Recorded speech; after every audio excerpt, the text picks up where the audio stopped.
Welcome everyone to Comics from the Multiverse, episode 511. I am Peter, and joining me as always is Matt. Hey, what's going on? 5'11" was my listed height in the football program because coach didn't want anybody below 5'10". Listed Aren't there. you like 5'6" or something like Yep. Yep. But coach didn't want it, so he fudged everyone's heights. Yeah, there we go. I was gonna say, you're not taller than me. I'm pretty sure you're not taller than me. No, not at all. Which is funny because, like, since I watch a lot of wrestling, when they talk about a wrestler being short, they're still always taller than me. You know? Yeah, so it's very funny. Yeah, I mean, they're usually taller than me, but occasionally you'll get someone who's like 5'8" or 9", and therefore is shorter. So yeah. Like Adam Priest looks like tiny. He's an independent guy that AEW's been using. I saw him WrestleMania weekend, and he's much bigger than me. So it's funny how that works out. But yeah, 5'11", not a chance. Not even if I was wearing heels, but I'd be close to 5'11". Well, welcome everyone. It's a DC Comics podcast. We get together, we talk about the DC books we read this week, and in case of this week, also you'll get a few from last week as well. So apologies for no episode last week, but we are back, and we have a behemoth of an episode for you coming up on today's show.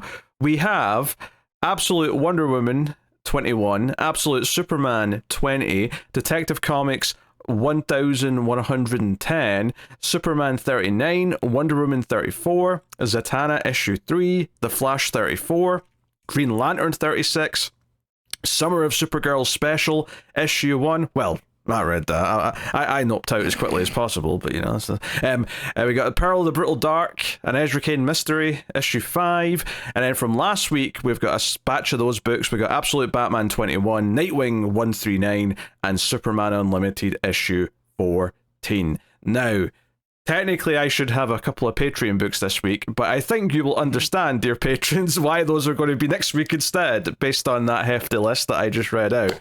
So, yes, that's what's on the docket. We'll get all that to talk about. So, how long will this episode be? Who knows? May break a record. We'll find out. Stay tuned. Yep. Which is why Matt spent 30 minutes before we started explaining nuclear meltdowns and us discussing the differences in UK versus American popcorn. But that's hey, we've made mistakes before. We'll make mistakes again. That's we'll be good. That said, it's a hefty show, but some of these books I don't have much to go on. So hopefully the reviews won't meander, get shortened to the point. Especially the ones that I read and Pete didn't, because, Yes, well, to be fair, I told you last month I wasn't going to read Superman until we were into the crossover that's coming up in a couple of months. And Zatanna I hadn't been reading anyway, so those weren't surprises. Summer of Supergirl special, though, I just saw the previews in the back of some of the issues and went, I don't want to read that. That looks terrible. Yeah. I believe your reasoning to me was too much Lobo, and he's not wrong. It was. I saw a lot of Lobo, and then I also noticed that the page count of the special was about twice that of a regular issue, and that just sounded like a painful time, especially after I'd already read, like upwards of 10, 11 books, whatever it was. So, tell me about it. It was a marathon this week. But I did it. Indeed. But yes, so that is what's coming up. So we'll keep it brief. But before we get to that, Matt, how was your week? Yeah, pretty okay. It's dog days of summer. It's hot. Although we did get a nice little couple days of rain, which was good. But after it hasn't rained in I think it was 114 consecutive days. There had not been any recorded rainfall. It changes things up around here. People forget how to drive. It floods in some places. So it's a bit chaotic, but I got to enjoy a couple thunderstorms, which is always good. Those are becoming farther and few between. But yeah. Yeah, we had a couple of days this week of hell as far as heat was concerned. Obviously, the temperatures, I'm sure, are nothing compared to what you put up with, but they felt like hell to me, to the point where on Thursday, I effectively had an unplanned day off, and I just sat around playing video games all day because I just could not summon the energy or focus to do anything else. I was miserable. So, yes, heat was upon us. Luckily, though, yesterday it died down. And today I've had like a nice breeze blowing in all the windows. It's felt really nice. It's raining outside. I'm loving it. So yeah, happy days. I heard in parts of England it got up to 37 Celsius, which is about 98 in Fahrenheit, and 98's hot even here. So I can't imagine in a place that's not used to that. Oh, you know? yeah. It's creeping up. I mean, admittedly, it's not creeping up as much for us in Scotland, but, like, you know, Europe and, like, the south of England, it is creeping up. So, you know, if you don't want to believe in climate change, that's on you. But it's, you know, people are boiling alive in certain places. Look, something's happening, and it might be too late to fix it. So, you know, great. Do you know what? Those are the realities. What'll help is lots of data centers that make it worse. That'll spruce things right up. So far, the best defense I've seen against data centers is we're just going to tell a bunch of, you know, street people, if you will, that they're full of copper, and that'll take care of them. You know, real quick. I mean, I don't know. Anyway, we had to get into depressing state of the world topics because, goddamn, we need a break from that, I'm sure. But yeah, you know, the stuff going on. Obviously, I have not seen Supergirl yet. The movie's out. I'll be seeing that on Monday, so Matt's going to keep his mouth shut this week. Very much. I have almost said something 2 or 3 times, and I am proud of myself for not. I'll let Matt have a bit of a say-so next week. One, when there's a bit less books, but also when I have also seen it. Having said that, the review that I'll be on, the big review with David on Collector's Cut, one of our movie podcasts, if you've not checked out Collector's Cut, we did all the Superman movies last year. Maybe you're in the mood for some Superman reviews. We did the Christopher Reeve movies, we did Returns, and then the new one last year. That'll be out, actually, next weekend, basically the day before the next episode of this goes out. However, if you're in the mood on Tuesday, the next Collector's Cut going out is for the 1984 Supergirl, which we already recorded, and that's a weird movie. It's a weird movie. It's an interesting movie, and there's some wild choices that were made. I don't think I've seen that since I was a child. Like when I say a child, I'm saying 7 or 8. I know I've seen it. I know it was on TV a lot. But yeah, I don't remember anything of it outside of what I've seen of like stills of Helen Slater. You know? So yeah, I should probably try to track it down. Yeah. Well, I've got a question for you, Matt. So in that movie, there's a group of Kryptonians surviving in Argo City, and that's where Supergirl comes from. She's not, she didn't get ejected from Krypton at the same time as Clark and all that stuff, right? Where do you think this Argo City is? If you were to make a guess, just based on what they might pull from any sort of Superman or Superman related lore. Well, you would definitely think that Argo City is still in that, you know, around that sun that Krypton was around, right? Or is Argo a colony of Krypton? It wasn't on Krypton. I think it was part of Krypton and got separated. Okay. So, but broadly speaking, what you're saying is space. You think it's floating in space? Yeah, it's in space. No, it's not. It's not in space.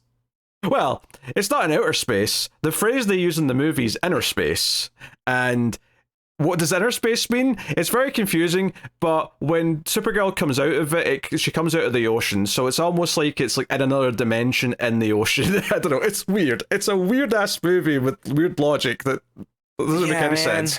But both on its own, but also as someone who actually reads, you know, the comics and knows things. Like, the Bottled City has been part of Superman lore since the Silver Age. There's no reason that they couldn't have just adapted. Like, what were they? I know where they were on in the 80s, so I'm not going to ask. But they needed to dial it back, I think, a little bit, because they would overcomplicate these properties that did not need to be overcomplicated. You know? For sure. And some of this stuff is just kind of weird for weird's sake. But anyway, the full review is like a 2-hour review. It's coming out on Tuesday. On Collector's Cut for the audio feed, or just Mailed Fuzz Movies. The YouTube channel has all the different movie shows on it.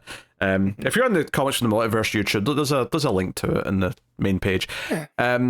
So yeah, it's shameless plugs there, but relevant in this case because we're doing some DC movies. But Yeah, anyway, let's get into things. We got a lot to talk about. So, starting off with the Comicsology top 10, or at least that's what it used to be called. It's the Kindle rankings now. Forgive me. Mm-hmm.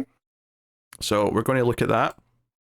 Looking at the books that came out this Wednesday. So, we'll not look at last week, as tempting as that might be. We'll just look at this week, and see. So, do you have a guess for maybe what the highest 3 ranking DC books are? Yeah.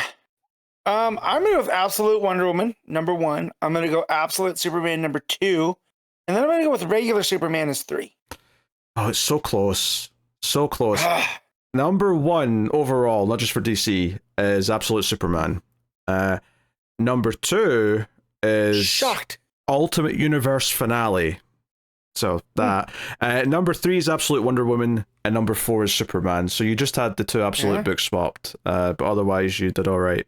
Yeah, crazy. Usually, Absolute Wonder Woman's been outselling most things on DC. So I wonder if I don't know why this issue might have got a boost for Absolute Superman for one reason or the other.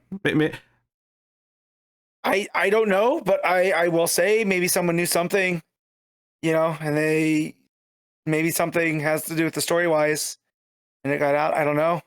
Oh, happy. I don't know. Yeah. Very, very strange. But regardless, Superman's number 4. Number 5 is Ultimate Endgame. Number 6 is Justice League Unlimited, which even Matt dropped now, which he's probably thankful for, given the number of books that we otherwise had. Number 7 is regular Wonder Woman. Number 8 is Detective Comics. Number 9 is X-Men. Number 10 is Captain America. So, and outside of the top 10, we got Summer Supergirl Special at 11, Green Lantern's at 12, Zatanna's at 14, Flash is at 15. So, yeah, DC books doing pretty well. I mean, yeah, the ones that are kind of further down a bit is the Swamp Thing 1989 and the Bizarro.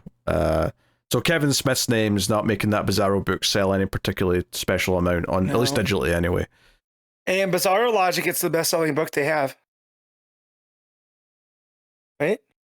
Yeah, I'm sure the investors are going to love that logic. I'm sure that'll be their favorite joke as they're looking at the value of the shares. Which I said, don't mess up it. Warner Brothers shareholders aren't looking at DC individually. I don't think they ever do. Not at all.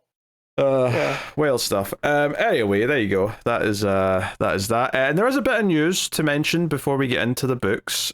So a new animated series got announced this week for Absolute Batman. So the first Absolute adaptation of some kind is coming, and it is going to be an animated series. And notably, Scott Snyder is the showrunner of Absolute Batman. So he is. Which probably means it's going to be a lot more faithful than I think we'd otherwise assume it was going to be. Yeah. So. For sure. Yeah. My favorite post I've seen this week was someone going, I can't wait to see this animated, and it was Batman kicking that kid. Yeah. Well, so, I mean. Looking forward to that. The first part of the trilogy for that animated Nightfall adaptation came out this week, and that was rated R. That trailer. So. Right? I mean, maybe they won't go as far as R-rated here, but maybe they'll say, oh, no, this is not aimed at young kids. This is aimed at teens kind of levels. Yeah, a steep PG-13 type. Yeah. I could see it. So, no, interesting. It does wonder, though, if it's successful, could we end up with like 3 Absolute shows as your Absolute kind of adaptations whilst the movies are doing whatever movies are doing. And also, Kelly Thompson, someone asked her about that. And I was like, well, what do you think about a Wonder Woman? And she's like, look, if I ever get an animated Absolute anything is a win for the line. Right? And like, maybe one day we can get it. So she's even talking about that as the creator of Absolute Wonder Woman, which is cool, Yeah. But I do like how they are, like, there's that camaraderie that she's stoked for Absolute, Like, I feel like things have been good at DC for a while, but it definitely feels like right now everyone likes working together, which is cool. Mm-hmm.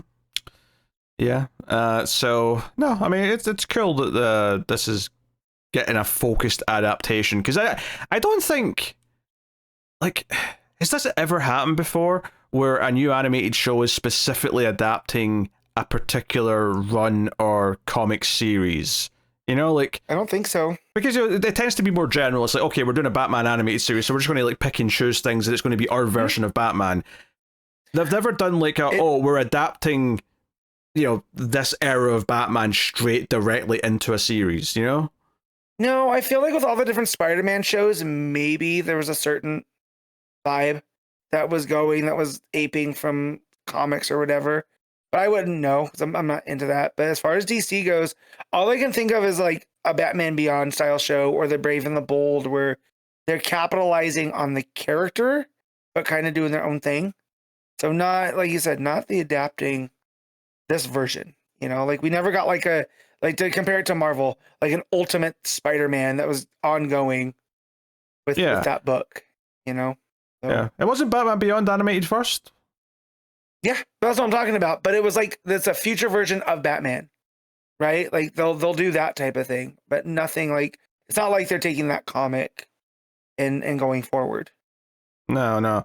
Yeah, but I'm even thinking those stuff that's the more normal versions. It's like it's never adapting a specific run or a specific era. It's usually just kind of, hey, we can pick from all of Batman's history to do our version of these various villains and so on and so forth. And there's nothing wrong with that. It's the right choice, honestly, in most of the case. But with this, it's like, no, Absolute Batman's very specific, so you're adapting that, and I'm sure there'll be changes, but like it's very different to what typically happens with these like series that are adaptations. The closest is those animated movies which directly adapt specific story arcs, but this feels a little bit more lofty in its goals, I would say, than just that. And a lot of them end up being quite mediocre, to be frank. Yeah. So hopefully this is good. Hopefully this works out. Yeah. Yeah, I'll be looking forward to checking it out whenever it ends up landing. Maybe. Yeah. Possibly by the end of next year if we're lucky, but probably 2028 if I was to make a real guess.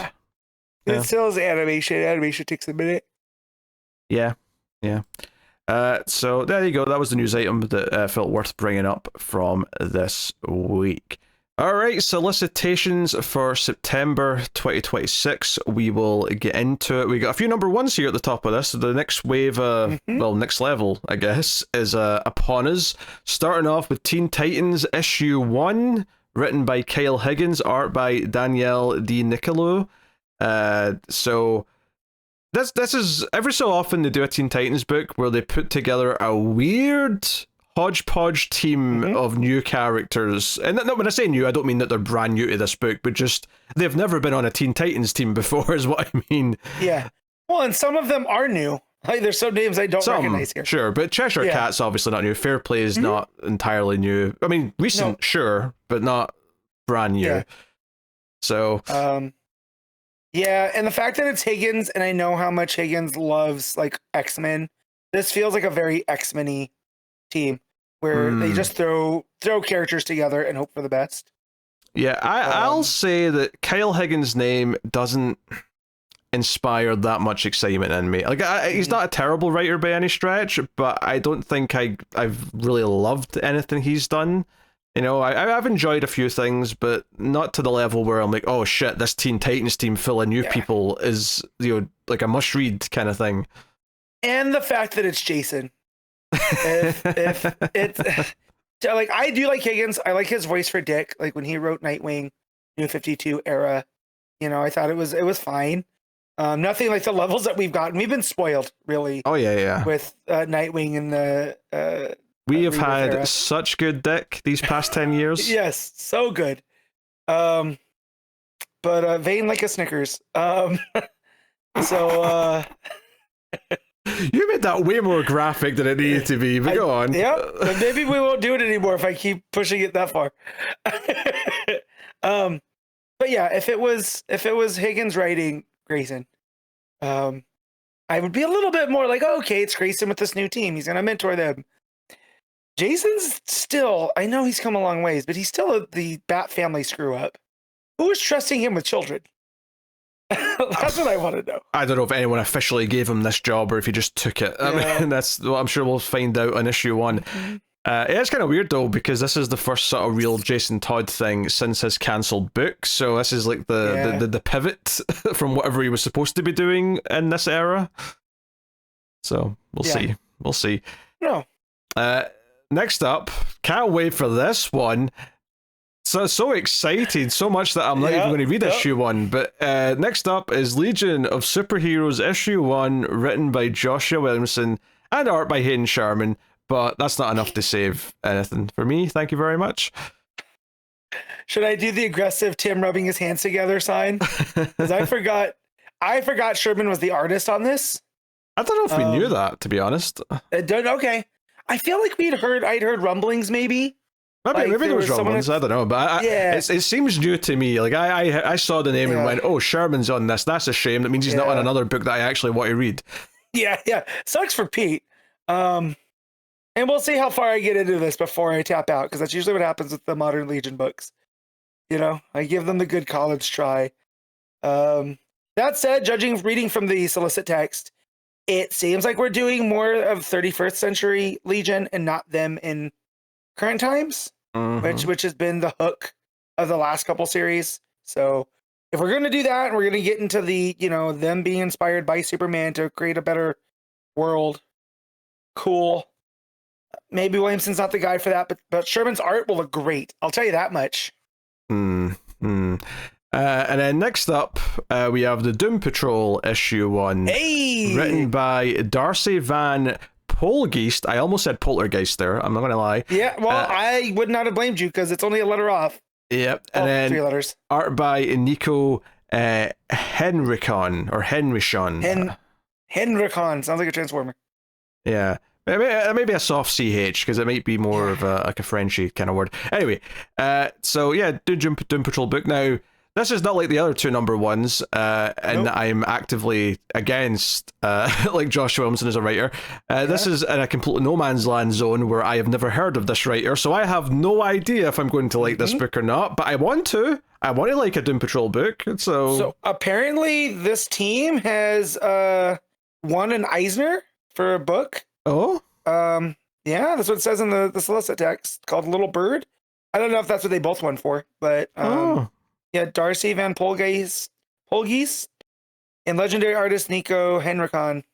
Oh, he did Pride of Baghdad. That book is beautiful, but it made me so sad. Oh, I mean, the cover of this is quite good, which I assume is him. Yeah. So, hopeful. Did we know Doom Patrol was coming as part of this initiative? Yes. One of the slides from one of the cons where they showed like a timeline of the year. Now, gotcha. What seemed to change at some point is that in the slide they were all spread out throughout the summer, whereas they seem to have just saved them all up for September and done like a wave 2 instead. 2, gotcha.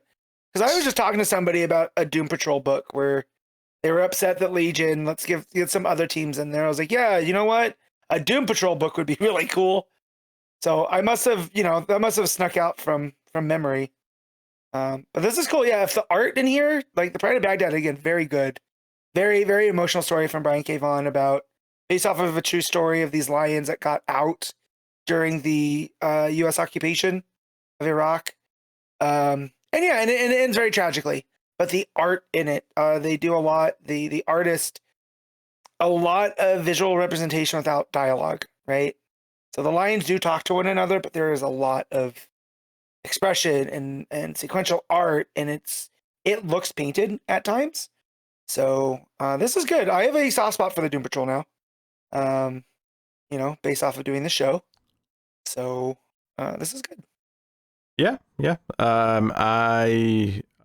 is definitely the one I'm the most excited for, even though the team's kind of a new entity to me. But Legion of Superheroes, I will not touch. Take it away. Whereas Teen Titans, obviously I'll give it a try. I'm not expecting big things. Yeah. I'm not going to make you read Teen Titans. That said, if I have an extra $20, I might subscribe to Patreon and make you read it. You mean Legion?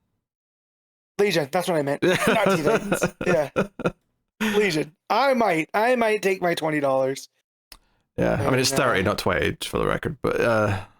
I can't get a discount as co-host? I'm sorry, there's no button on Patreon for co-host discount, man. Well, damn. Uh, It might not be worth $30. It's definitely worth 20 to me. Because yeah. Oh, very good. All right. Next up, we got Lobo issue 7. So they're still putting these next level books near the top to sort of try and push them. We got Barbara Gordon Breakout issue 5. Is that Vandal Savage I see playing chess? It must be with his mustache. Yeah, seems like looking like a proper old Southern gentleman villain. Then we got the Fury of Firestorm issue 6 with a very, very pretty cover, might I say. That almost looks like a Nice House by the Sea cover because of the glasses on Stein, right? Looking very much like Max or Walter in that. But yeah, kind of love that book. Yeah, Zatanna issue 6 then, and then we got Deathstroke the Terminator issue 7, and then we got the Dead Man issue 4. So yeah, I mean all these all these next level books still getting the spotlight at the top of the solicits. And then we go on to Absolute Cassandra Cain, The Shadow's Hand issue 1. So yeah, this was obviously announced a week ago or so, spinning out of the Catwoman book. So yeah, this is a one shot, I believe, with the same writer. Well, I should say the same co-writer as Absolute Catwoman. So that being Chi Grayson. So yeah, should be interesting to see what that is. Speaking of Absolute books, though, we get Absolute Wonder Woman issue 24, which looks nifty. We have Absolute Superman 23, main cover missing. So it's a mystery. There's a lot of those so far on here. Yeah, I mean, the cover's may just not be ready. Because usually if it's like more of a secret thing, because there's a spoiler on the cover, it's like redacted or, you know, top secret or something like that, they'll say. But hey. Yeah, I love the title of this arc, which is Get Brainiac, you know? Sounds like an old heisty type thing. I mean, it sounds like, like Get Carter, although it doesn't exactly... It's not a similar enough word. See if it was like a Hawkman story, it was called Get Qatar. That'd be a funny play on Get Carter. Hey, delete that and we can get a pitch together for DC. Because you could do Absolute Hawkman Get Qatar. Like, or even Supergirl Get Kara. There you go, that's close. Yeah. All right, Absolute Flash issue 19. That's rocking on. Absolute Green Lantern issue 18. That also locking on. That looks very Manhunter-y on that cover, I would say. I could be wrong, but that's what it looks like. And then we get Absolute Batman issue 24. Batman's donned a trench coat for this cover. I don't want to spoil you, but that's not Batman. This was news during the week. Oh really? There was news? Yeah. Wait, what? Who? Wait, what? Do you want the spoiler or not? I mean, the audience might feel spoiled. I kind of want to know though. Yeah. Let me just say, they really know the person whose trench coat that was. Oh, okay. It makes that. It's clicked. Yeah. It's clicked. I think I know who we're talking about now. It's clicked. All right. Interesting.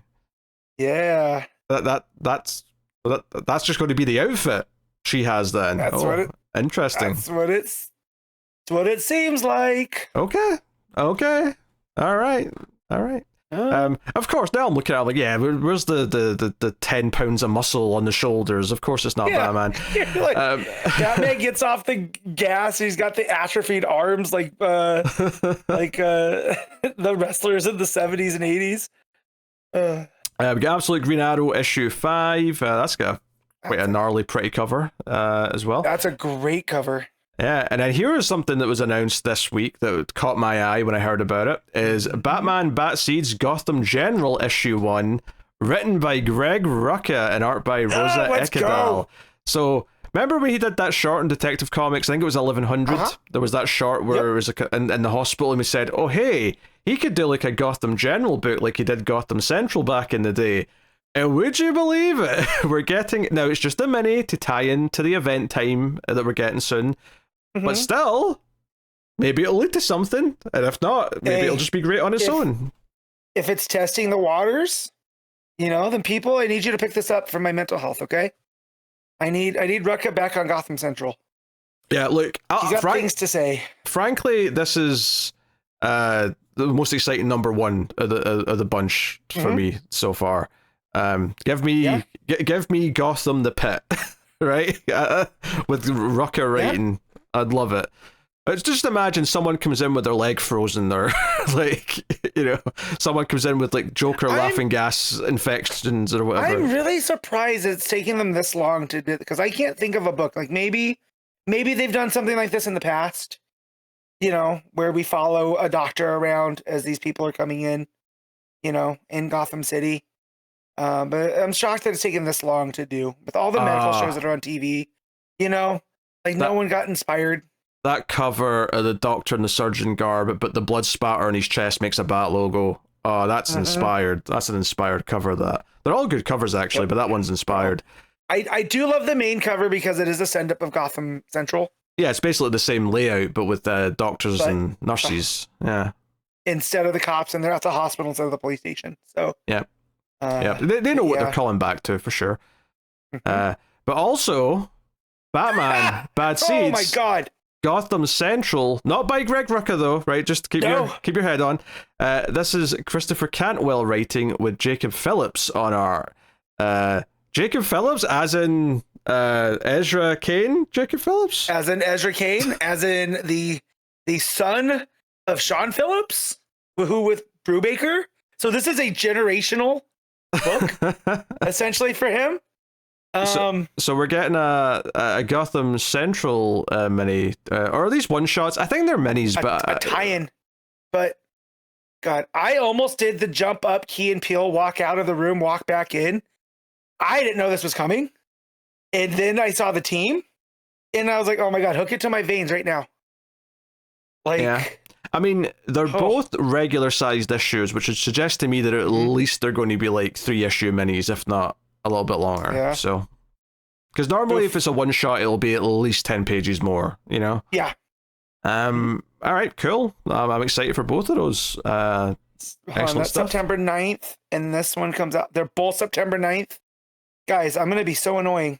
Moving on, we got Batman 13, crucial chapter of Batman Bad Seeds. Yep, that makes sense. Detective Comics 1113, also part of Bad Seeds, I think. Yeah.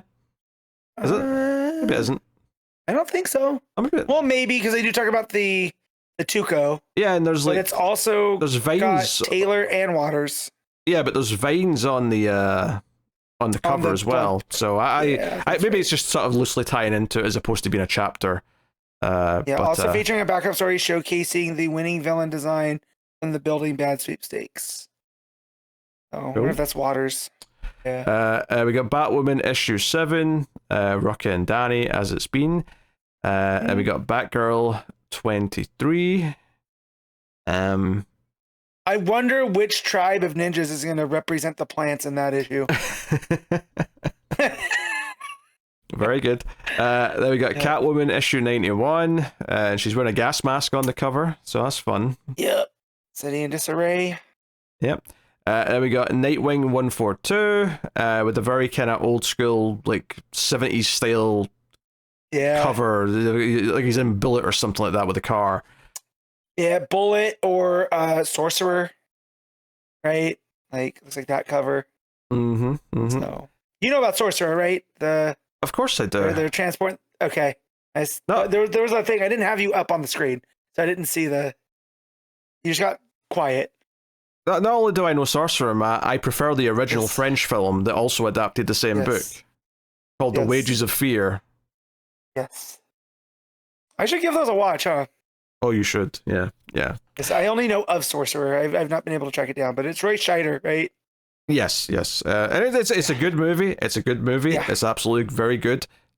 But Wages of Fear is phenomenal, and it's hard to separate. Like, 'cause, like Wages of Fear, like, makes you like in a more realistic sense, like every bump could set off the explosives. Whereas in Sorcerer, there's like swinging bridges, and I'm like, no, the other movie taught me that it should have blown up 10 times by now. I can't buy this.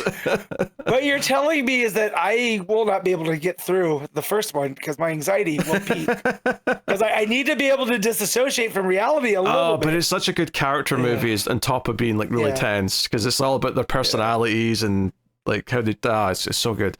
Anyway, we got Harley Quinn 66, we got Poison Ivy 48, which obviously is more Bad Seeds related stuff. And then speaking of crossovers and such, the Superman one's kicking off. We got Superman Kingdom of Zod Special issue 1, which has got Dan Slott, Williamson, and Mark Waid all doing parts of it. And that leads into Superman Unlimited 17, Superman 42, Supergirl 17, and Action Comics 1102. And if I remember correctly, this is like a 2-month thing, so it'll go into October's Super books as well. So real quick, they got Connor Kent facing off against Superboy Prime on the Superman cover. Who are you siding with, Pete? Mutual assured destruction, they just hoping they take each other out? Yeah, is a fight ever led to both characters being knocked out of continuity? Because I would really appreciate it. Hey, be nice to Connor. He's already done that once. Yeah, Supergirl's fighting Ursa, and then Tomorrow Man's on the cover of Action Comics. I'm so glad we're getting more of this Tomorrow Man business. God, John, you're better than this, bud. We got Wonder Woman issue 37. So we're into the Wonder War Act 2. So this is after the little 2-issue fill-in break that they're doing before this, like they did last time. So that's cool. Yeah. Sampere's working those George Perez curls on Diana on that cover. Like very, very looks like George Perez. Yeah, it's very nice. That's very cool. nice. It's a nice homage. And speaking of Wonder Woman, we also have Wonder Woman 2026 Annual Wonder War The Matriarch issue 1, which is a clunky ass title. Like I complained about giving a subtitle to the annual. This one has 2 subtitles. Like how dare you? Yes. But yeah, this is anytime you have to use a colon and then a dash. Yes, it's bad times. That's bad. It's just bad form. Yes. But this is Leah Williams and Stephanie Williams writing. I believe no relation. For that, not related. For the record. Yeah. Not saying they couldn't be, but I'm willing to get that they're not. Yeah, they're probably not, is my guess. Justice League Unlimited 23, JSA 23. We got Green Lantern 39, we got Green Lantern Corps issue 20, we got The Flash issue 37, which has got a couple of other Justice Leaguers on it, based on the cover, which is cool. And then we got Emperor Aquaman issue 21, New Titans issue... That's a cool cover. Oh, I will say that. The Aquaman one? Yeah, it looks like it's got Aquaman facing down like a tsunami, so it looks pretty cool. And there's also still not reading it. There's someone standing on top of the tsunami, which I think is the more interesting part. Yes. Did not see that. I just saw the man against the water. Yeah. The New Titans issue 39, and then we got DC's Quoth the Raven, whatever. It's a take on the Poe poem. Quoth the Raven, nevermore. This is Quoth the Raven, whatever. I don't think I've ever heard it say pronounced quoth, though. I guess that's what it says in the original poem, but like I've always just heard quote the Raven, nevermore. Yeah. Are you just basing this off of Raven from WCW? No. I've heard it other places, probably before I even heard it from that. Yeah. No, I've always known it as quoth when they pull it from. Ah, fair enough. I mean, my first interaction with that poem was the Simpsons episode from Treehouse of Horror. When Bart's the Raven. This is an 80-page one-shot, by the way. Yeah. I'm feeling like this is taken of the Halloween. Yeah, this is like kicking the Halloween season off. I guess, yeah, September 30th is out, so yeah, I guess they're doing like, this is kind of the spooky anthology book with... and it's got stories about Raven, Swamp Thing, Constantine, Zatanna, Deadman, and more. That makes sense. Part of me thought it was going to be like 8 stories about just Raven. That's a lot of Raven stories. That is a lot. Is there 8 Raven stories? I don't know. She's conflicted about being the daughter of Trigon. She's conflicted about being the daughter of Trigon. She's maybe got feelings for Beast Boy. And would you believe it? She's once again conflicted about being the daughter of Trigon. Let's let her get over that, please. Moving on, we got Batman and Robin Year 1 Dynamic Duos issue 2. Although in the title being shit, I am very happy that we're getting the sequel series. Colon and a dash, not good. No need for it. We got Clayface Celebrity Dirt issue 3 up next, which obviously hasn't started yet, but looking forward to checking it out. We got Batman vs Superman World's Finest issue 55. A new story arc begins. That's Talia. Yeah. Yeah, so that's a great cover. Then every time I get to that book, I'm like, oh, is it finally over? Like, no, new arc. Right, it's still going. Wade's got an infinite amount of stories to throw into that book, apparently. And then we got Bizarro Year None issue 3. So cool. Is that bi-monthly? Is that every other month? Because I feel like I think so. It should be more than 3. I know it's Kevin Smith and he gets delayed. Yeah, it's probably just every other month, just intentionally to begin with, to try and help with that. And then we got Batman, Superman, Weird Al, World's Weirdest issue 1. So, one shot with Weird Al Yankovic, who's also co-writing it. So here's my thing. I love Weird Al. I grew up with Weird Al. As long as it's not a huge week, I will definitely commit to reading this. Because it involves the fifth dimension and Mr. Mxyzptlk and Weird Al. And yeah. So again, as long as it's not too much, I will. Yeah, I didn't really see any Weird Al growing up. I did watch UHF for the first time like a year or two ago. Yeah. I did not laugh very much, I have to admit. Yep. I'll leave it at that. I really feel like you either get the UHF stuff or you don't like it. You know, I love Weird Al. I am not a big fan of UHF. But fair enough. Yeah. Adventures of Superman Book of L issue 12, rounding out that. And we got DC Select the Hedgehog, The Metal Legion issue 5. And then we got Superman the Stranger issue 1, which is written and art by Wes Craig. Let's have a read of this because this is a new thing. Step into the Golden Age and witness the first adventures of Superman. During the day, Clark Kent does what he can to make ends meet in the bustling city of Metropolis. But when the sun goes down, he leaps into action to take the city streets, or to make the city streets safe. As Superman, Clark fights for a better tomorrow, but he feels like he's not affecting change. The rich keep getting richer, and the poor struggle to survive. Can Superman truly save the downtrodden? The next Superman epic, brought to you by superstar creator Wes Craig. Yes. Are you familiar with Wes Craig? I am not. The name's familiar. I'm gonna have to look him up when we have some time. This is one of the things that I had seen during the week. So I'd seen the Absolute Batman stuff that I won't spoil for people that don't know. And then I saw this, and in the headline, someone had talked to Wes Craig, and he's like, "Yeah, this is Superman before the radio show, right? So before the Krypton, like the kryptonite stuff that came from the radio show, him flying, him doing that. This is essentially Action Comics #1, Superman, and what would that be like?" So yeah, and I like that.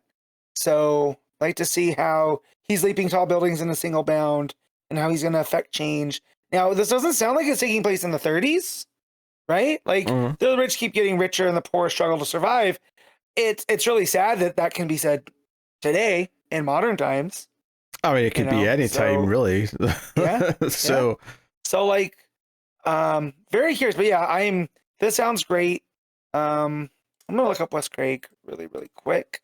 Cause again, I feel like maybe we've seen some of his covers, when we're doing the end of week polls. But yeah.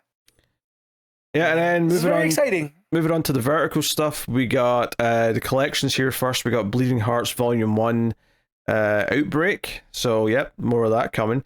We got the Peril, the Brutal Dark, and Ezra Cain Mystery. And this is not a Volume 1, this is just a complete story. So that just kind of confirms that issue 6 is indeed the end of Brutal Dark. But it seems to be planned that way. I'm not saying that's a big negative, but just...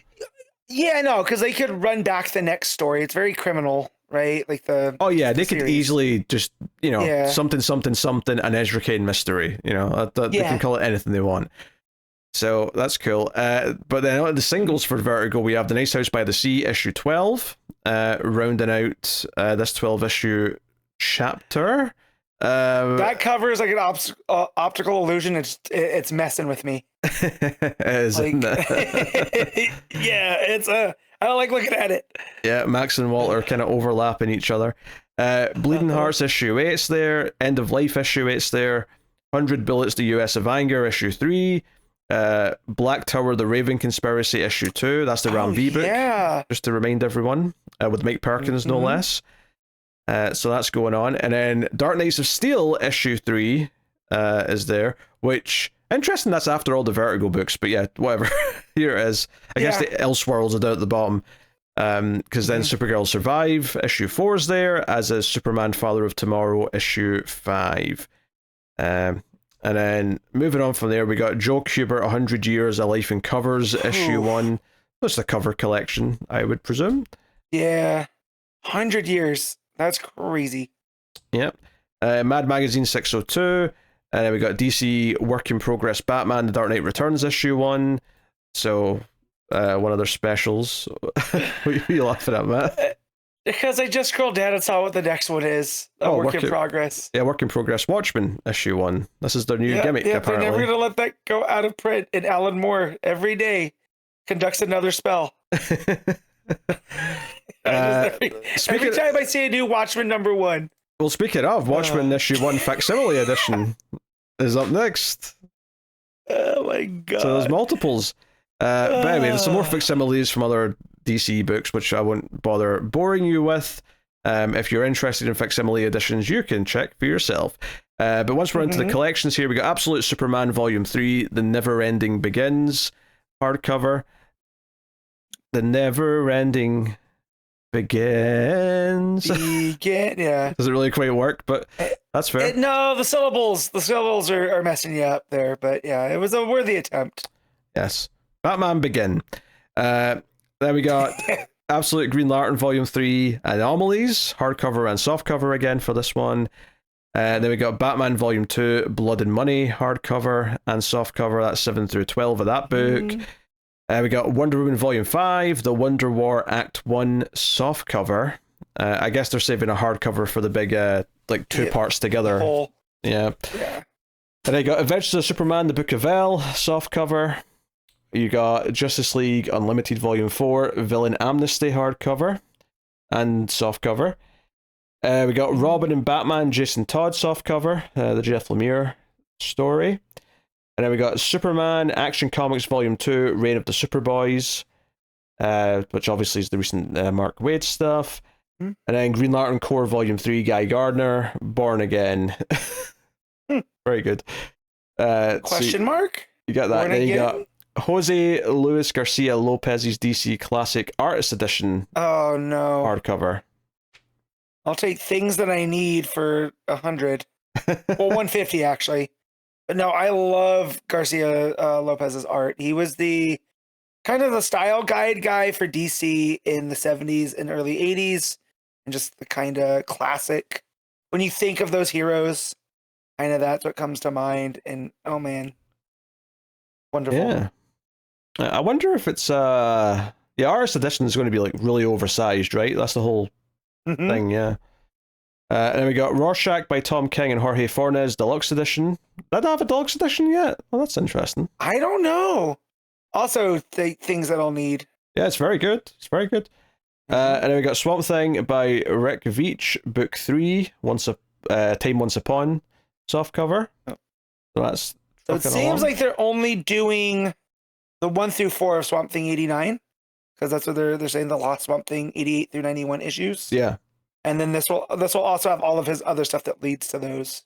Yeah. That's cool. I like that they're doing that. Yeah, that's nice that it all comes together at the end. Then there's Crisis on Infinite Earths DC Compact Edition. Then DC's Finest, The Doom Patrol, The End Sanctifies the Means. They're really giving me these tongue twister titles where it's not quite the phrase you expect. But yeah, so we got that there. We got DC Finest Events, Legends Part 1. That's an early post-Crisis event. And then you got DC Finest Events, Crisis on Infinite Earths Part 3, softcover. Then we got DC Finest Superman, the Man of Steel, and that's just the John Byrne stuff, yeah. Yep. Yeah. Although one of the books was by Wolfman and co. I can't remember which one. Was it Action? Whatever one it was. Yeah. Because there was 3 books. There's also a Hawkman book in here. Yeah. Yeah. Hawkman number 10. Well, yeah, just one issue for a crossover, presumably. But like, there was 3 ongoing Superman books, and 2 of them were by Byrne, and the other one was Wolfman. DC's Finest Teen Titans, Terra in the Night. So cool. Terra Rising. I do like a good pun. Then we got American Vampire Book 3 softcover, which collects 26 to 34 and the Lord of Nightmares miniseries, as well as Road to Hell issue 1. So pretty beefy. Yep. And then we got Batman: The Golden Age Omnibus Volume 4 hardcover and new printing. So they're keeping those Golden Age omnibuses in print. We got Batman: Jekyll and Hyde softcover, new printing. Batman: The Silver Age Omnibus Volume 2 hardcover. So that's new. This is the first time we're getting a Silver Age Volume 2. So that's neat. That's collecting Batman 117 to 132 and the corresponding detective issues. So it's like, oh shit, that still feels super early because it's only in the early 100s of Batman when we're past 800 now at this point. Deathstroke by Christopher Priest omnibus hardcover. So this was the Rebirth run, which cool. Almost it is 1,300 pages. 1,392, so almost 1,400. Yeah. Who we. We got Justice League of America, the Bronze Age Omnibus Volume 4. I appreciate the commitment to like completing these sets. Like I really do. Hal Jordan, the Green Lantern Corps by Robert Venditti Omnibus Volume 1. Cool. Not for me, but no, but I like that it exists. It's there. Mm-hmm. Hal and Pals. New Teen Titans Omnibus Volume 3 hardcover, new edition, so that's a reprint again. Nightwing Year 1 softcover reprint. And then we got World's Finest, the deluxe edition hardcover, new printing. Have I read that World's Finest? I don't know if I have actually. Dave Gibson and Stephen Root? I don't think so.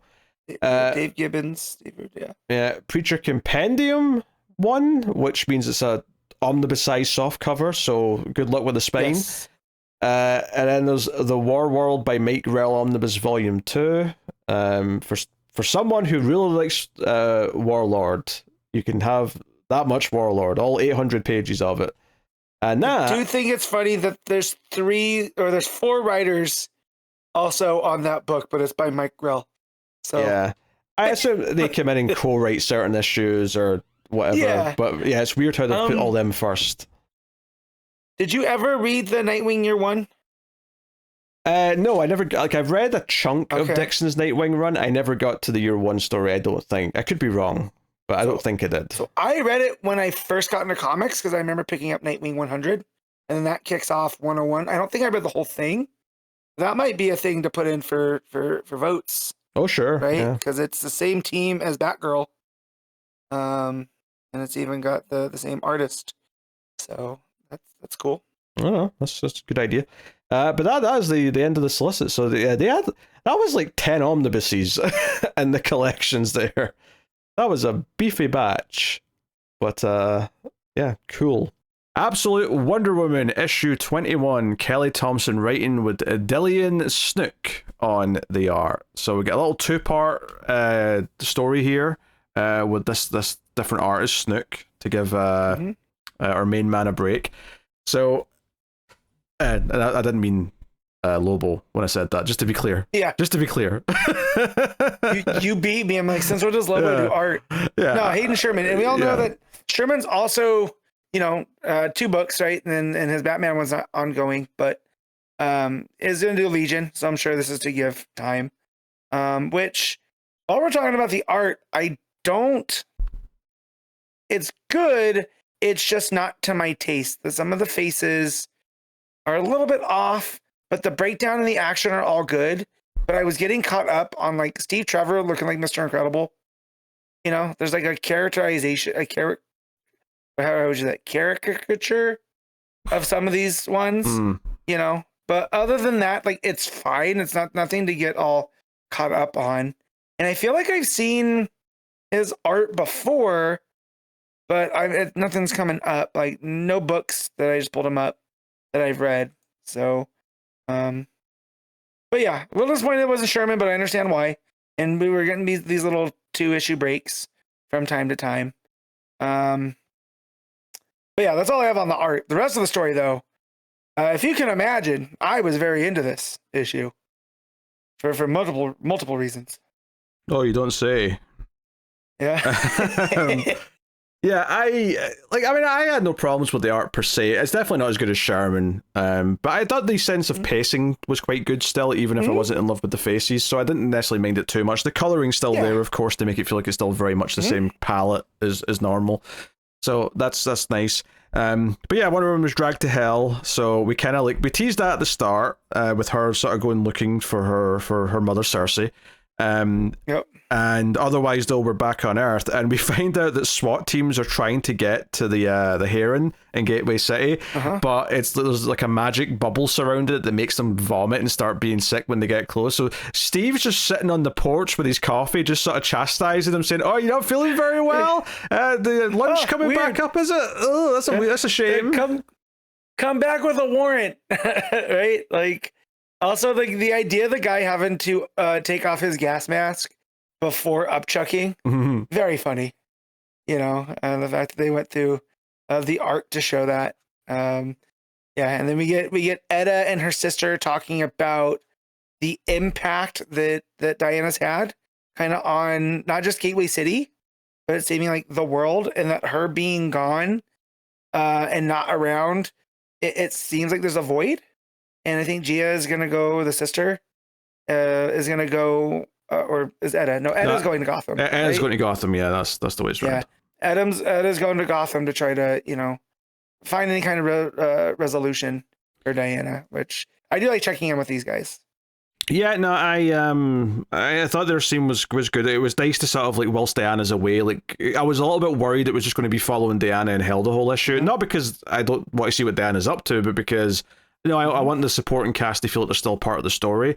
So I actually was very relieved when it started jumping around all the other characters. And yeah, I agree. Steve's face looked a bit weird in a couple of those panels. I'm like, oh, that's not what I think of Steve Trevor's looking like. He looks like a lanky boy here, but that's fine. But it goes through that, and then the more interesting part, the exciting part, which I'm sure Matt was excited by, is Barbara Ann's looking at the dead cheetah body lying in front of her, and starts hearing a voice from Urs Katarga, starts speaking to her, and it's been saying, "Hey, Priscilla here wasn't very strong, but you're actually an intellectual. You're smart, and I don't even have to go through the phase where you think you're crazy because you're hearing my voice in your head, and that part's so frustrating. Like, we could make a nice little team, you and I, Barbara Ann." So she's being seduced into wanting to let almost like letting a demon to possess her, almost kind of thing. Urs Katarga's grooming her, right, and hitting her with a love bomb, and being like, "Oh man, you're so smart. You know about a little about everything, right? You know who I am."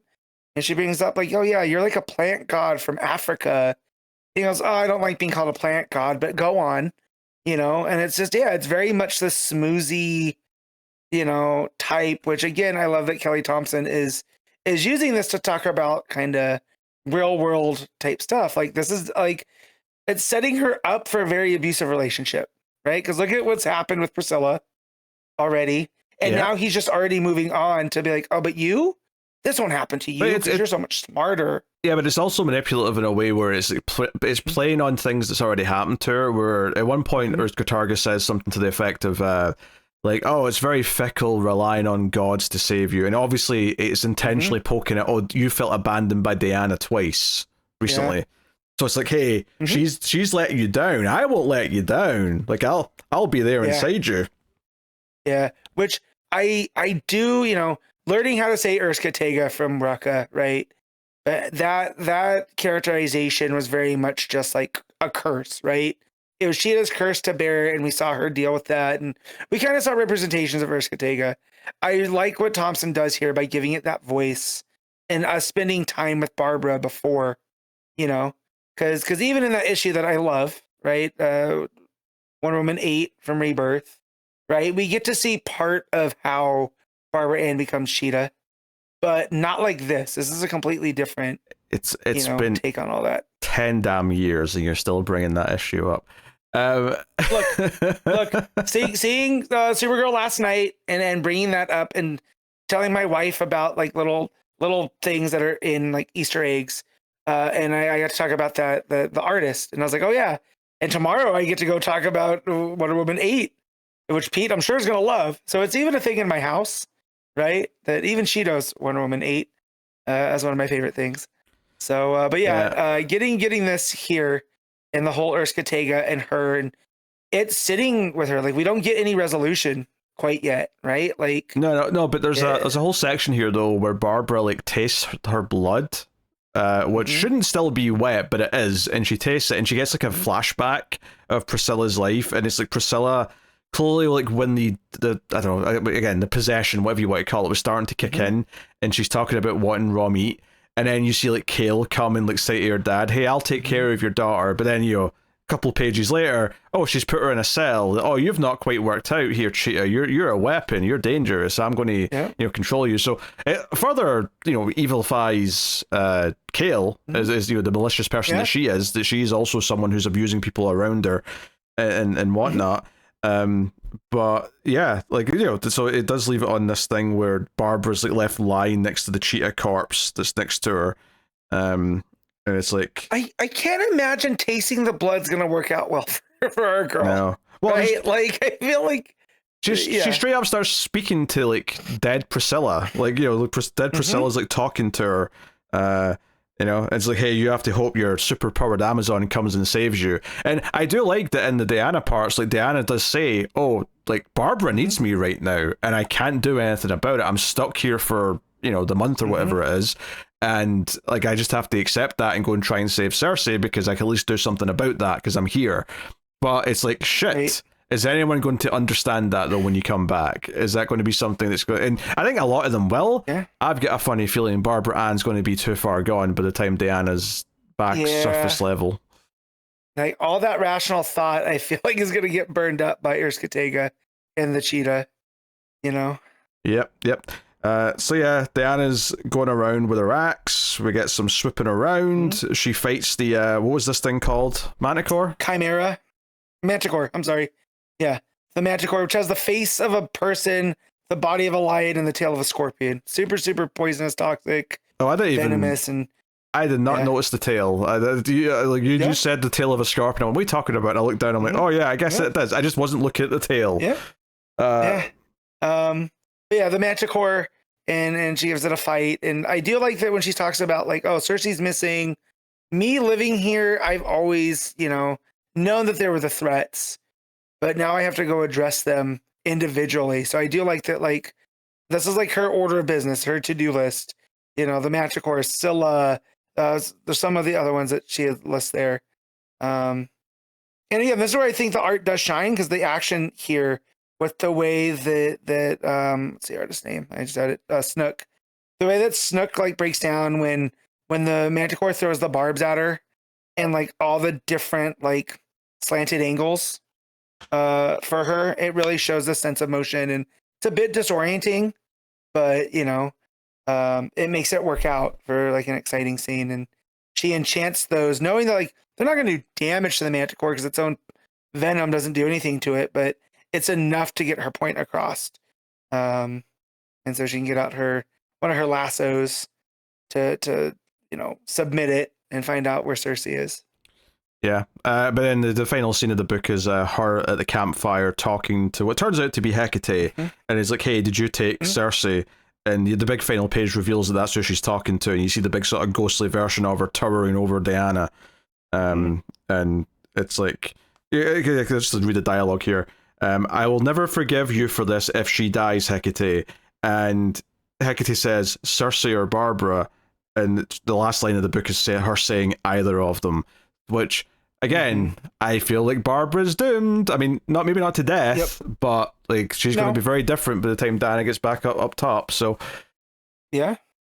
And also in that talk where she's sitting about in the fireside on this cliff, she's talking about when Hecate had like when Hecate and the other goddesses had chosen Cersei to raise Diana, Cersei knew it was going to be as a weapon, right? But still, she still shaped Diana, and Diana is still going to be Diana, right? So it was almost, you know, as she says, like, I am my mother's daughter, right? So it's like for all the they thought they were going to do, Diana still has chosen this, right? Because of Cersei's upbringing, you know, and she's going to try to do what's right. And that's what, you know, at the end of the day, Cersei might be this witch that gets mad and turns people into pigs, but she's still going to do what's right, you know, by the end. And it makes me wonder who did come and snatch her and for what reason. You know, is it because of this? Is it because of this dealing with the goddesses or what? You know, but it seems like Hecate knows something, you know, so what is that? Oh yeah, for sure. I mean, like that page, like the greens are great, the coloring's fantastic. I just hate how Diana's face looks in some of those panels. Yep. Like that one that's a side view of her, like her face is kind of stretched out and looks, I don't know, it's just a really weird shape. Yeah, so not a fan of how this artist draws faces, I guess, is ultimately what I'm saying. Yeah, but like the ambiance of her sitting in front of that fire with the green wisps coming up and stuff, like all that stuff looks real good. Yeah, that stuff's good. But yeah, no, Hecate says, yeah, I'm behind Cersei's abduction. So what are you going to do about it? And it's like, okay, well, we'll see what Diana does. But honestly, my biggest thing that I like about this issue, though, is that it didn't just stay with Diana in hell. I really like that it treated this as like, no, everything's still ongoing. We're not going to like hide you from what's going on with Barbara Ann and leave that to the imagination. Because that stuff was probably the most compelling part of the book, was the Barbara Ann talk with Ortega and Priscilla. And then the Steve stuff, the Etta stuff, like all that stuff I thought was like, oh, this really feels like an ongoing book where we're now starting to get good scenes of the supporting cast on their own, even when Diana's not with them. They kind of establish, you know, what they're doing otherwise, how they're coping without her.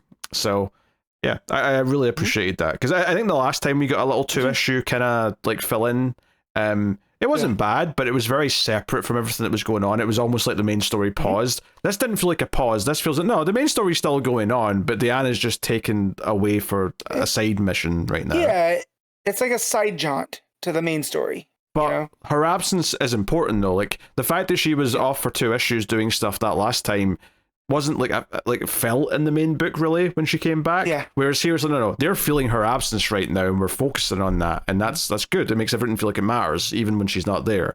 So that's good. There you go. That's absolute Wonder Woman. What are you giving it, Matt? I'm gonna give it a straight 8. Straight 8. Oh. I'm going to go with a 7.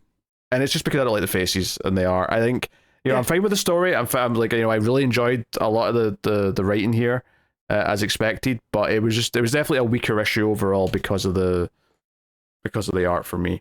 So, Absolute Superman issue 20. Jason Aaron writing with Rafa Sandoval on the art, and it's a big 3-way, well, 4-way showdown. Actually, now I'm thinking about it, it's 3-on-1. Well, it's a 3v1. Yeah. Because but this is very much an issue that focuses a lot more on Hawkman's perspective, and the overall kind of heartwarming Superman idea that Hawkman has been kind of justifying to himself that he's doing the right thing by working for the bad guys all this time, but Superman making some of the super heroic choices that he's made previously in the fight with Parasite that obviously he was there for, but then again during this issue he's basically saying things like, oh, like, I'm actually starting to like believe that people can be good again, or I'm inspired, or, you know, like, so it's interesting because I'm like, I love that direction for this, is that Hawkman is kind of maybe starting to find some kind of sense of like right from wrong and realizing what he's done and maybe a path of redemption, but at the same time he straight up murdered like someone who was trying to do good before. People. Yeah. So multiple times. So he can't just, you know, like that can just be hand waved away. Like he has a dark path of redemption ahead of him if he's going to go down that. And he does tell Cal, hey man, you got to take this dude out. You're gonna have to smash his head in until he stops breathing, or else he's not gonna stop. And so I do kind of like that. Yes, that he's allowed Cal to open his eyes from the cynicism that has been the last 80 years of his life. but also he's still that guy is like, yeah, sometimes you just got to kill a dude, you know, like you just have to. And I like what that means. It's like, but he still is who he is, you know, for as much good that Superman has showed him, you know. So yeah, I love this issue. This is what I love that Jason Aaron does with like the action, but also the purpose of the story is to show that arc with Hawkman, because it shows here, like, and it just says earlier, and he's talking with Talia about like, hey, I want that alien in a hole next to Oliver Queen, right? And it's just like, hey man, you got a job to do. This is what you do. And then he questions it, and he ends up going into a museum and taking that money that she paid him with and essentially dropping it on top of the donation box to keep the museum running.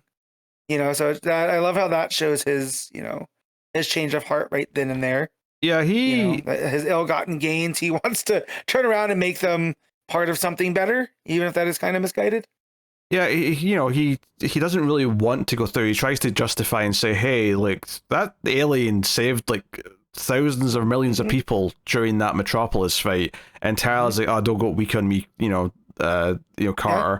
But like later on, like, one of my favorite parts of the whole issue is once they kind of like, because they try and talk to Black Adam for a bit, and then obviously that goes south, and the fight starts taking place, and it's this big, larger, super epic fight where they're fighting over the sky, and Hawkman's narration is describing that this is causing all kinds of things, like, weather that's like, like tornadoes are popping up because of their fight. It's causing gale force winds here.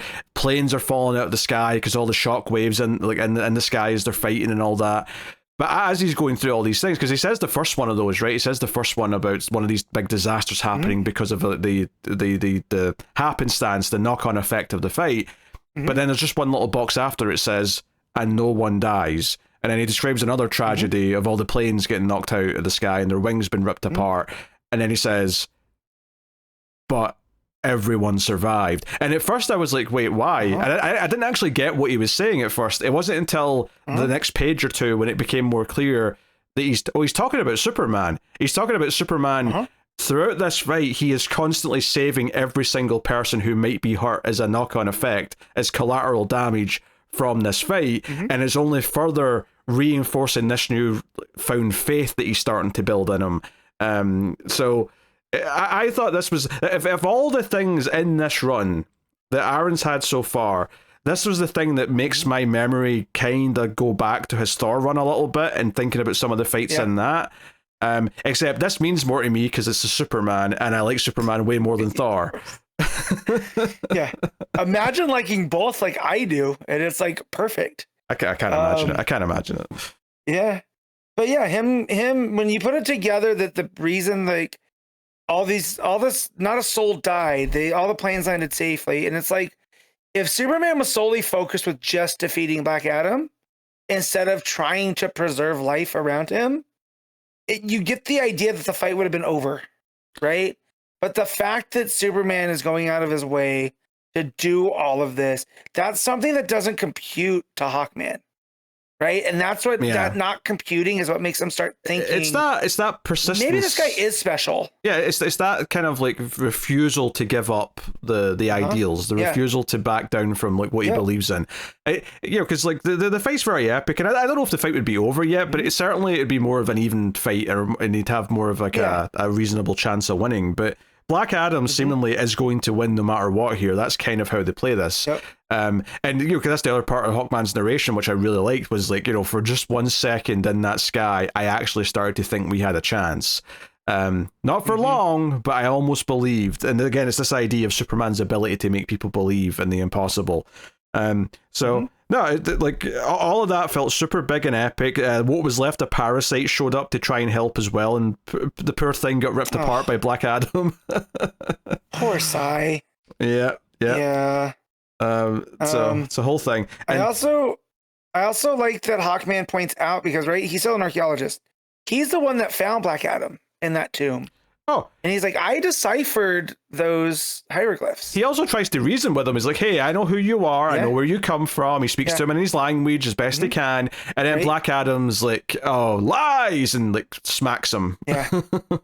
Well, but just the point where he goes, you wanted to be this, everything that they said about him. He wears his homeland like a cape. Oh yeah, this is later. He comes to do this, and he has all his power. This is later in the issue, because earlier on, he tries to talk to him. He tries to bring up the fact that he knows who he is, but it's later on where he's like, "Yeah, that prophecy you believe that's about you, all of it applies to him." And he's talking about Superman. Yeah, and again, and I like how that he comes to that conclusion through all of that, and him being the historian and looking at the story and being able to decipher these things.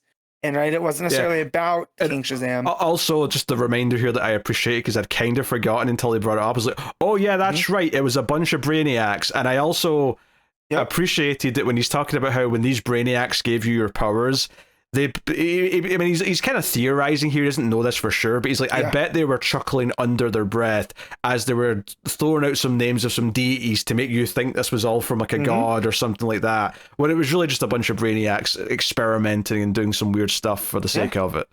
I was like, I like that a lot. God, and those pages, the way that they're bathed with the purple and whatnot, with them sticking out on there, it all looks really, really good. Sandoval's doing great.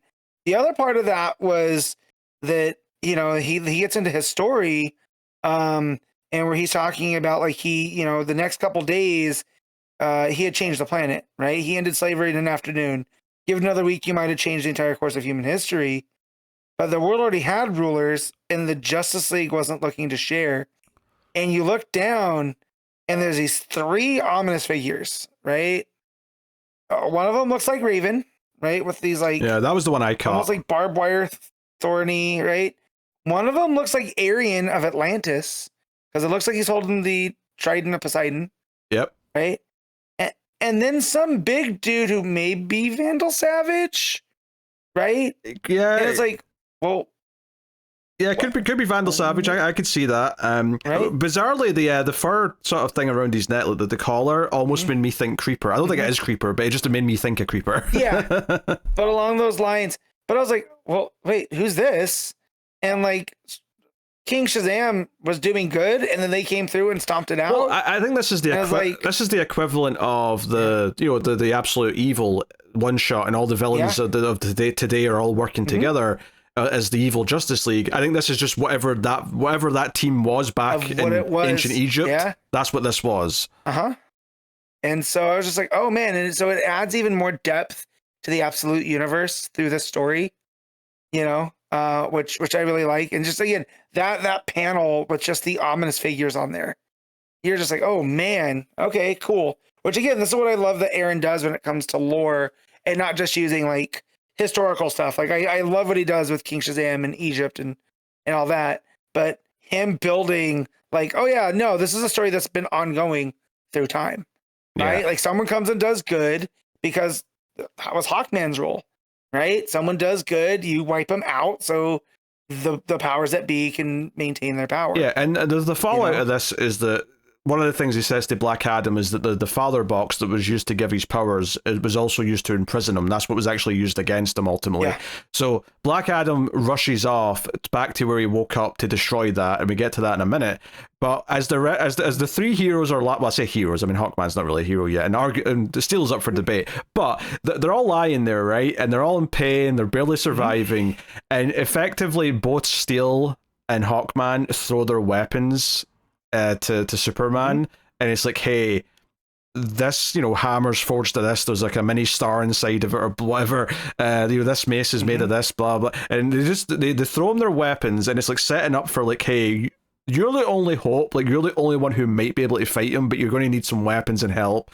And Superman disappears for a minute, obviously, as we go to Lois and Talia, who are fighting. And it looks like, Talia might be about to kill Lois, but then Black Adam shows up to get his father box. Yep. And as he's ripping that apart, we see red mist come in. So we know, that's probably Superman's cape. And we see the red mist fly to the moon, really atmospheric, against the black, space and, hitting all that. And then you just see this panel at the bottom of, like, on one side a mace and then the other side a hammer, just hitting both sides of Black Adam's head at the same time. And the final page is Superman holding both of these weapons, but he's also armored up into this insane-looking I don't know what you call scaly armor. It's got the S shield on it. You've got the House of L symbol, of course. But... It's very similar to what Hawkman was, but he had the mummy wraps underneath. Whereas this looks like it's Superman's suit more.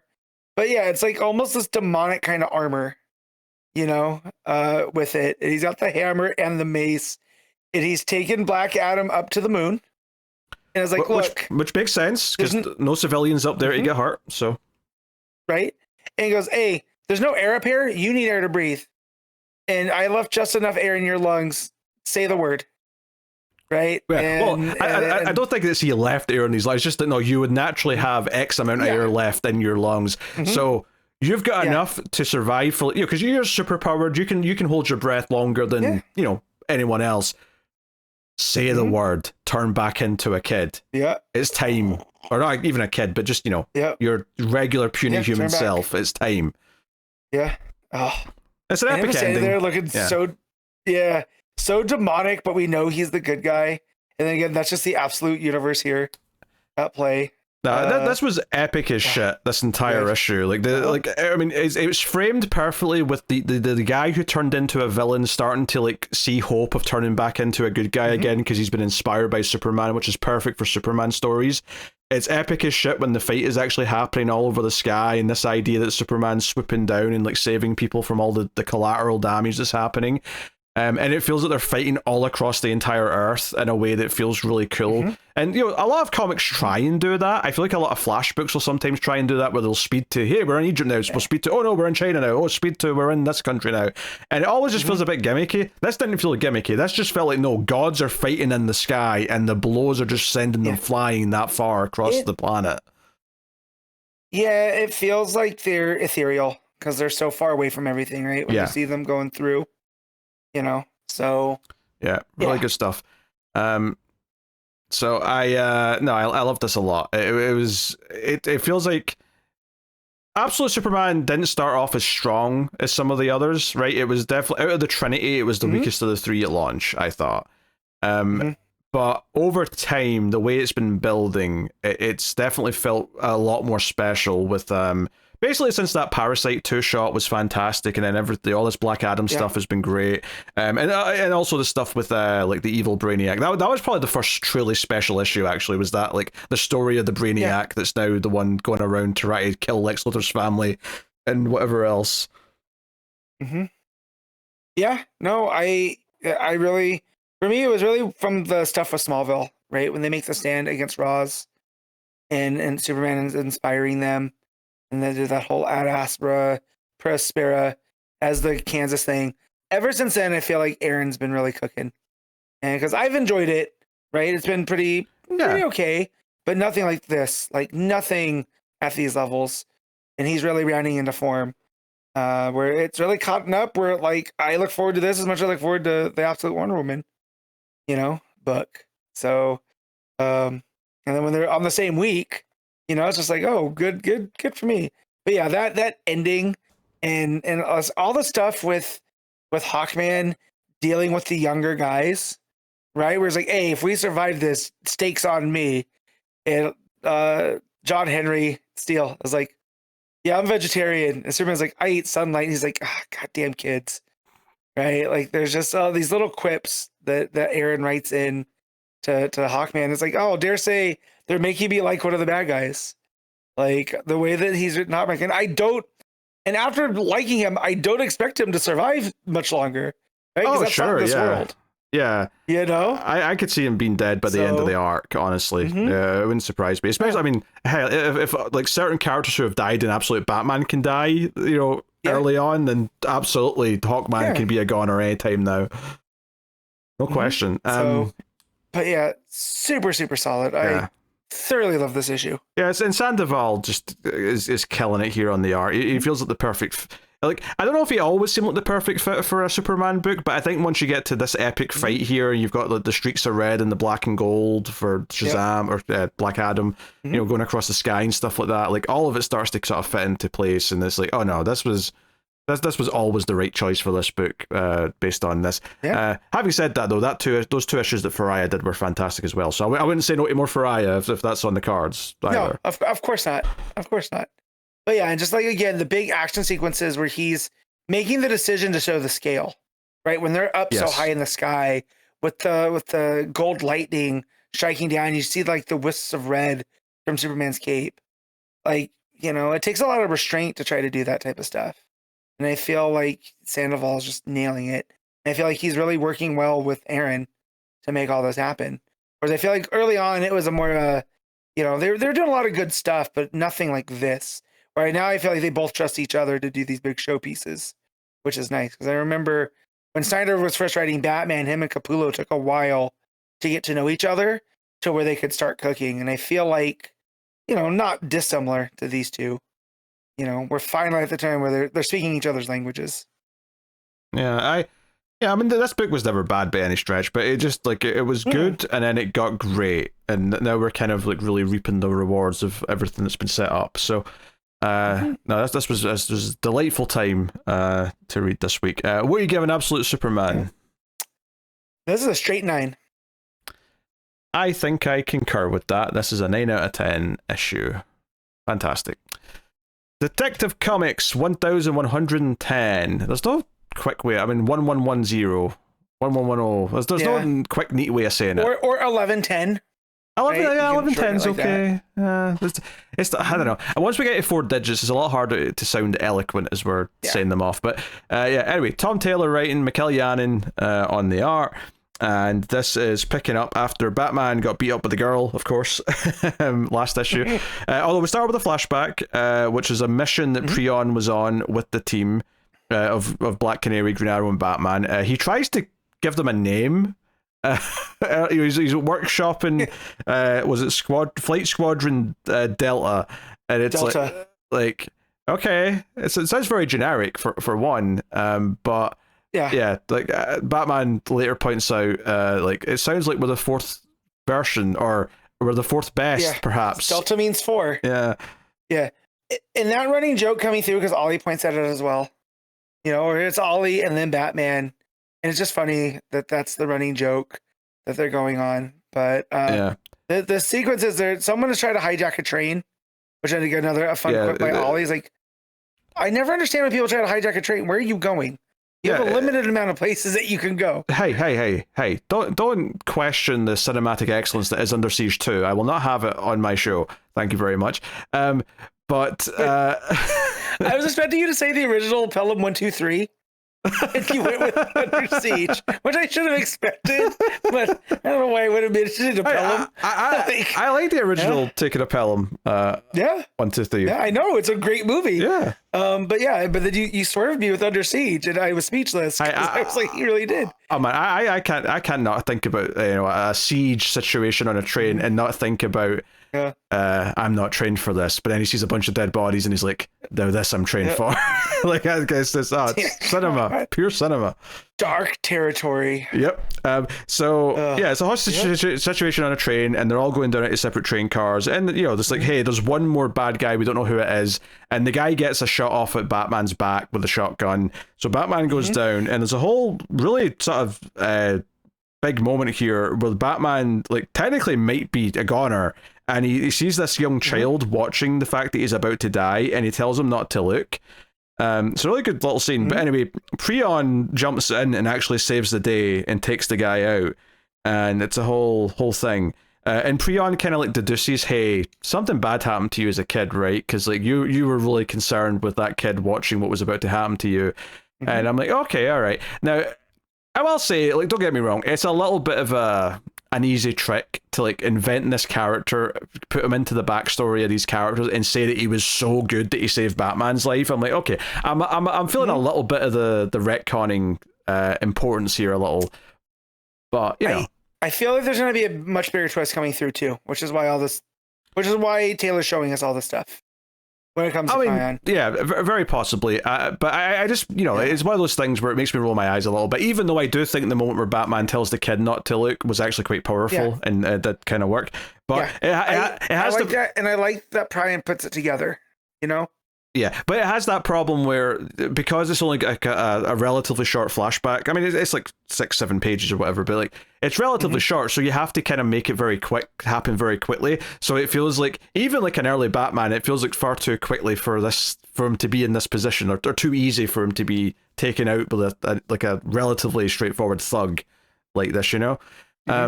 But hey, regardless, everything looks great, and there's a nice energy to it, and like, yeah, some of the moments are really good. But when we pick back up with present day stuff, and Oliver comes and gets Batman, and Batman's hurt, he's like, okay, we have to try and find the girl. Where's she gone? Oliver's arrow like tracked her with a bunch of, you know, like nanites or whatever. So he's like, hey, I can just track her. Oh shit, she's where Dinah is. Oh no. So they call Dinah, obviously, and Dinah is told, hey, that girl's the assassin, and she catches the girl trying to kill the guy she's protecting. So we get target. So we get the girl, like, you know, laying down the smackdown on him, and Dinah comes in and has to start, you know, blocking knives that the girl's throwing at her and all the rest of it. And she's going to take off her glove and use her touch power, whatever it is. On her Dinah. Touch poison. When that's when Oliver and Batman show up, and you know, she ends up running off, and Dinah's going to chase after her, but Batman's like, hey, no, don't. She doesn't know we're tracking her. Let her go. We can see where she goes and who's behind it. But Batman's got some interesting little observations that he wants to bring up. Is that he doesn't believe that this is the same girl they saw in the cemetery. She looks the same, but her body movements, her mannerisms, the way she does things, all say it's someone else. And it's like, well, twin, maybe? Or, you know, what else is going on here? Something else. So that sets up something that is going to be revealed later in the issue, which is that she's conditioned by the people who control her into multiple personalities. So this like murder assassin version of her is something they sort of activate with like a keyword and an object, which turns out to be an egg. They offer her an egg in this trying time, and that turns her back into the regular little girl. We see you later on. God, and the guy wearing the turtleneck with the suit jacket who gives her the egg, he just looks evil. So props to Janin. That he looks like he should be working for the Empire in the first Star Wars. You know, just like this old, you know, craggly guy with gray hair. You know, and then when he whispers something after he hands the egg, and that's where she goes out. But there was a thing that Batman has said is like, it's when Dinah asks about the twin, he goes, no, it's as if someone else is in the same body. Yeah. So it's, you know, I'm wondering if that's like you suggested multiple personality type stuff, but I'm like, yeah, but also if it's like body jumping, you know, kind of like, you know, Dead Man does it. I mean, no, I mean, like it's someone else's essence. Well, I thought that when he first dropped those clues, but later on when Batman sees what happens, he basically just says that she's conditioned for different personalities now. So Batman's telling me that, which is why I said it that way. Because I initially thought, oh, maybe it's someone else jumping into her body or possessing her, or, you know, whatever it might be. But he straight up says the egg and the keyword is like a trigger phrase to like sort of, it's like a hypnosis thing. So that's why I'm thinking two personalities. Yeah. Okay, there it is. Because I missed that part. I must have read it too fast. You look very confused there for a second. I was for a second, and then I went and I found it. It's when he meets up with Dinah and Ollie. Yeah, because in the forest outside the house. Because he's with them at first, and he says, "Wait here," and they're pissed that he said, "Wait here," because we're Black Canary and Green Arrow. Why are we waiting back as if we're just like the help? And then Batman comes back, and he's like, "Okay, this is what's going on. This is what I saw," and he gives these theories. He's like, "Hey, we have to go get her," and like Dinah's like, "No, I'll go get her," and Oliver actually backs her up and says, "No, Batman, let Dinah be the one who sneaks into the young girl's bedroom at night. Maybe that's the better option here." And Batman's like, it's like they don't have a Damien little tut sound effect, but they could have done, and it would have fit the moment. Well, that's the other runner about talking about how Batman does the disappear that he does to Gordon all the time. Yeah. When he Batman's out of the situation, and they're like, "Yeah, it's like a rude magic trick." And then Dinah does that to those two, and Ollie's like, "Yeah, you know, it's like a really rude magic trick to Batman." So like, hey, just you know, Taylor with the running jokes here. It goes good, but yeah, definitely the tut. Yeah, and then there's the other. You can see that. Yeah, the other tease here as well is that the final thing he says once they've realized she's gone. Oliver says, "Besides, you know, it has to be her anyway for, you know, personal reasons, because, you know, Batman says it could have happened to any one of us, but he's like, no, it didn't happen to us, though. It happened to her. And then the end of the issue reveals what they're talking about is that Dinah, you know, for whatever the reason is, presumably inadvertently is responsible for Prion's death. So when Dinah comes to get the kid, and the kid's like, hey, I know they're up to something, like, you know, they've been telling me I'm a princess and that I'm being kept in the mansion to be safe, but there was like a lockbox from my dad that said only open it, you know, years down the line, and she was always too scared to open it. And I actually really like this little touch, is that she said that recently she didn't feel any fear, so she opened it, and I'm like, oh, that's a really neat way to tie in the last arc of the book, you know, because everyone in the city didn't feel fear, and that let her have the courage to open this box, which explains some of this backstory to her. So I'm like, okay, that's kind of neat.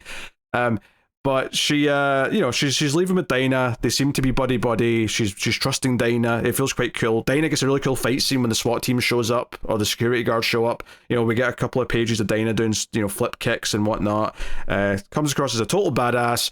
But then the old lady who's looking after the girl comes out and says, hey, you can't trust her. You know, she killed your father. And Dinah can't lie. So the final panel is Dinah looking at her and saying, I'm so sorry. And it's like, shit.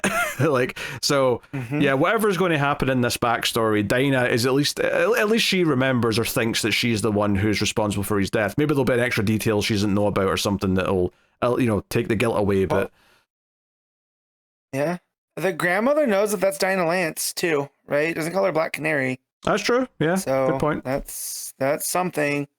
You know, and just the fact, too, that she says, you know, I'm not a princess. There's no nation waiting for me. You made it up. And Grandma's like, I would never, the true deceiver. So it's like, man, what is the truth here now? Right? Like, we know they programmed her. That evil gray-haired dude is definitely up to no good. You know, like, what was in this box? You know, because when she wasn't afraid to open it, you know, why was that all that there? You know, so it's another thing. And then the ending where Dinah's like, yeah, no, I'm sorry.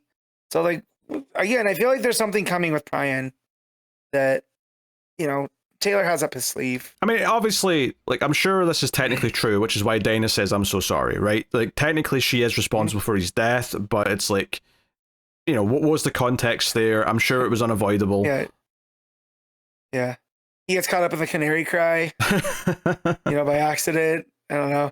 I don't think she stabbed him in the heart. Yeah, you know, I mean, I don't think shot him. It'll be anything to do with her canary cry, just because, like, Oliver said it could have happened to any of us, or Batman said that, sorry. Like, so that was like, oh, does any of us could have been in that position where we accidentally killed him, but it was her that did it, so she's the one with the guilt, she's the one who has to live with it, and she's the one who feels a sense of responsibility for looking after what seems to be his daughter. So, you know, it's a whole thing. I think this arc has been really interesting to read and talk about, because I think when it started, it was well done for what it was, but, you know, we had all these, like, questions about this Prion character and how he's been inserted into the backstory and how it was kind of weird and whatever. I think this issue and the last issue have both been really good. Like, I think the continuous kind of vibe from, like, the whole stuff from the skyscraper, jumping off, Batman fighting the girl and getting his ass kicked, and then this stuff with, like, all the going to get her and the reveals about Dinah. And Dinah getting a cool chance to, like, show off her action skills here as well. But, like, I think all of this has just been really smoothly paced and felt like it's ran on wonderfully, like, from the two issues. It feels like we're in the back half of an action movie where everything is leading on neatly to the next thing. And, yeah, the only thing I could really critique is, I rolled a little bit, like, how easily it seemed that Batman get into a situation where the rookie could save him. Like, you know, it just feels a little bit, like, convenient for the sake of the plot. But even that had that really good bit with Batman telling the kid not to look, because I was like, oh, that feels like a really thing that he would say. Like, so it's like, hey, you know, don't look, don't be traumatized by my death for the rest of your life, please. You know, right? You know, you need to create your own version where you're trying to save this train for the rest of your life. You know, he's going to become a train conductor just so he can. But he's like a vigilante train conductor who's always ready to fight at any moment's notice. Yeah, he's the one that throws the guys off of the train when they don't have a ticket. Yeah. You know, that's what he lives for. And he's like, people say to him, who do you think you are? And he just leans in and goes, I'm the conductor. Yeah, you know what? Erase this because we got something. He grabs people and says, like, "You're on the wrong track," and then throws them off the train. See, I think you're putting your film degree to use here. It's not the editing of the show or putting the things together. No, man, throwing quips. TV degree, technically, not film degree, but yeah. Okay. Same difference. There we go. You're creative. Anyway. No, everything, I agree with all of that. I like all that. And again, there's something to him because the way that Prime was able to pick up on Batman and him looking at the kid and wanting to preserve that kid, he puts that together that something must have happened to Batman. So. Yeah, no, I think it's also interesting that clearly there's still something about his origin that is still to come up. Like, where did he come from? You know, where did he go? Something, Cotton Eye Joe. So, hey, no, it's not like I think this arc has really won me over with just how well paced and fun it actually is to go through all the motions now that Batman, Green Arrow, and Dinah get to have just this mingling kind of interaction with each other and all that. You know, like all the weirdness of like the Preon introductions kind of like faded away now, and it's like no, we've set things up. We're having fun with the action now, and obviously the art from Janin is really, you know, beautiful most of the time, and you know the action scenes have this great sense of flow to them. You know, it's hard not to just be heavily entertained. It may not be an all-timer story, but it's hitting a lot of good notes. Yeah, it's a really good like next level, like not an all-timer, but I do love the way that they're all characterized.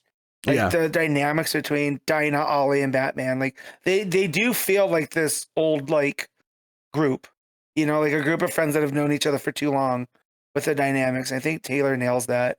And then just everything Janin does on art, you know, like I like the fight scene with the girl in the safe house with her and Dinah. And like Dinah's blocking the knife as she throws it and saving that guy. Like it's very I don't know.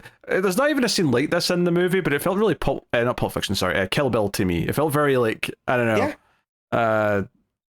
Yeah, I can see it.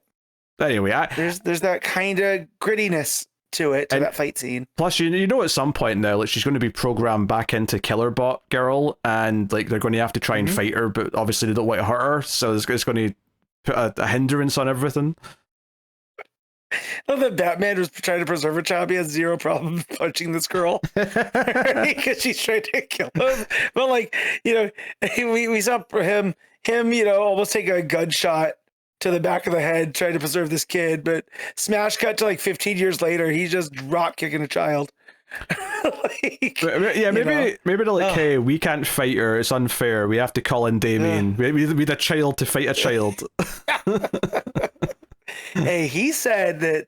I don't know if you see those videos where the parents will come to the kid like, "Hey, there's a kid outside who said that I couldn't beat up their dad, and he's here now, but I need you to beat up the kid." And some kids are like, "No," but the other kids that get up and get ready to do it, that's definitely a Damien. You know, like, oh, let's go. Oh no, fun time. All right, Matt, what are you giving Detective Comics? I'm gonna give this a straight 8. Yeah, I think I agree with that. I think it's a solid, really great, fun book, and it's really well paced. The character voices are all being nailed. Just a couple of little bit of weird. We're retconning Preon to this past. It's still a bit of a minor nitpick, but you know, other than that, having a great time. So cool. Superman 39, legacy number 882. Joshua Williamson writing with Dan Mora on the art, and as they say, it is prime time, but not for me, only for thee. No. I really will not forgive Josh Williamson for making me kind of like Superboy Prime. I really don't, because he's doing some good work here, albeit playing on nostalgia pops, which I guess if you're going to do the nostalgia pops, it makes sense to be at Superboy Prime because that's kind of his entire characterization up until now. And so here, the last issue ended with him being dropped into Infinite Crisis, and he gets ready to start falling into the same trappings, right? Where like the character named Risk goes to punch him, and his arm explodes when Superboy Prime doesn't move. And Superboy was like, "Oh, I didn't know he's gonna hit me that hard. You know, I didn't think that was gonna happen." And then he starts remembering like what would happen next. and that's when the flashes come. So he moves out of the way of the flashes, and then, the Golden Age Superman comes up to him and starts telling him how disappointed he was in him, and that you were supposed to be better than this, and that, the real reason I had to get out of there was I was tired of listening to your sniveling and crying about how the world's not fair. And that's where Prime starts to realize that, no, this isn't real. Not before Golden Age Superman hits him with the moon. And Superboy Prime's like, you can't do that. And he goes like, this is from a different era, right? And then it knocks Superboy Prime into what looks like the animated series style of art, which again, Mora's doing all of these different styles that I'm going to bring up so well. So it's all very flat and angular, and it's that Bruce Timm style. And Superboy Prime realizes that this isn't the series, it's the comic book based on the series, and that he has to play by those rules. And then that's when Manchester Black's like spirit comes up. And come to find out that he wants Superboy Prime because of his tie to the metaverse, because he's from a world where all these characters are comics.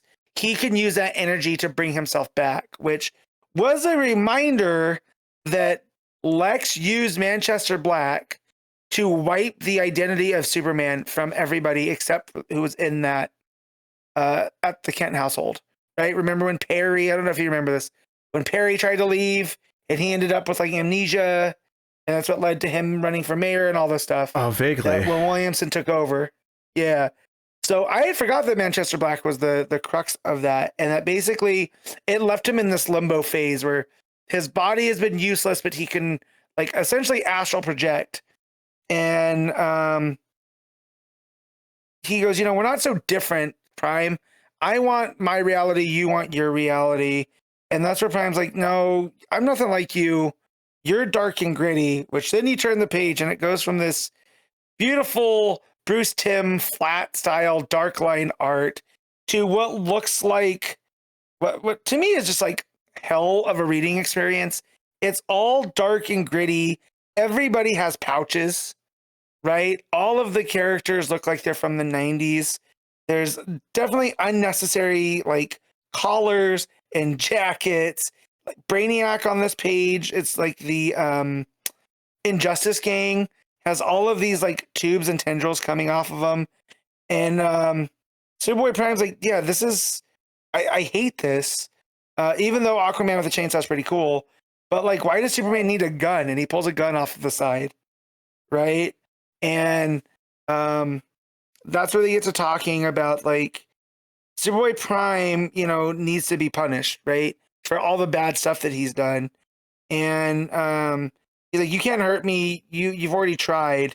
You put me against the Titans, you put me against the JSA, right? And then Manchester Black kicks him into another book, which now it becomes a romance book with him and Witchfire, with Superboy Prime. And it's done in that kind of pulpy style that almost looks like a Sean Phillips, Ed Brubaker book, which is really cool.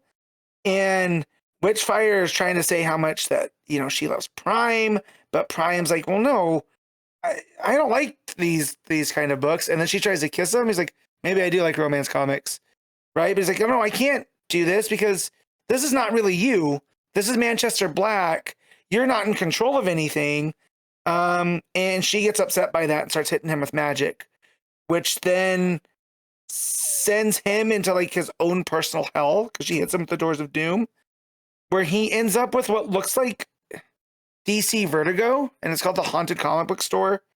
And there's all of these, like, which is very funny because we started reading Alan Moore's Swamp Thing, and it becomes very much like that, where there's these big chunks of prose of like narration boxes talking about how, this is how comics were for a certain time.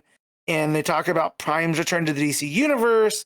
And it's very like this heady Alan Moore style narration going on. And they talk about this part of the meta reality, the DC horror side of things. There is an avatar of DC horror comics, and there's just a panel of Swamp Thing, which is super nice, right? Because it's Williamson playing into this history of DC, you know. But he's like, but he also knows that Black is waiting for him there.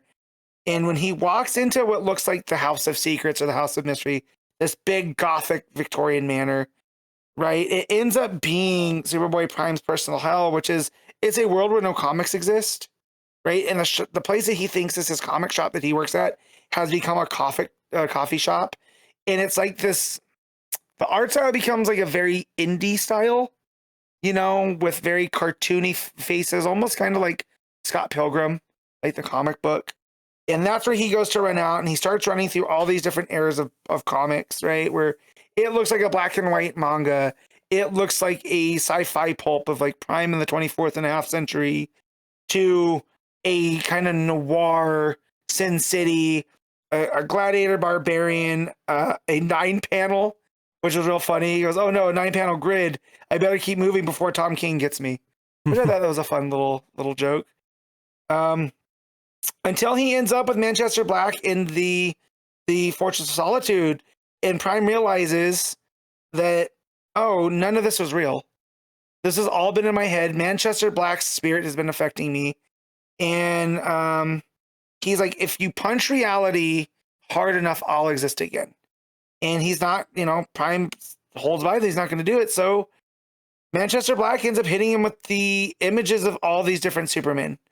Right, so we have, you know, Golden Age Superman, we have a cartoon Superman, Electric Superman, the dinosaur Superman from that dinosaur book.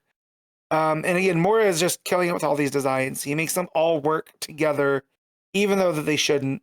And then the Justice League goes to attack, and he gets mad enough as they're attacking him, and they're not listening to him. And like, Prime, you let us down, and they just play into his disappointment. And Wonder Woman grabs him with a lasso, and he gets mad, and he goes to punch, and he punches the ground, and that's enough that it ends up restoring Manchester Black to not life, but back to this reality where now he is wearing that you know, the same kind of costume that Superboy Prime was in that grim and gritty, you know, Earth, where it almost has like the Death of Superman bleeding logo on his chest with like these new electrical powers. And he holds up Superboy Prime, and it ends with him going, well, why don't we reboot? And that's where it ends. And so again, it's not the right best. It's not what I want in a Superman book. However, if we are going to do this meta contextualization of Superboy Prime, where he exists in all of this, I can't think of a better way to do it, right? And for everybody, it's not going to work. But as someone that is very much into DC lore and mythos and the different styles that come at play, I'm very much into this. Even to the point where I can put away my distaste of Prime, because he is rounding into a proper character where for a while Prime was just kind of evil Superman and whiny, and I want my Earth, and he was kind of the representation of those fanboys that can't accept change. Yet now he has become this avatar for the metaverse in a fun way where I feel like since Johns has gone on to do his own thing, they're not really touching on the metaverse, which was, I think, a great concept when it was introduced in Doomsday Clock. And in that, for as much as, you know, Superman exists in comics, he exists in our world and can leave an imprint. So the fact that Williamson's playing with that, and the idea that Manchester Black, who was written again by two American guys, which Superboy Prime points out, to be like this British character, that he doesn't make sense. But he was introduced in a 2-issue arc of an Action Comics. Like, he's not that big of a character. How does he have this much sway with Superboy Prime? And so, you know, again, at least Williamson's doing something fun with it. And then Mora on the art, just doing all these different styles. Like, yeah, it seems like it's very gimmicky, but he's doing the gimmick well. And he's drawing all these different characters, all these different versions of Superman, and you can just tell he's having fun. So yeah, it's definitely a bit of a trip, and not what I would expect from a Superman book, but I'm still enjoying it. And especially we got to that romance page, and I thought that was super, super funny. because of course somebody like Prime who loves superheroes wouldn't be reading romance books. Of course he wouldn't know how to handle his way around them like he would in a superhero book. But yeah, man, between the art and Williamson telling this real fun story, it's definitely making me worry about Legion now, because I'm like, oh man, what if what if it's actually good, right? And now I have a good Williamson book that I'm gonna have to, because I have no problem dropping a Williamson book at this point. But yeah, if he's rounding into shape, then that's kind of exciting. So I'll give this a 7.5. After all that, 7.5. All right. Okay. Wonder Woman 34, legacy number 834. Tom King writing with Daniel Sampere and Bruno Redondo on the art. So this wraps up this part of the Wonder War arc. Right, we've got a couple of fill-in issues coming after this. And it's an interesting issue, right? Wonder Woman's got the God Killer sword, and that's all fine. She got that last issue. The big thing here, though, is obviously one of the features that the Matriarchs had, basically since she was introduced as a character in the future with all of her power, is that she's had a Green Lantern ring. And this issue actually opens with kind of the explanation of why she has that, because obviously we might have said at one point, oh, how did she end up getting picked by the ring, yada yada yada. And I actually love the opening page of this, which is you can see Jon Stewart's dead hand, and the ring's leaving his finger, it's flying up looking for a replacement, and you just see her hand come in and snatch it and hold it. And we come back to this throughout the issue, where we actually see that she kept holding it, and the ring kept trying to fly away because it doesn't belong to her. And like her hand starts to bleed as she holds on to it. And it's this idea that the ring constantly wants to leave her. It's not hers, but she has such strength and like willpower that she effectively holds it hostage and wields it regardless of the fact that it isn't hers. And the payoff to this is that towards the end of the fight, Wonder Woman actually wins this fight because the ring wants Wonder Woman instead. And Wonder Woman even says that, there's been a couple of times as all the different Green Lanterns have died over the years, because we're in the future, remember, that she's basically rejected Green Lantern rings because she doesn't feel like she doesn't need one. She's an Amazon, she's got all the other stuff, the lasso, the tiara, yada yada yada. But she finally accepts it, and it literally just flies off of the Matriarch's hand and goes onto hers, and then she wins with the Green Lantern ring. I love the framing of this throughout the issue of like one explaining why the Matriarch has it in the first place, that she kind of stole it, has like shown incredible power and strength in keeping it, and then that being the thing that turns the tide at the end. But also just even the badass moment in the middle where Diana breaks her sword in half and she just makes a new sword out of the Green Lantern energy. So we get like a sword fight between the God Killer in Diana's hand and a green construct sword in Matriarch's hand. All of that stuff was great. It is really cool. Yeah. And just the whole concept of the Matriarch holding this ring, and like it doesn't choose her, she chose it. And she like took the agency of the ring away and forced her own will upon the ring. And that is really Tom King saying something, right? About taking stuff away and using it the way that it's not supposed to, right? Because at the end of the day, the ring is still just the Green Lantern ring, right? We've put all the stuff on it about the oath and it choosing the people, and you have great will, right? But like she has taken this thing and turned it into something that it's not. Right? That it's still a Green Lantern ring, but it's not being used in the way that it's supposed to. And with what we know about the Matriarch's origin, and with how the Amazonian, and she gave birth on the Mouse Island and all this other stuff, it just really shows how this type of power can be corrupted, right? Like, it's not necessarily that the Green Lantern ring is this source of evil, but she turned it into a tool of that. And like it can be with anything because it depends on who wields it. And then the idea that that same tool Diana turns, and through the way that it's supposed to be used, right, the ring chooses her because of her force of will, and that's what she ends up turning that same tool on the Matriarch. I think it's very poetic. And again, it's very silly to say all that this is two Amazonians beating the piss out of each other, right? But what he is saying in the subcontext, I think is really nice.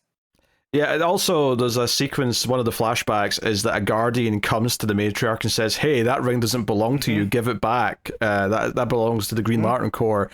And she just kills the Guardian. We get like a silhouette like panel of the Guardian just sort of being almost like she made two, if you imagine like the Fortress of Solitude spikes, she just had like two green construct spikes just come up and impale the Guardian, and you just see it in silhouette, and I'm like, damn, that's dark as shit.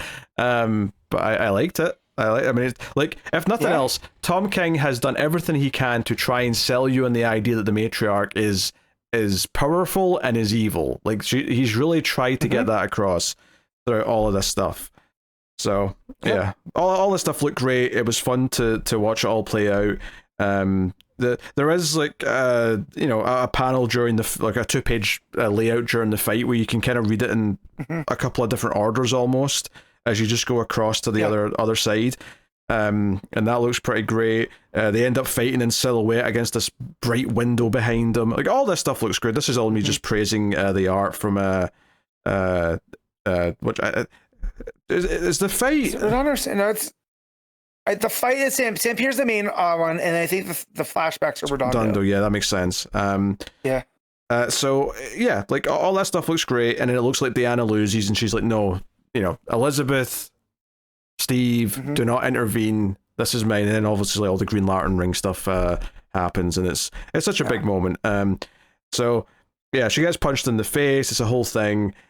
She punches her out of the building, and she goes flying outside. But we're not completely done as of yet. There's a whole thing here where Diana's kissing Steve goodbye and saying how much she loves him, and she goes to the Fates, and the Fates actually start shitting themselves because they think that Diana's going to kill them, and they're like, whoa, wait a minute here.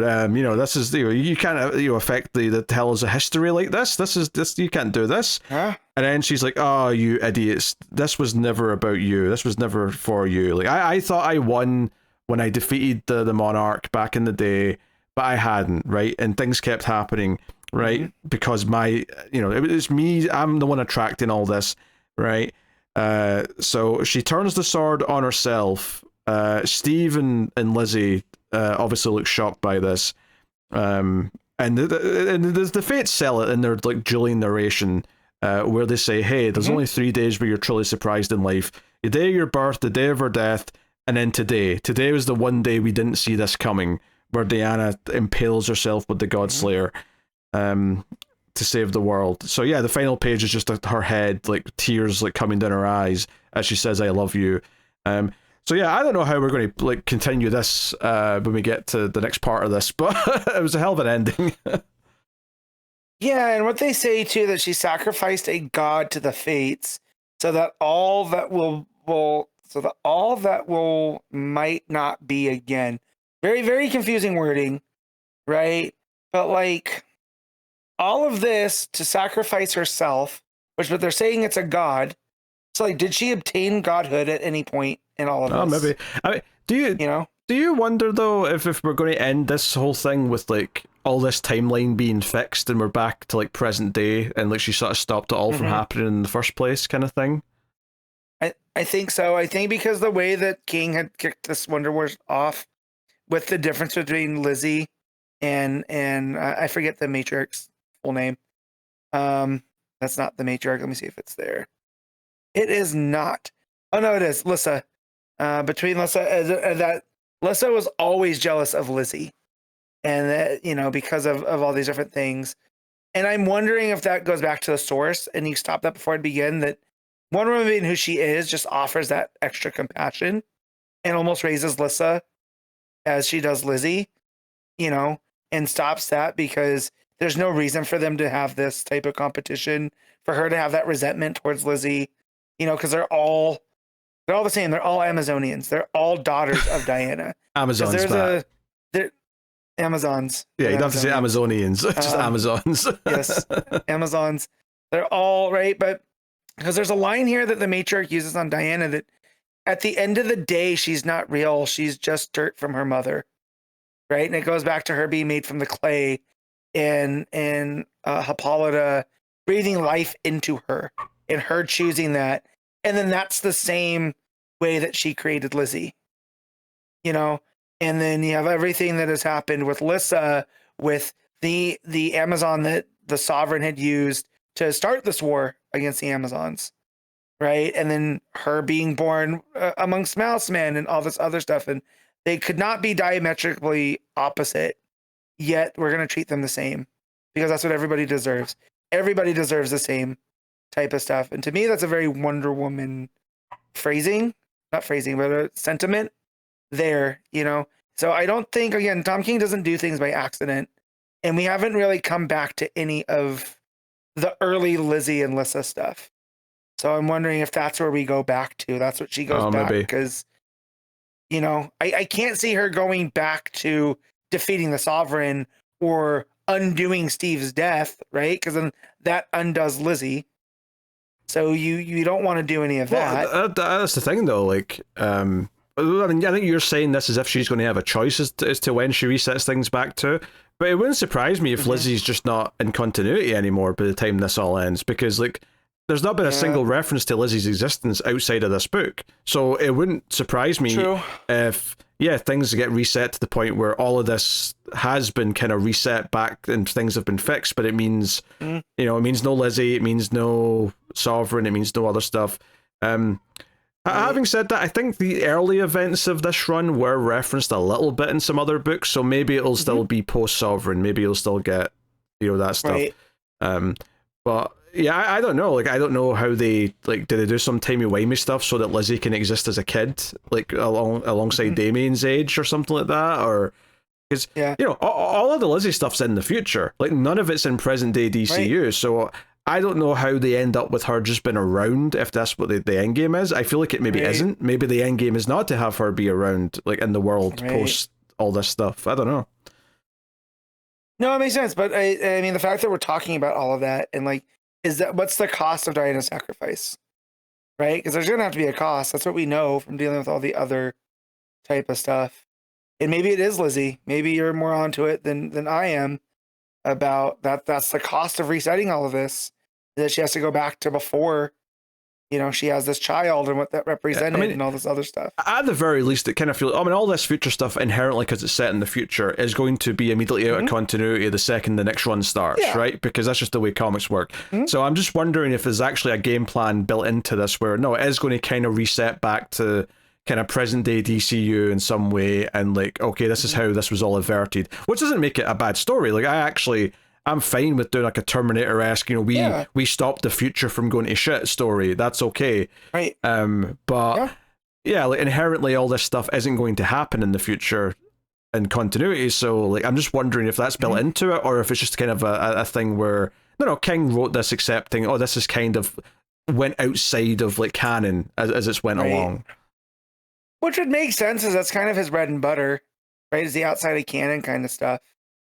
You know, with Mr. Miracle, that's true. And so, but again, it doesn't undo anything as well, because I'm loving, again, I like this characterization of Diana as she says, you know, she's a mother and she's a daughter, and that is where the matriarch has failed, is taking into account the sacrifices that she'll make as a woman, you know, to make this stuff happen. So again, I like where all of that has gone and the story that's been told. I just, was not expecting her to sacrifice herself here at the end.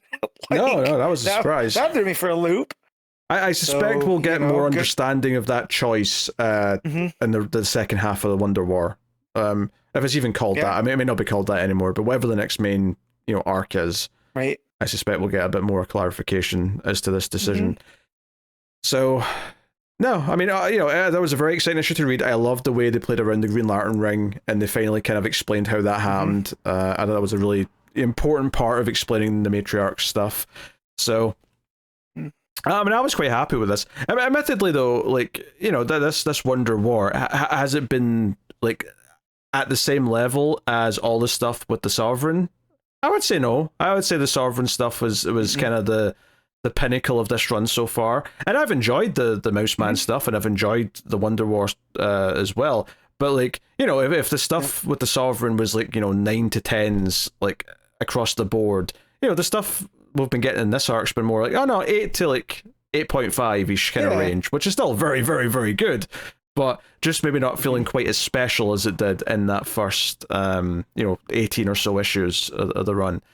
But hey, there's not to complain or anything. It's just to say that it's not got quite that spark anymore. But I also think that it could get it back depending on where he's going after this plays out.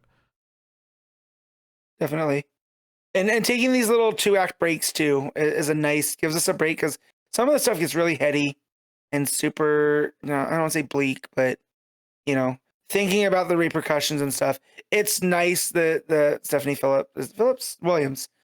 There's a lot of Stephanies in comics right now, but comes in and gets to tell a little 2-arc, kind of palate cleanser, if you will, to reset to where we go in it. And again, it plays with that. It makes me miss reading what's going on. So it'll, but yeah, I definitely agree. Like the first big chunk with the Sovereign and her doing all that, like that issue where it went through all the Wonder Girls and the villains, and we got the perspectives. That's still one of my favorite books that I've read, in recent years. So, and I don't think anything has been that close since that issue. But this was still pretty strong. All the Green Lantern stuff and the ring and what all that represents, and her killing a Guardian, right? Like that really puts the matriarch up there. Like this is a Omega level threat, right? Yeah. The Diana must have really felt like she could not do anything else but sacrifice herself to prevent this. So yeah, excited to see where it goes next. And the art's very good. Obviously, having the 2 artists might have been a cause for concern, but they're both very good artists, though, is the thing.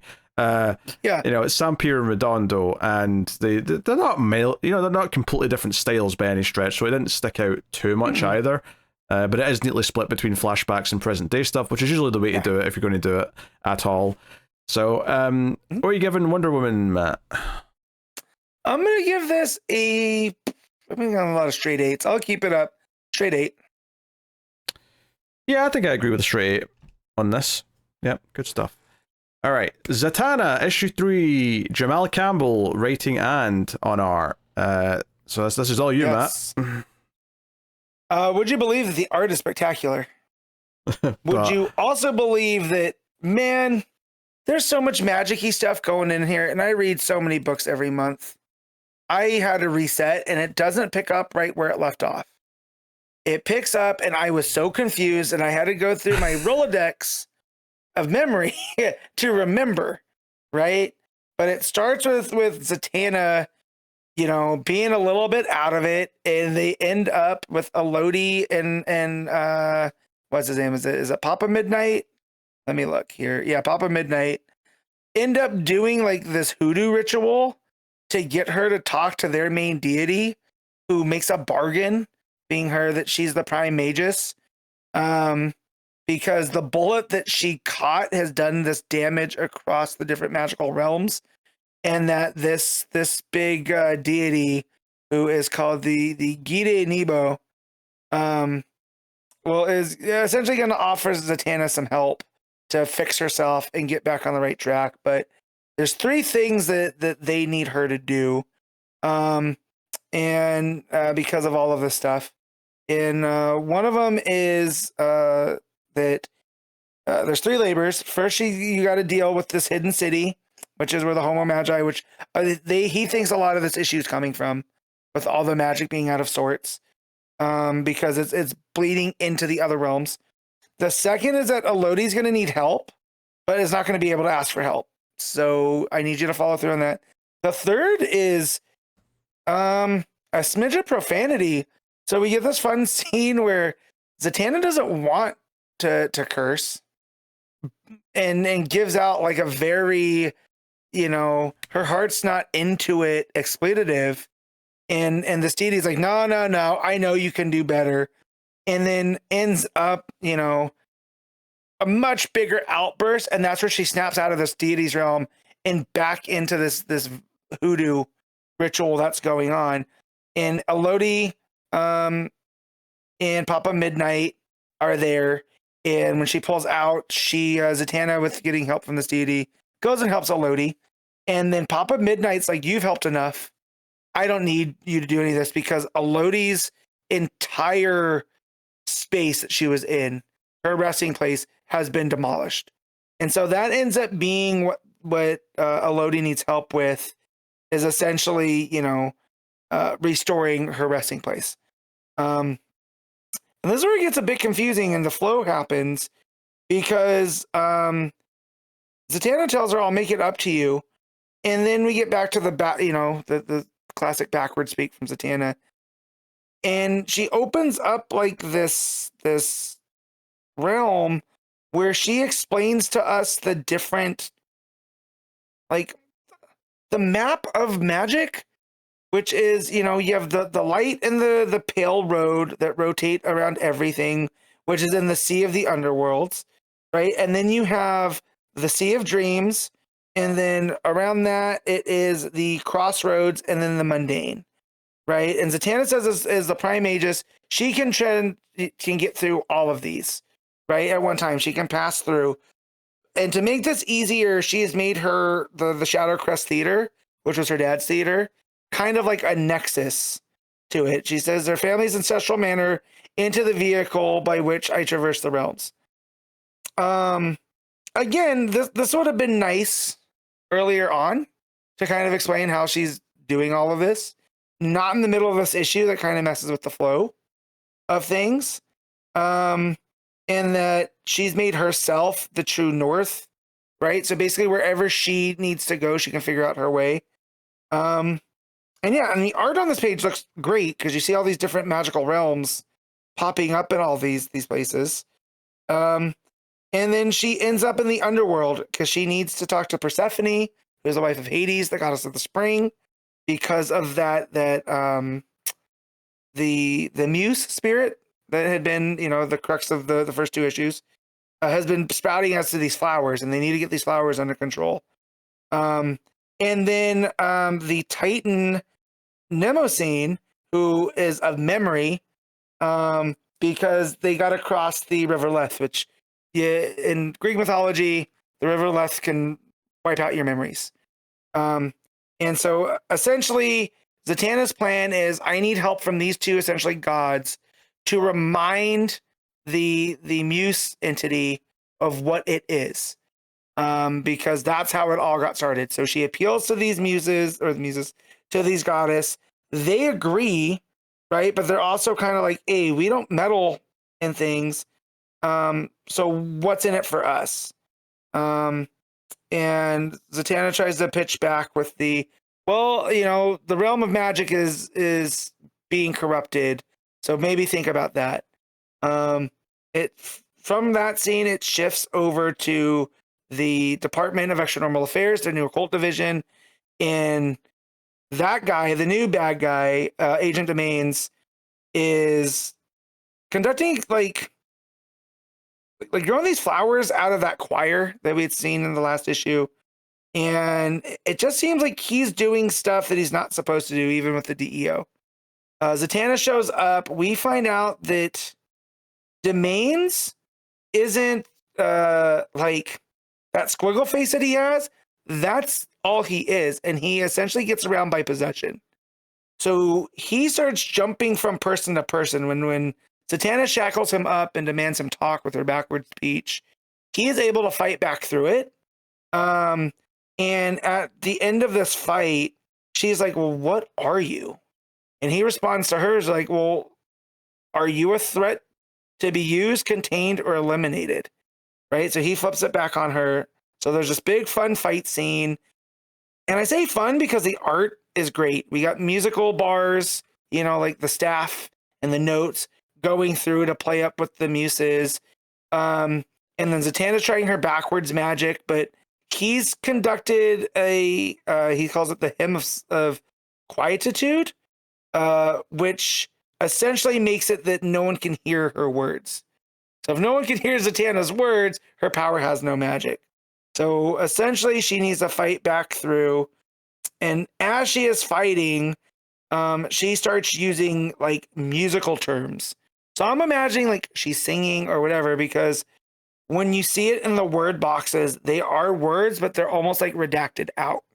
So you can still tell that they're magic, and they have the meter of the backward speech, but they're almost more like, again, I read this more as tones versus words, right? and she ends up fighting through, and then Domains ends up making a escape with the DEO with this other character named Dr. It's spelled GUI, so I guess that would be Gui. And he disappears, snaps, helicopter leaves, and that leaves Zatanna to clean up the Muse, which, with help from the Titan of Memory, Memnosine, is able to remind the Muse of who they are. It ends up bringing the ghost of the singer that that the Muse spirit got obsessed with, and reunites them. And Zatanna realizes this is what her purpose is, and it's not just defending the realm, but it's righting wrongs that have happened that before her. And then that's where it ends, and it ends with some to be continued, but like the world of magic does not suffer from lack of tragedies. There's always mourns the prime magus. She's been chosen to bear witness. So it was almost like this was, even though it was the first 3 issues, it almost felt this was almost like a pilot of what a Zatanna series is going to be. Which at that point, what was the point of the miniseries? 2, right? Like I thought that was the purpose of that. So yeah, it's a very much a mixed bag because I like what's going on. It's just reading all the backwards stuff is a real pain. A lot of the way it jumps around, to tell the story, and it's maybe that a lot of these things are stemming from the second issue or the first issue, and they're just not making a big enough impact for me to be able to pull from them. Right. So it's seeming like stuff is happening at random, even if it's not. And yeah, but the art, man, Campbell's art, the stuff that he does with the layouts and with the magic and the way that he draws out the way the spells are interacting is really cool. And the way that she travels beneath the realms and how it progresses through these panels, which, they're not like a grid panel. It's the way that they float and stuff. So on another busier week, I probably won't get to this, because as I was reading this, I was like, this was like the 10th book I've read for this week. And I was like, man, I don't have to be reading this, but I made a commitment through this one at least, because this is the end of the first story. And yeah, if it's another busier week, I don't know if I'll keep going, but it's just because it's a lot. So, and at the end of this, I was kind of like, oh, this is just kind of more of the magic kind of stories that I don't enjoy. For the first 2 issues I was, and then when we got to this one, I was like, this is all very kind of arbitrary magic because of magic. And I'm not a big fan of that. So, so yeah, if I could just grade it on the art, it would be a lot higher, but I can't do it on that. So this gets a straight 7. Okay. Another one bites the dust, potentially. Mm-hmm. All right. The Flash 34, legacy number 834, Ryan North writing with Gavin Guidry on the art. So, this issue further explores this idea of the quote-unquote flashes of insight that Wally has been experiencing. And Mr. Terrific, who he kind of sits down and talks to about this at work, and Terrific does point out that Wally's doing very little actual work at his job, but basically he's like, well, you're looking at this as like a new superpower, but maybe it's just a Speed Force style extension and your brain thinking fast in the same way that we all kind of naturally predict the future. You're not actually seeing the future per se. You're just kind of predicting that something might happen. In the same way that, in the way the example he gives is that when someone's walking down the street, you're predicting the future so you don't walk into things. Now, I don't know if that completely explains how specific his visions are being, but yeah, I get the idea that they're going with here, which is that his brain's working at super speed. He's kind of just imagining scenarios, but the way it's presented to us, though, as the reader, is like, no, he's getting an ironclad vision. This is exactly what's about to happen, which is a little bit different. Yeah, Mr. Terrific's bringing up potentiality, where things that could happen, because he compares it later to weather. And it's like, you ever wonder why the weather forecasts aren't 100% certain? It's because there are so many variables at play. One changes the outcome. But because Wally's the Flash, it's a little bit more certain because of how, he can look at the different variables occurring, which again, Speed Force Bro, you don't have to explain things, but I do like that concept. And then what North does with the concept of reading a comic throughout the next pages, because now we start dealing with potentialities. And I will say, reading this at work and hearing Mr. Terrific's thing, like, well, you're at work, but you're not doing a lot of work. Because I read every potentiality on my break. All right, well, as we break down. Let's explain what we mean by that. So Wally speeds off to sort of test out some theories in the city, but he sees a portal opening with like the gorilla army coming through it. So he super speeds round to actual Gorilla City to stop them from going through the portal and runs out of Grodd, as you expect. And he starts to use these flashes of insight. So we get this insane 2-page layout that has multiple orders. So it's like a big, 8x5 grid of panels. And there's little like arrows basically showing you multiple choices from each panel. And you can snake around to different endpoints, different conclusions. And you do eventually have to get to the one in the bottom right-hand corner. That'll actually advance the story to the next page. But it's kind of like a maze almost, where you might get a dead end. And like, oh, this one he ends back in dinosaur time. Oh, that wasn't the one. Okay, this one he ends up doing this. Or this one he ends up with, Grodd doing this. It's an interesting experiment of a page to get a point across. I didn't read every single line. I read, a few, and then I'm like, okay, which one gets me to the end? And I sort of looked. There's a cheat code that if you follow the yellow ones, that takes you down to where you need to go. Okay. So that is your main, right? But if you're like me and you started reading all of them and you started tracing back certain outcomes to where it goes, it was a very fun, I feel like I experienced it the way that Wally did. And he gets to do different do-overs, right? And there's some really funny ones where like Grodd just smacks him. He's like, okay, fair, I guess I'd be insulted, but let me hear what you have to say. Right? So you run into that one a couple times, and it's funny every single time. Just this big gorilla smacking Wally. But yeah, very, very fun way to go about this and making it about the potentiality of things and making us experience that as well. Right. And I'm sure a couple people read it through following the yellow, and they didn't go through the whole entire rigmarole. But I feel like it makes for a richer reading experience if you did. Right? Because you're experiencing these different things. You say that, I bet some people just read it in the normal comic reading order and got really confused. I bet you're right too. Yeah, I'm pretty sure. I mean, it's a fun gimmick to try and sell the idea. Although I don't need a lot of pages like that because it did take a long time to read that page. So don't overdo it. Well, and luckily that's the only one. That does it. But yeah, so I thought that was fun. There's also a smaller panel that when Wally runs into Gorilla City and he says Gorilla Grodd, and Grodd responds Human Flash. I've never thought about that before, that he's just Grodd, but people call him Gorilla Grodd. So him calling him Human Flash gave me a good chuckle. And I was like, okay, Ryan North's really doing some fun things here. Yeah, ultimately he just convinces Grodd to delay the invasion, and Grodd is like, okay, I kind of owe you one Flash, but that's it, we're even, and that's kind of it. He goes back to Terrific for more discussions about this. Terrific wants to run some tests. He's got his T-spheres ready to do some big simulations, and he's like, hey, let's test the limits of this. Let's actually get you to predict the weather, which I thought was like a foreshadowing of Weather Wizard. I thought like Weather Wizard was going to be the villain that showed up by the end. Me too. That's not actually what happens though.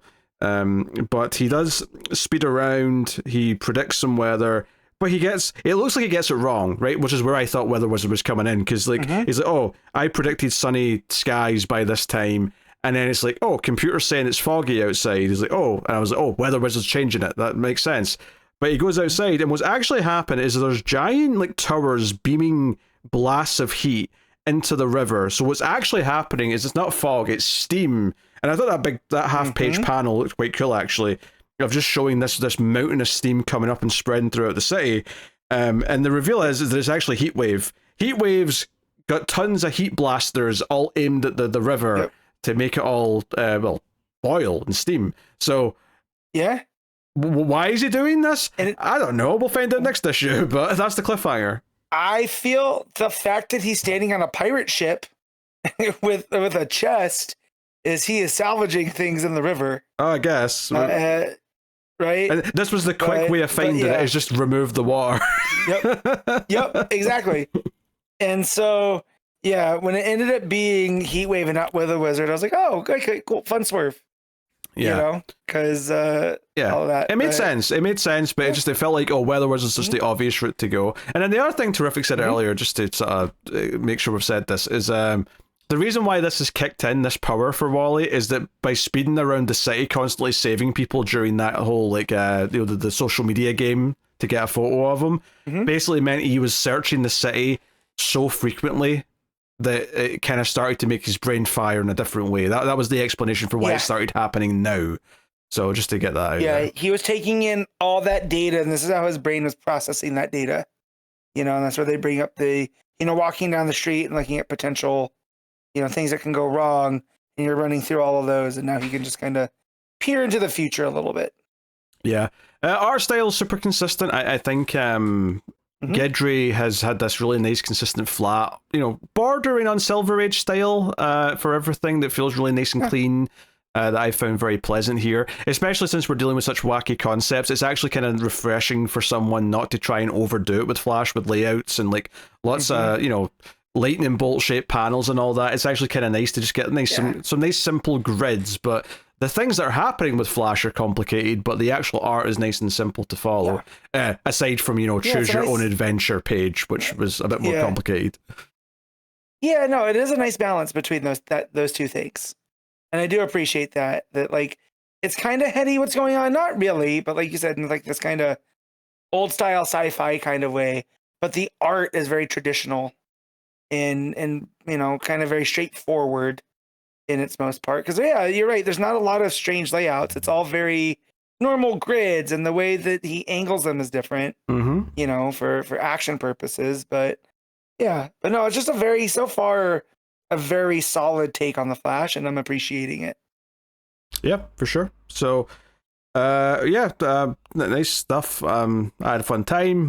This is a very consistent book that I feel. It feels like a, some books are like a heartbeat monitor where they're going up and down a lot. This is like a flat line in a good way. It's not dead. It's no, it's very consistent.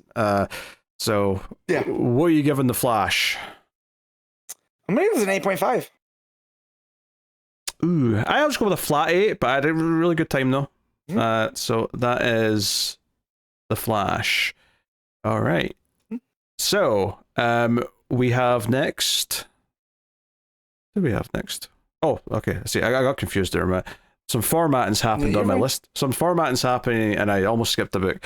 It's gone rogue.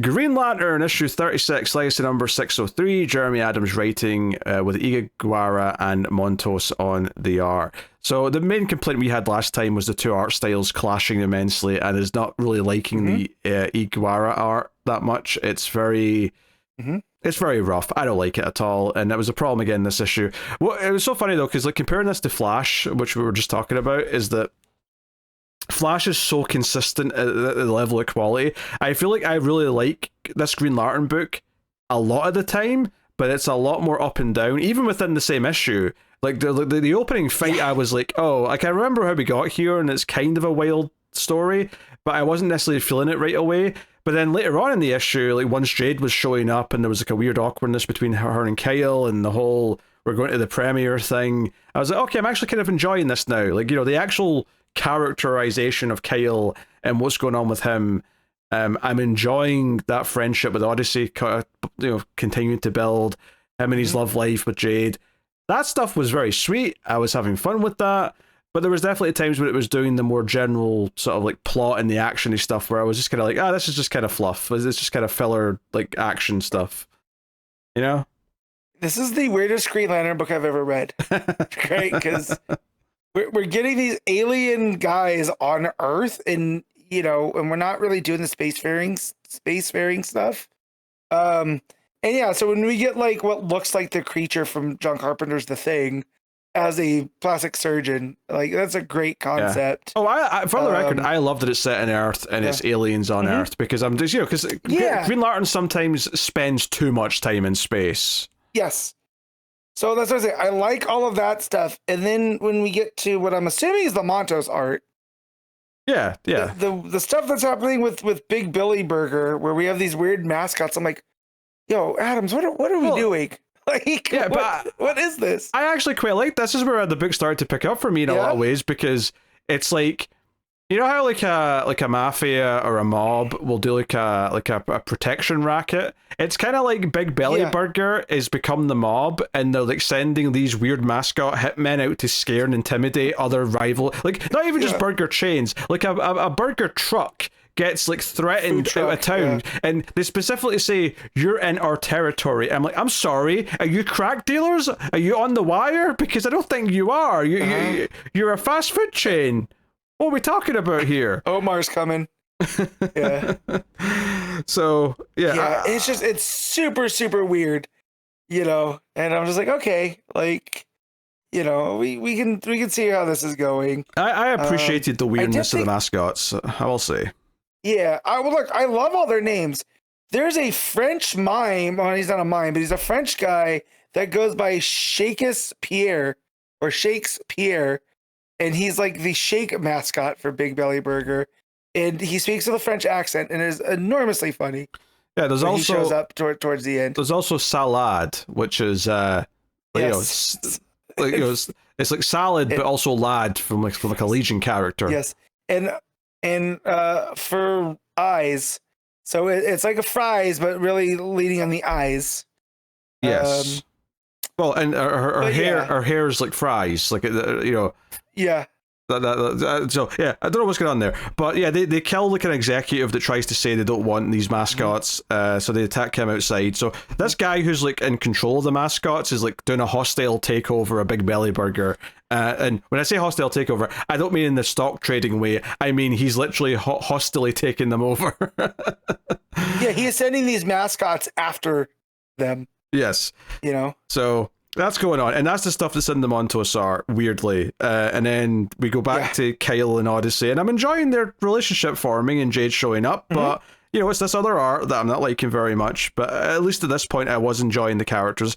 But they set up that someone from the Justice League's coming, and it ends up being Jade, so they start mingling, and, Odyssey's like, she clearly still likes you like her, go ask her out, so they end up going out for like a burger date whilst Odyssey's at this premiere at some fancy event.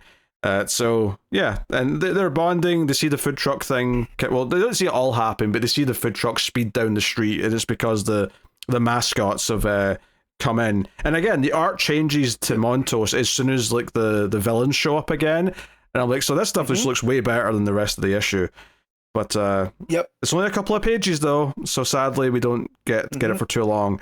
So when Kyle and Jade show up to help, the two guys who run the food truck are like, no, we're going to leave. Like we've been scared into leaving, so we're fine. It was a complete accident. The issue ends with Kyle and Jade kissing. Nice big full page spread of that. Also, at the start of the issue, Kyle went White Lantern to beat the thing, which we just kind of glossed over because I didn't really have much else to say about that fight, but it happened. So just.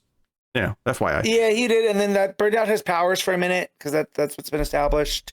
Yes. So that's why he's attending the premiere with Odyssey as kind of her security, which is funny. Yes. Also, speaking of this art that I don't like, see when he's coming into the event with Odyssey, right? So they get out of the limo, go up the red carpet. There's on the second page of that stuff where they're inside the building, and there's like a thin wide panel. Well, they're all wide panels actually. There's 5 horizontal panels. There's one where he's holding the door open and she's already a few steps in, and Kyle's proportions and face look so weird. He looks like this chunky guy there. It looks nothing like him in the rest of the pages. And then not only that, in all the other panels, He looks better, but he looks like he's got grey hair, like grey temples, and I'm like, I don't think any of the other art has established this with Kyle at all. No, and I don't think it's that. It's supposed to be like an undercut. Yes, that's what's supposed to be. And I don't know if the colorist went gray instead of lighter, like the lighter black or whatever. So I see what they're trying, but yeah, it makes him look like a different character. Because there's nothing that looks like Kyle on him. Like his hair is not that same where it's the 90s hair drape kind of look, the signifier. So, but yeah, there is one panel that I really do like with the Montos art. I mean, when they run out the food truck guys, the mascots and the guy that's controlling them crawl back over this fence into this dark alleyway. Yeah. And they're just staring at them with the red eyes on some of them, and it's very creepy, so that was good. I feel like the Montos art really sung for that. Oh yeah, the Montos art's great, but it's only like 6 pages, the whole book. So yeah, it's just depressing. So I don't know. I kind of had fun with where the story went. I'm enjoying the character work, but this is definitely a lot more uneven than Flash, because like when I read this, there's definitely like parts where I'm like, oh, this is like, do I still want to read this book? And then like 3 pages later, I'm like, oh yeah, I do, because it has moments like this that I really like. But it's definitely a lot more up and down when I'm reading this Green Lantern run for sure. But hey, I don't know. It's definitely messy with the art because of the two art styles that do not even remotely complement each other. And especially when there's one that you really like and one that you don't, because you're just like begging for the one that you like, and it makes every time you go back to the other one just feel like torture. So rough times, I would say, on the art front. And it's weird that both Green Lantern books have suffered from this in recent months to some extent. Green Lantern Corps had a really rough time for a while there. And now the main Green Lantern books having this problem. I don't know why the Green Lantern books are the ones that are getting the short end of the stick here, but they are, and it's definitely bringing them down quite a bit, and making them feel like they're not prestigious books. It's making them feel like they're just getting shoved out the door last minute kind of thing. After run type stuff, and it's crazy because you have Montos. Montos is a great artist. We've read whole books, where they were doing all the art. So it's like, I wonder what the decision is by just having them do like 8 pages, for this. Yeah, I don't know. Versus, a whole book. But yeah. No, like, again, it's fine. I'm not upset that I read it. It's just, it gets super weird. And like you said, uneven. It's just jarring. The art changes are just jarring as hell. All right, what are you giving Green Lantern, Matt?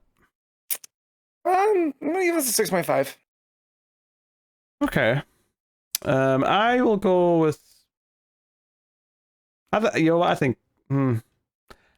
I'll agree with 6.5. I think that's a good score for this. Decent, but there's just the bad art and some other little bits just are holding it back a touch. All right. Summer of Supergirl Special Issue 1. Sophie Campbell writing with Belen Ortega on the R.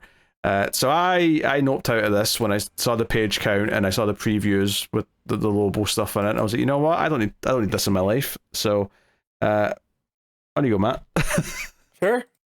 Yeah, man. I wish I had more self-respect. Right? And just, it's not bad. It's a lot, and I don't gel with Lobo. I probably feel about Lobo how you feel about Guy Gardner. That when Lobo shows up, but hold on, Matt. I also feel how you do about Lobo, but how I feel that way about Lobo too. So you don't need to make a comparison. We both feel this way about Lobo. Yeah. But I'm trying to explain it. Like, this is how I have to think about it, right? Because I look at Guy Gardner, I'm like, I don't know how anybody doesn't love this guy. And then there's Lobo, and I'm like, how does anybody love this guy? It's every characterization I've ever read of Lobo leaves me not thrilled. And here it starts that there was some type of thing that happened with Kara, Lobo, Crypto, and Lobo's dog, which is spelled DAWG. And they're in this intergalactic court. Lobo tries to say that he's innocent.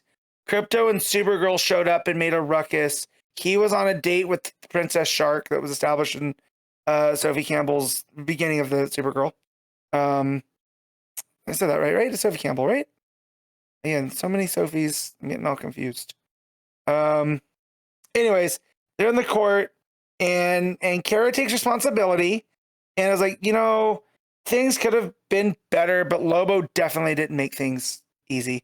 And so what the judge does is, because Kara is seeming to be honest, and is actually kind of going to bat for Lobo, the judge ends up putting Lobo in essentially a behavioral rehab program, like therapy, for 30 Earth days, and then is going to remand the custody of Dog to Crypto, which is weird because I do Crypto and not Kara. And that Kara's bond has been paid by a mysterious benefactor. Come to find out, it is Lobo's daughter, Crush, shows up to bail or bond Kara out, and they go back to Midvale, and Crush is taken aback by Princess Shark. So it's been a week. Dog's been living with Crypto and Kara in Midvale and becoming like a much better citizen because Lobo's not around. Although he's still an alien dog, Streaky shows up, antagonizes Dog, which leads to Dog running through Midvale, causing chaos, chasing the super cat. Kara essentially has to free Streaky, right, and get control of the situation that way.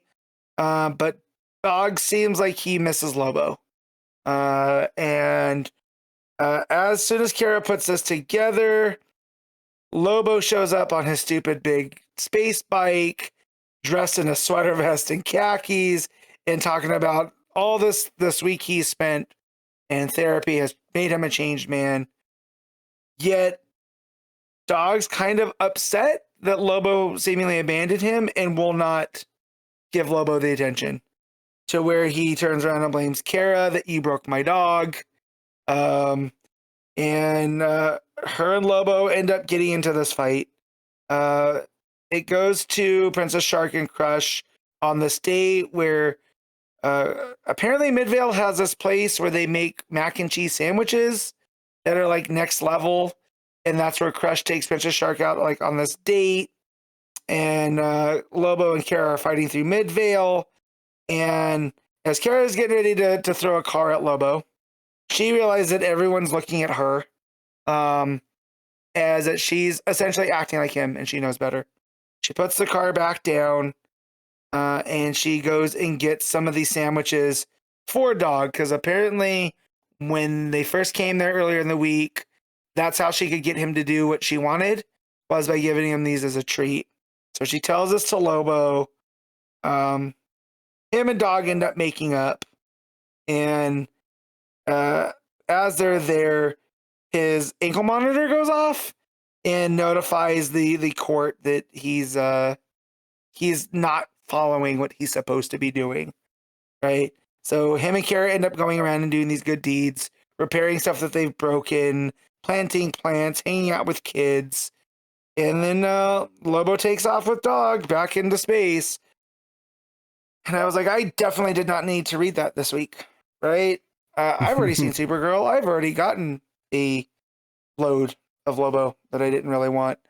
And now I'm doing that here. And then I realized that's the only reason this came out this week, was for synergy with the new movie, right? And there's two other backups here that one of them I really enjoyed, and the other one is Mark Waid doing Mark Waid. So the first is Gail Simone, and let me see the art, which I think is really cool because I think it's two ladies telling the story of sisterhood. Yeah. It's Emma Kubert and Gail Simone. And it starts off with Kara in Philadelphia, and she's saying that she was studying, she wasn't ready for this robot attack, and there's this robot that's just ripping apart pieces of Philadelphia. You come to find out the robot's name is Amazonia, and that Luther closed the cybernetics plant there, and these are all the workers that were working on it, and they're setting it loose to get revenge.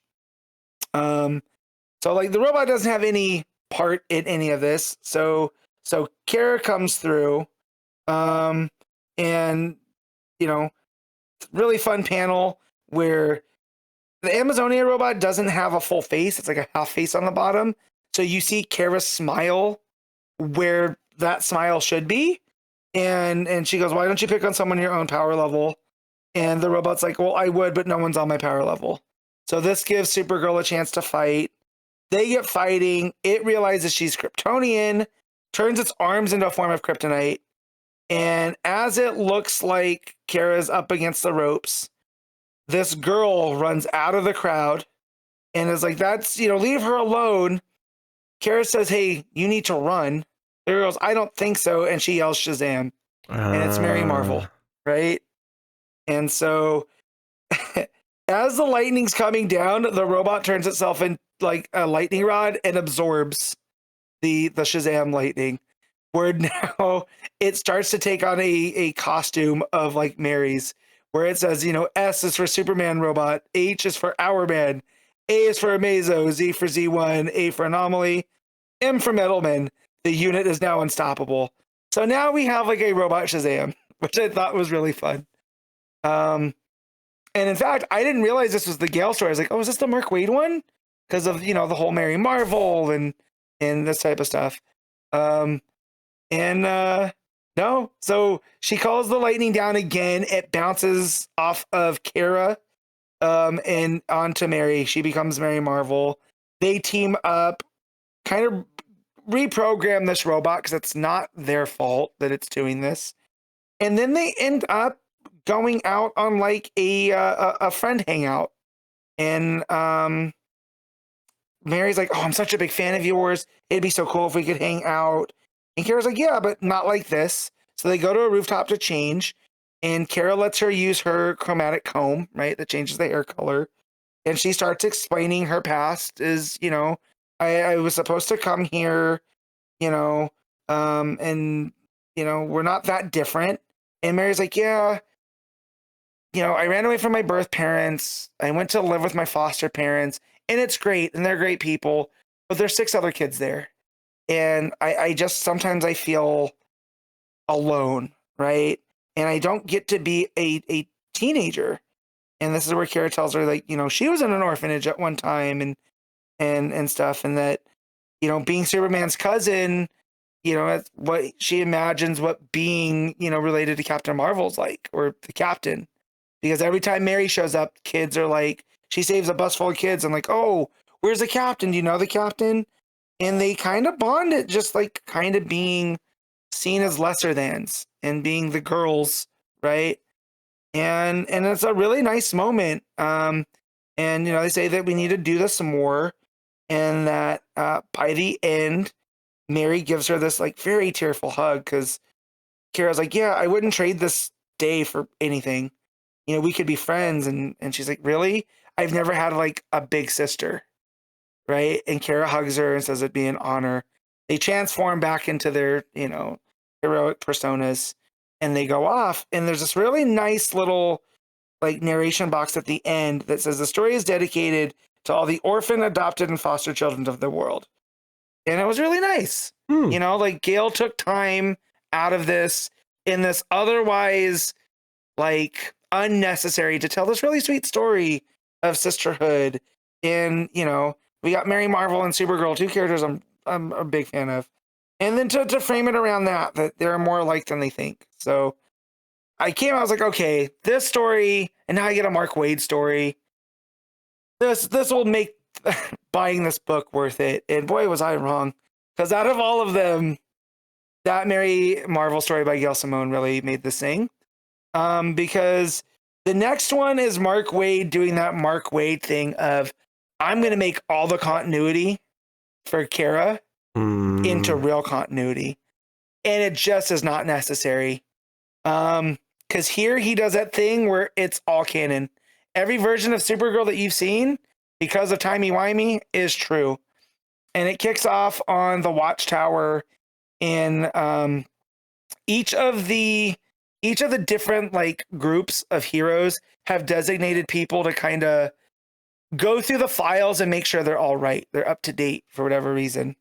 And the 2 that have been elected for the super family are Connor Kent and Natasha Steele. So they're up there. John Kent comes in, and Natasha's like, "Oh, great, we just made it to your cousin. Can you help us? She's worn a lot of costumes." Which now proceeds to them talk about all the different origins of Kara, which seemingly they skip over, which again, I understand because of the Peter David book and what it reveals, which I don't want to spoil for other people. Completely gloss over that, which would have been nice for Wade to include, but whatever. But they get the Argo City origin, and then Superman leaves her in an orphanage, which Connor's like, man, that's really messed up. But John defends him and is like, no, Clark, or my dad had the Kents. Kara didn't have anybody. She had lost her whole world and like had to watch them die, right? The whole Argo City where the soil's poisoned and all this other stuff from the old continuity. Not only did she lose Krypton, but she lost Argo City and watched everyone she knows die. So when he put her in the orphanage, it was by Kara's request so she could learn how to be like a human teenager. And so drops her off there. The Danvers end up adopting her, right? And then they go through like all the funny different jobs she's had over time, which is real fun. And then they get to John Jones comes in and talks about the ending of Crisis on Infinite Earths, where Kara sacrificed herself to save them from the Anti-Monitor, and they had a funeral for her and all this. I'm like, well, this doesn't go with the origin that I love of she was, sent at the same time as Cal as the older cousin to look after him, and her ship got lost, so she shows up when he's an adult, and kind of feels like she doesn't have a place, because they jump right over that to essentially Darkseid had manipulated and resurrected Kara as a sleeper agent, and that it was the fight with Superman and Batman that made her realize who she really is. And it jumps straight from there to a page where the artist did a really good job. I think it's Santormi of replicating Bilkias Evely style for Woman of Tomorrow, because then it gets into how she wandered around looking for her place in her 20s, right? Through that, and then by the end we get there that Kara walks in and everyone's kind of taken aback about how she is not only is she a hero for Natasha, but for John and Superboy as well, right? She's kind of the standard of the next generation of supers. And she comes in and it's this very nice moment. It's like, hey, I thought Superman was the coolest person of your family, but turns out it was Kara. And again, my main problem with this is Wade wanting his cake and eating it too. Instead of doing like a focused, this is her new origin, he's like, you know what? They all are. And I always feel like that's a problem. You got to be able to pick what the continuities are here. Like I understand the meta universe. We talked about this with Superboy Prime or whatever, but that's not Kara. Kara's not like aware of all these different things. And the fact that they erased the one that I resonate with the most, I'm not a fan of that. So, yeah, this was more miss than hit, but I'm so glad that I read it for that Supergirl and Mary story, and that that Gail Simone can still get me a little misty-eyed in times, with what she has to say. And man, we got to get her back on a DC book because she still got it, I feel. And she's not a bear, despite what Tom Taylor has said. But yeah, so overall, as you always say, it's hard to rate these, because I would give that Mary and Kara story like a 9, right? But the Lobo one is easily like a 6, and then this one is probably a 5. So however that averages out to, that's it's about like a 6. So I guess that would be fair. So I'll give this a 6 out of 10. And yeah, if that Mary story is something you want to read, go ahead and read it, guys. I recommend it. But the other ones don't have expectations. Yeah, but maybe wait a month until it's on DC Infinite, so you don't have to buy the whole book for it. Would be the better advice. All right, cool. The Peril of the Brutal Dark, an Ezra Cain mystery, issue 5. Chris Condon writing with Jacob Phillips on the art. So we left Ezra dangling off the side of the bridge or whatever last issue. This issue starts with him further falling and climbing for his life, and then eventually jumping to an unexpected thing he can latch onto, which is a dangling rope from the Nazi blimp that is now heading towards New York City. I believe when it's a Nazis, it's called a Zeppelin. Sorry, a Zeppelin. Sorry. Yes, the Nazi Zeppelin, and it has the big swastika over New York of the 30s. And I was like, oh my God, these guys are cooking. Yeah, and that image of the Zeppelin or the blimp, whatever we're going to call it, over them, of him hanging and trying not to bump into things. Yeah, and this was scratching every itch that I love. He's jumping over and does this thing with the background's yellow for that one panel where it's blue in the other panels just to make it pop, and you get that big wide 2-page layout of the Zeppelin taking the entire width of the panel over the skyline of the city. It looks great. Yep. And this is a very action focused issue because he climbs up the rope, he gets into the thing. And there's a lot, and even this isn't easy. He's having to kind of dangle on and like kick a latch with his leg to get something open, but he eventually gets inside. And there's like planes in here, and he's looking around, and the Nazi bots are just like fully like walking around as robots in here, like they're just ready to go. I love it. I'm sure you do. Like it's all very fun. It's very pulpy. You've got the Nazi dude smirking from ear to ear. He's like, "Aha! We're going to ruin, Western civilization." Blah blah. The anvil is all rigged up in the middle of this. The anvil's powering this whole thing, and he's basically like, when this anvil gets hit, like the power just erupts from it, and they've effectively got the front of the blimp is kind of like the Death Star ray, where this anvil's going to power a giant beam that's going to like take out like the Empire State Building, I think they said, and he monologues about it. Ezra's like, "Oh, you won't get away with this, blah blah." He's like, "Aha! Fate's still not killed you. That's unfortunate. Promise me you'll die next time." So this is like this is super Raiders of the Lost Ark, sort of like, indie yelling at the Nazis stuff, but with the added pulp of the Zeppelin and all that stuff. So, And then a guy that was teased, that was a former soldier from World War I that got disfigured. Yes. Right? He's an American. He's joined up with them because the war took his face. And but because the one thing this country and I got in common these days is we can't stand when a man gets in the way of progress, and that's where Ezra kicks him. But like that guy showing up again, pulpy, him wearing the half face that's covering up however he's disfigured from the war, whatever, which again, Ezra also fought in that war, right? But he was a pilot. Yeah, he comes in as kind of the henchman who's going to beat up Ezra, and as he's like saying this, Ezra just kicks him in the knee as hard as he can, to the point where I thought he broke his leg until the guy kept chasing him afterwards.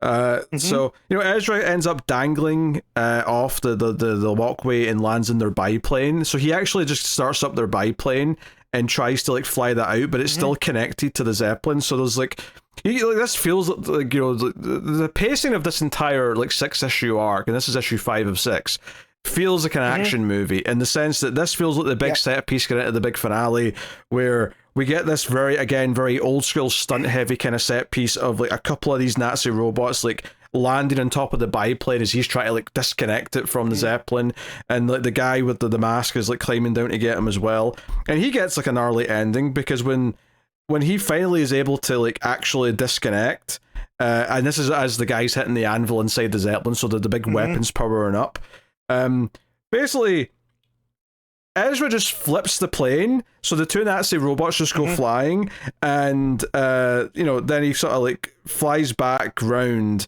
Which, by the way, the Nazi robots don't fall to their death, if you can call it a death. They got gliders. Yeah, they've got like wing arms that kind of come out, and so basically Ezra just starts using the turret and starts firing back at the Zeppelin and the Nazi bots that are flying through the air. So everything's just erupting. The guy's hitting the anvil hard, and the Nazis just smiling and saying, "Yeah, show them all." And we see that the beam's starting to like fly up, power up, and it tries to hit Ezra at one point, I think, and then it's like, oh, he's just kind of dodged it, and it's like, oh, it's all building up, and then that's just where the issue ends. It ends in this big cliffhanger of like, okay, we're ending at the brink of this big disaster that might be about to happen, and Ezra's the only goddamn person in New York who knows that it's happening and is trying to stop it.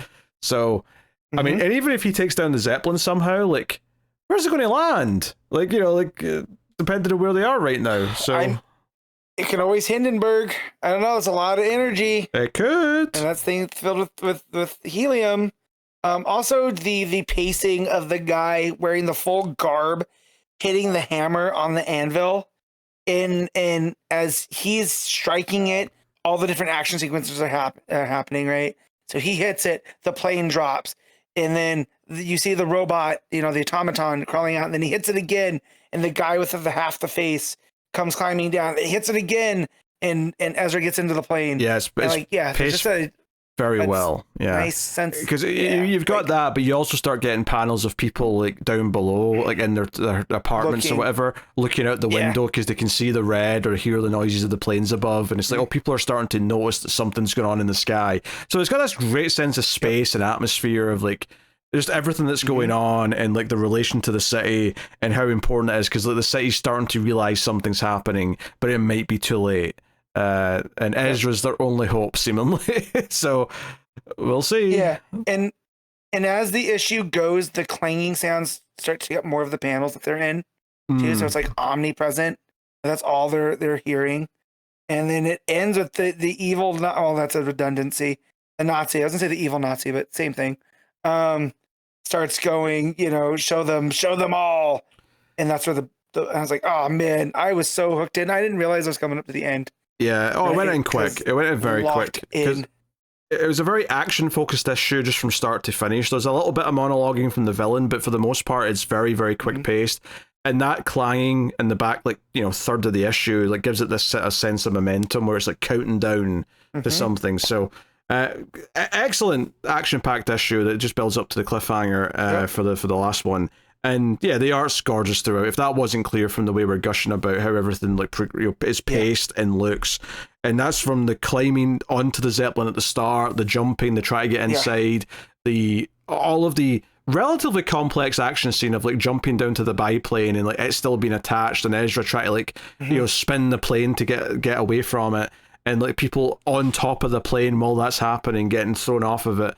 All of it looks good. It's such a sense of momentum and pacing. It's really, really good.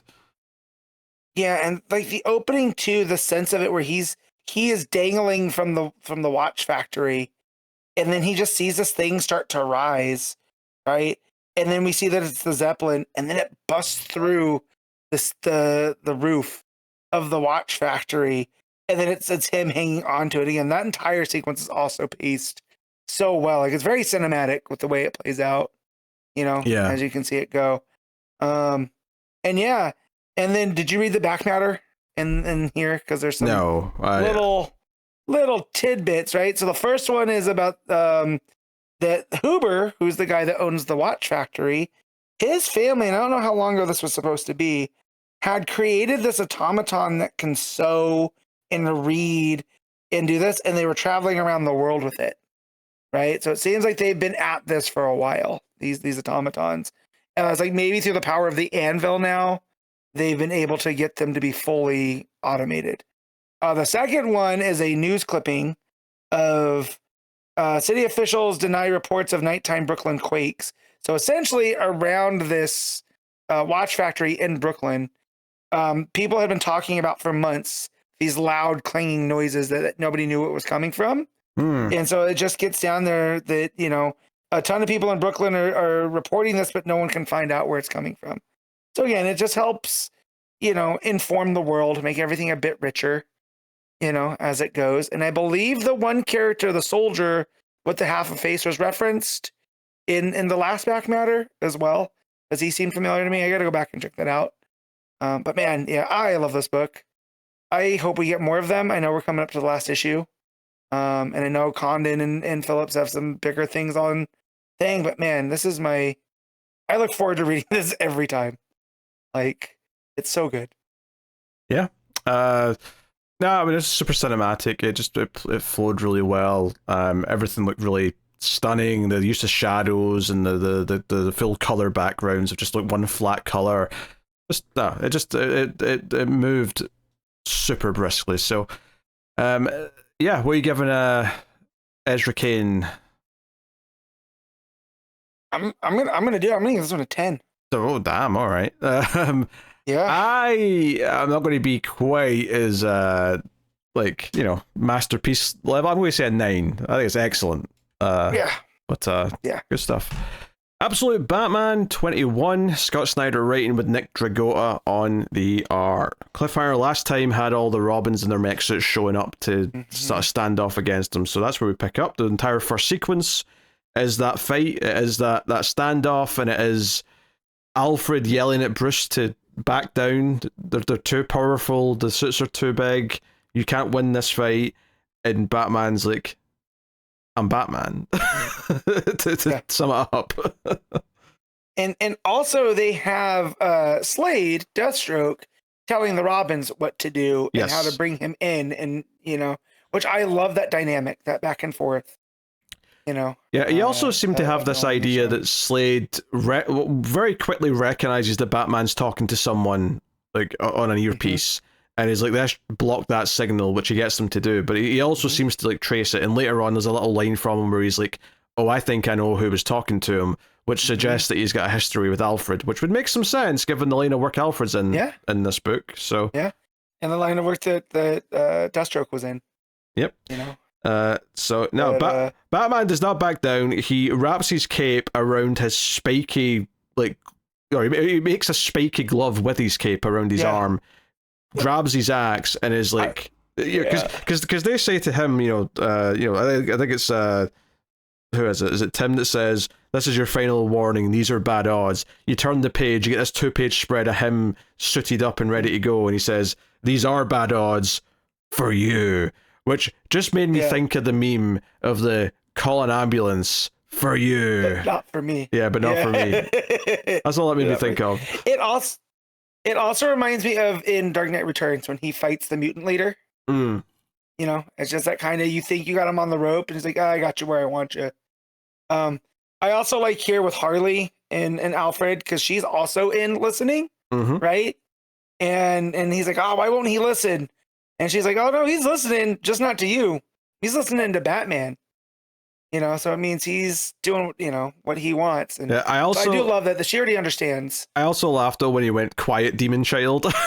I just thought it was funny that he called her that. It's the most Pennyworth Alfred has felt, right? Yeah. All this is pretty fun. There's a lot of big action. They're firing mechs at him, slapping him into buildings. The big thing, though, that's quite interesting, though, is that when they do fire him, like, I think it's Jason who's would you believe it? He's the aggressive one who wants to get violent. He's the wild card. Yeah. He fires a cannon into, like, Batman into a building, and the building just outright collapses, right? And afterwards, like, Dick gets out of his mech suit and is like, hey, we're supposed to be protecting the city. This doesn't feel like we're protecting anything here. Let's go and double check that no one was in that building. And like Jason like wants to keep fighting. Deathstroke's telling them, hey, no, like get back in your mech suit. Like it's time to hunt the bat. That's what the important thing is here. But it is important though that they've effectively won, because Harley has to come in with all the bat drones. Yes, they're drones with little bat faces on them. I love it. And that picks Bruce out of like the rubble and takes him to safety. So they did win, right? And admittedly, they won by destroying half of a street to do it. Yeah. It was definitely win by all costs, right? Any means necessary. But I do like that it shows Dick, who we've seen as an EMT, right, as a paramedic. He's the one questioning things, yes. Yeah. He's already saying, hey, what are we doing? What's our tactics here? This isn't right. Yep. Yeah. He tells them to start scanning the building to make sure if there's people there, and if there are, let's get them out, which, already feels like proper Dick Grayson kind of stuff. So, and it sees that like he's not fully, because, right, they did like studies on all these people, right? That's why they were picked to be these Robins. So it's like, what about him did they like? Did they think he was going to do this or not? That it just adds some speed bumps to that whole Robin program, and I like that. And then we get to our first flashback of the issue, which is continuing this story of Bruce paying off debt to the mob after he was in prison. And Gordon rolls up, right? And this is when he was still a cop, seemingly. And Bruce goes over to speak to him, and he's very pleasant with him. He's not like an asshole to him or anything. Mm-hmm. But he's like, hey, I know you're here to tell me to like stop hanging around with these guys, but I'm paying off a debt. Like, I'm here on my own free will. Like, I appreciate the concern, you know, yada, yada, yada, right? But this is my decision. And, you know, Gordon gives him a bit of a pep talk and talks about how maybe you can go too far, or you can listen to the voices that tell you that everything's bad and that everyone around you's bad, so you might as well be bad too. And he's like, hey, I used to be in a bad place, and it was your parents who actually got me out of it. So you talk about paying a debt to your friends who got you out of jail with money. This is me paying a debt to your parents. So, like, I'm not giving up on you, kind of thing. And Bruce is like, you know, I appreciate that. Also, apologies for what I'm about to yell at you, so that all the criminals think I'm telling you to piss off. And, you know, calls him a pig and whatever.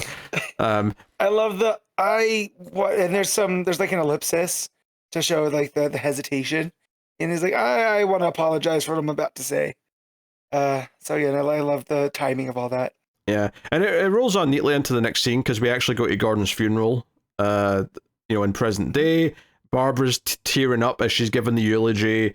We see that the four rogues, Batman's friends, are all in the audience for this, and Bruce is there as well. But Bruce is up in the rafters watching from a distance, not getting too close, as of course he's wont to do. But as he does. Yeah, the main thing here though is that the Robins are here, and you know Dick comes up and shakes Barbara's hand, introduces. And Tim's like, we're going to find Batman and bring him to justice, and it's like, yeah, keep in mind everyone thinks Batman did this, or at least that's the main story going around anyway.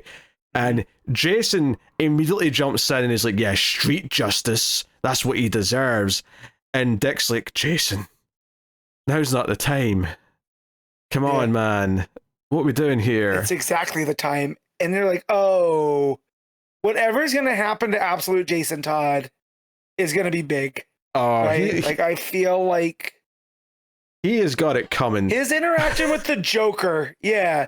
His interaction with the Joker is going to be an all-timer, I think. When it finally does happen. I feel like this Jason is going to ask to get crowbarred in the head, and he's going to say how much he loves it, and then just become like Joker's number 2 man or something. I don't know. I can see him going full villain at this point. That's what it feels. Well, that's what it feels like here, because when he's like, no, now is exactly the time.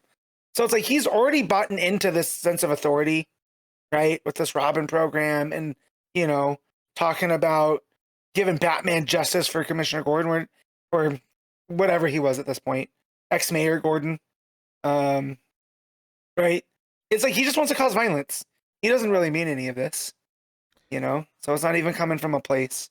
Yeah. But I do love the banter between Dick and Barbara about all of this, about why they're here, because she's like, yeah, you're an EMT, I've seen you around, and she asks him why, and Dick tells him that I've seen the damage Batman's done up close, and that's where she's like, yeah, well, I saw you guys level a building, so let's chill. Yeah, I mean, basically she kind of surprises Dick by saying, look, you wanted to say you're doing this for my father, don't, because my father would probably approve more of Batman's methods than yours. And kind of walks away from them kind of in this cold moment. So it's an interesting little character beat, and does kind of maybe suggest that Babs is starting to go down a path herself based on what happened to her dad. And sadly, it gives her the tragedy that most superheroes have, which she doesn't normally have in the main continuity. But a lot of superheroes have that they lost a parent, and that's partly why they do what they do. Yep. So that makes sense. And the fact that we haven't seen Scarecrow really since, right? Well, we saw him once since. Yeah. In the jail cell? In the building, right? Yeah, in the jail cell, that's right. Yeah. It was all super creepy. But yeah. So, having that linger as well. Yeah. Like what did he do with Gordon to push him to that level? Like the amount of fear gas and whatever. We get the four rogues coming out the church and kind of talking about Gordon. And basically the conversation quickly turns to, okay, I'll be the one to ask it. Do you think Bruce did it? And they kind of theorize, and one of them's like, hey, honestly, I could see it being either way. That's like, I think that's Harvey that's saying that, which I guess makes sense because he's a man of two minds, as it were. Yeah, absolutely. Yeah, He can't make up his mind. But you know, they're talking about this, and Penguin's talking about how he had to fight off rival gang members, and we see a panel of him with like giant chain machine guns. Just one quick panel, just to kind of sell it. Yeah, his crutch guns. Yeah, and then You know? Two-Face talks about stalking people that he put away that got back in the street because of his association with whatever's going on, and he's basically stalking what I think is Victor Zsasz, because he says Victor. He doesn't say his last name, but my mind immediately went to Victor Zsasz. And like that close up of his eye as he's like moving his hair out the way, I'm like, he's like a bright version of like Sadako from The Ring, like stalking his prey. And he basically keeps saying that, I was close to just taking justice there, and like, you know, I'm this close to murdering these bad people. So, you know, but anyway, the whole thing here is that Croc, Wayland's like, hey, we have to all look out for each other still, even if we don't want to, even if Bruce doesn't want us looking out for him. That's why it's especially important that we do this right now, because he's on his own. He's going off the deep end. We have to be there. So it's an interesting little scene that I think further shows just how unique this version of Batman is, that these four characters have this like friendship with Bruce, but more importantly, we're seeing them all like together without him. We're like seeing them talk about what Bruce is going through and what's driving him, and this idea that they collectively might be able to bring him back to humanity, even though we typically think of these four characters as like four far ends of the spectrum of crazy, because it's Two-Face and Croc and Penguin and Riddler. But here, they collectively might actually make up his Alfred, which is kind of wild. Yeah. Yeah, and there's a thing that Penguin says where he's like, you know, he goes, those old people we're not them anymore, right? Ozzy's buried. I'm the Penguin now. And you're Two-Face, and you're Riddler, and you're Croc. We're all monsters. Monsters need to help themselves. And it's Wayland that pushes back against it. And then Penguin starts pulling that crystal away, right? And he starts transforming into what we more think of as Killer Croc. But I like that it says that too, like, Batman's kind of a monster as well, right? He's a monster for the side of good, but he's not that Bruce Wayne anymore, right? That the stuff with Bane changed him as much as it changed them, you know, and that is their unifying thing.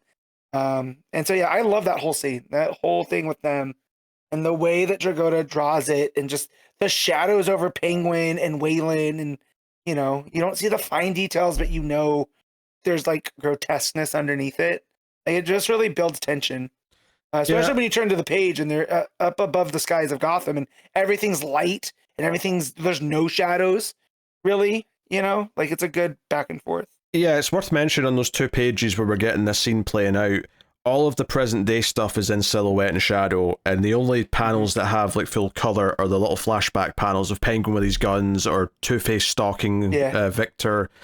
Like, all the other stuff is all very, very heavily in shadows. Which, you're right, there's a contrast to that next scene where it's like, Bruce is at his day job, where he's on top of the construction site, and he's just standing out there on the beam, to the point where one of the workers is like, hey, are you alright, Bruce? Do you want to come back in here? You know? Buddy? Pal? It would be, think about working at a job site, you see a dude just chilling out, staring into nothingness. And you're like, hey, you want to walk back closer to solid ground, my guy? Like, but the way this scene plays out as well, I got spoiled on some images because people on the internet suck. Oh, really? I did not know the context, and then the context makes it all that much better. Well, honestly, that's like, without knowing what was about to happen, like, because they just sort of say, there's investors here schmoozing with us, come and speak to them. The fact that he stays out there and then you just hear the voice say, hey, hello, Bruce, and he turns around and you get the full page spread of Jack Grimm, who's come to see him, and Bruce is immediately ready to start throwing punches, but Jack Grimm being, you know, a demon or whatever he is. An effing demon. Also, can we point out how much like traditional Bruce Wayne Jack Grimm looks like here? Oh, sure, yeah. You know? The dark, perfectly coiffed hair, the dark suit, except he's wearing red underneath. Well, we've been talking about him having the Batcave, him technically being above the Robins, and like all these other things that are flipped from normal. Yeah. And, you know, so here again, like, you know, they stand down against each other, And it's interesting that some of this conversation does actually start to sound like very traditional Batman and Joker, where, I mean, yeah, Jack Grimm starts off by saying, yeah, I technically am responsible for your creation, but that was like a little distraction, a side thing. I couldn't have predicted you'd turn into what you are. And he says, I want to do this dance forever. And I'm like, oh, that is the most Joker he's sounded. Yeah. And Batman's like, I'm not afraid of you. And he goes full demon with all these teeth sticking out and whatnot. And Bruce almost falls off to his death. And Joker grabs him and says, no, you don't get to do that. You're sticking around. Not yet. Yeah. So it's like, oh shit. So this idea that he wants to play with Bruce, much like traditional Joker, although it's from a very different perspective, but he wants to push him, he wants to try and break him, he wants to see what he can do to him at a mental level, is very much the core of Joker coming through there, despite all the differences that are otherwise there. So, no, very cool stuff. Yeah, because we saw in the Bane arc, he wasn't going to break him physically, right? And in order to finally kind of break him, he had to go after the friends. So now he's going after him actually, head to head. And just the thing where he tells him, I want to do this forever. And it's the first time you see Grimm smile. And then you can start to see the demon mouth poke through and start to get defined through his cheekbones and jawline. And then to the point where Bruce is like, I'm not afraid of you. And he says, boo. And that's what knocks him off. And there's the ha-has and whatever. Yeah. And yeah, man, it is Joker through and through. The final thing he says to him is that I want you to know that Batman isn't yours to end. Like, you don't get to just walk away from it. He's basically claiming ownership of Batman and saying it's not Bruce's. And I think ultimately the encouraging part of the story is going to be Bruce proving him wrong, that it is his in every way. But now, really solid stuff. And there's a little tease here where it cuts to a couple of panels of Arkham, and it says transmutation and plasticity. And I'm assuming this is like Clayface, like coming out of like a pool of clay, making like a Batman cowl, but also a bunch of hands kind of grabbing onto it. It's very creepy horror movie stuff. It looks like the hands in the clay are forming Batman out of the clay. And it made my skin crawl. Like, I do not like that at all. But yeah, your point about Batman being Bruce's, I do like that Snyder's going out of the way here to be like Bruce is still doing stuff for Gotham, but he's not necessarily driven by, the traditional Batman in the main universe of doing everything for Gotham, And so the idea that he's taking full ownership over this Batman and Grimm is claiming that it's his. I feel like that concept of Batman has become the new Gotham. For absolute Batman, it's almost like it's the fight for Bruce's soul, Yeah. Well, I don't think he's taking ownership yet. I think that's going to be the point of the story, though, is ultimately he's going to prove. I don't even know if he's decided he wants to take ownership of it yet. I think he's still got to go through his Dark Knight of the Soul portion first. And maybe that'll be where his friends come in to like help, perk him up, kind of thing. Yeah. I mean, what if the four friends and maybe another ally or two like team up with Batman to take on Joker and all the weird experiments that he's, like Clayface and other stuff at Arkham, So lots of potential there. But I mean, the art here was good. Obviously all the Robin action at the start and that first big sort of quarter to a third of the book. I think that conversation with the four friends, the rogues outside the church, was really, really well done and had a lot of atmosphere for what was effectively a character drama, couple of pages. And then all the stuff with, Joker going demonic in the last couple of pages and like leaving Bruce sitting there kind of like a child almost. Yeah. Yeah, and the fact that it's in broad daylight, right? Like, he's not confined to the shadows. No. He's not afraid. He does it out there, so... Yeah, just Redoundo's killing it with the art on there, and then even like this the simple the stuff in the I don't know how to describe it, but the stuff at the funeral, it all feels very downbeat, like the way that all the Robins are and the way that Barbara is. There's just, you can feel that sense of like a funeral, right? Through the art and their body language, and it all happens really well. So this one has the big kaiju battle with the big mechs and whatever. with Batman and they're knocking down buildings. But other than that, I would say the things that stuck out to me more were these conversation pieces, like the character beats, the funeral, the up here, the villains, and then again on the skyscraper. Those are the parts that really stuck out with me, and that is saying something because I love buildings getting destroyed. I love that kaiju stuff, but yeah, Snyder and Dragotta are really working well to here. Yeah. No, it's good mix. Honestly, I think this issue flowed very well, despite the fact that it's made up of like 3 or 4 very different sections, because they kind of neatly led into each other. Because it was like, okay, you've got the big opening stuff, you've got Bruce retreating and questioning himself. That leads into the flashback where he had to work for a mobster, but that was heavily featuring Gordon, which led into his funeral in present day, which led to the friends talking about how Bruce is doing, which led to him standing in a very kind of suicidal way out on this beam where the big climax with this one-on-one with Jack Grimm takes place. So it flowed very well, perhaps even more than most of the issues of this book have up until this point. So I have very little to critique here. I found this very satisfying. Me too. So, all right, what you give an absolute Batman? I'm going to give this one a straight 9. I think I agree with that, Matt. I'm going to say 9 as well. Cool stuff. Nightwing 139, Dan Waters writing with Dennis Cowan on the art. So once again, another kind of very atmospheric story with some grisly stuff, and also a returning character from Dark Patterns, surprisingly, when Nightwing goes to the morgue. If you had to bet if I fist pumped while reading this, what would you have guessed? Yes. Yeah, absolutely. And then him referencing the weird things in Gotham that he had seen over the years. And I was like, oh, Waters, you guy, you. Oh yeah, it makes a ton of sense. So yeah, I mean, basically, Nightwing went to see that prosecutor last issue to explain that he, wasn't alone in the car and that there's this witch is going around. And this issue starts with this prosecutor the next morning doing a press conference saying that criminal Nightwing came to my office and tried to tell me that there was someone else. He is a villain. He should be turning himself in. If he's not here for his court date next week, we'll know he's a filthy liar. And I'm like, damn, we're really setting up just how much everyone's trying to turn against Nightwing in this story. Yeah, this lady ain't having it. She's like, there was no evidence that anybody else was in the car. Yeah. It's him. He's responsible. And again, I get where she's coming from because it seems crazy. It's like, yo, it's a witch.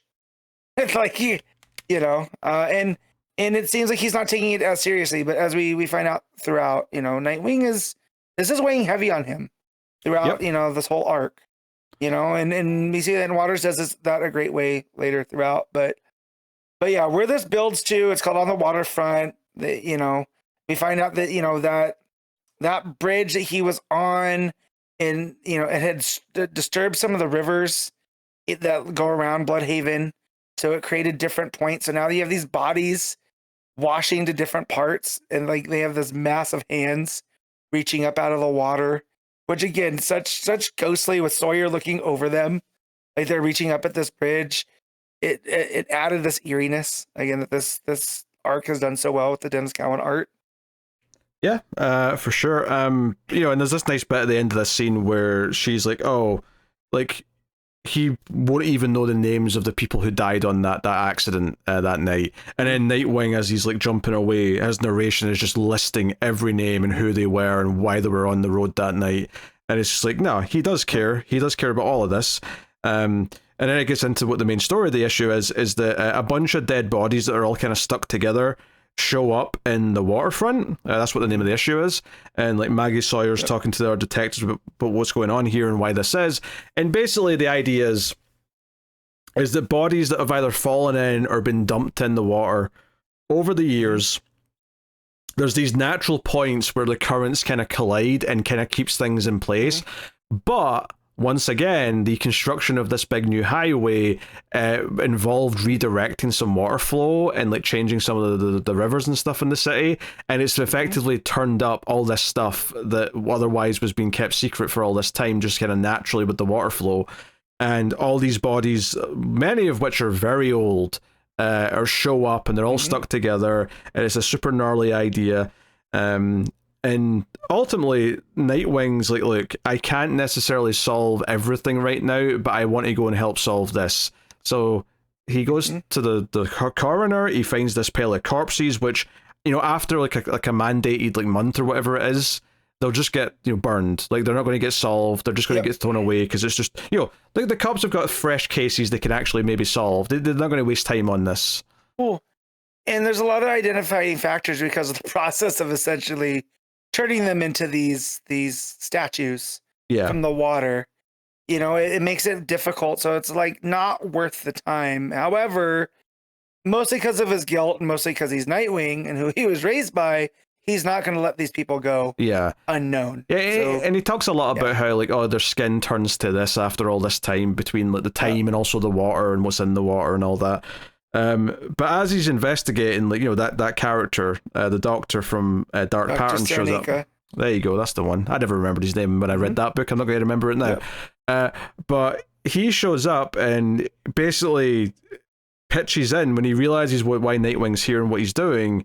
He starts working with Nightwing, and like the passage of time didn't necessarily seem that clear at first, but eventually, like, they say that Nightwing's been there for like 36 hours or something like that. It's like he's there for a long time. And notably, they basically deduce who every body is and why they were there. Some went missing, some were like, crime members or something that got killed by rivals.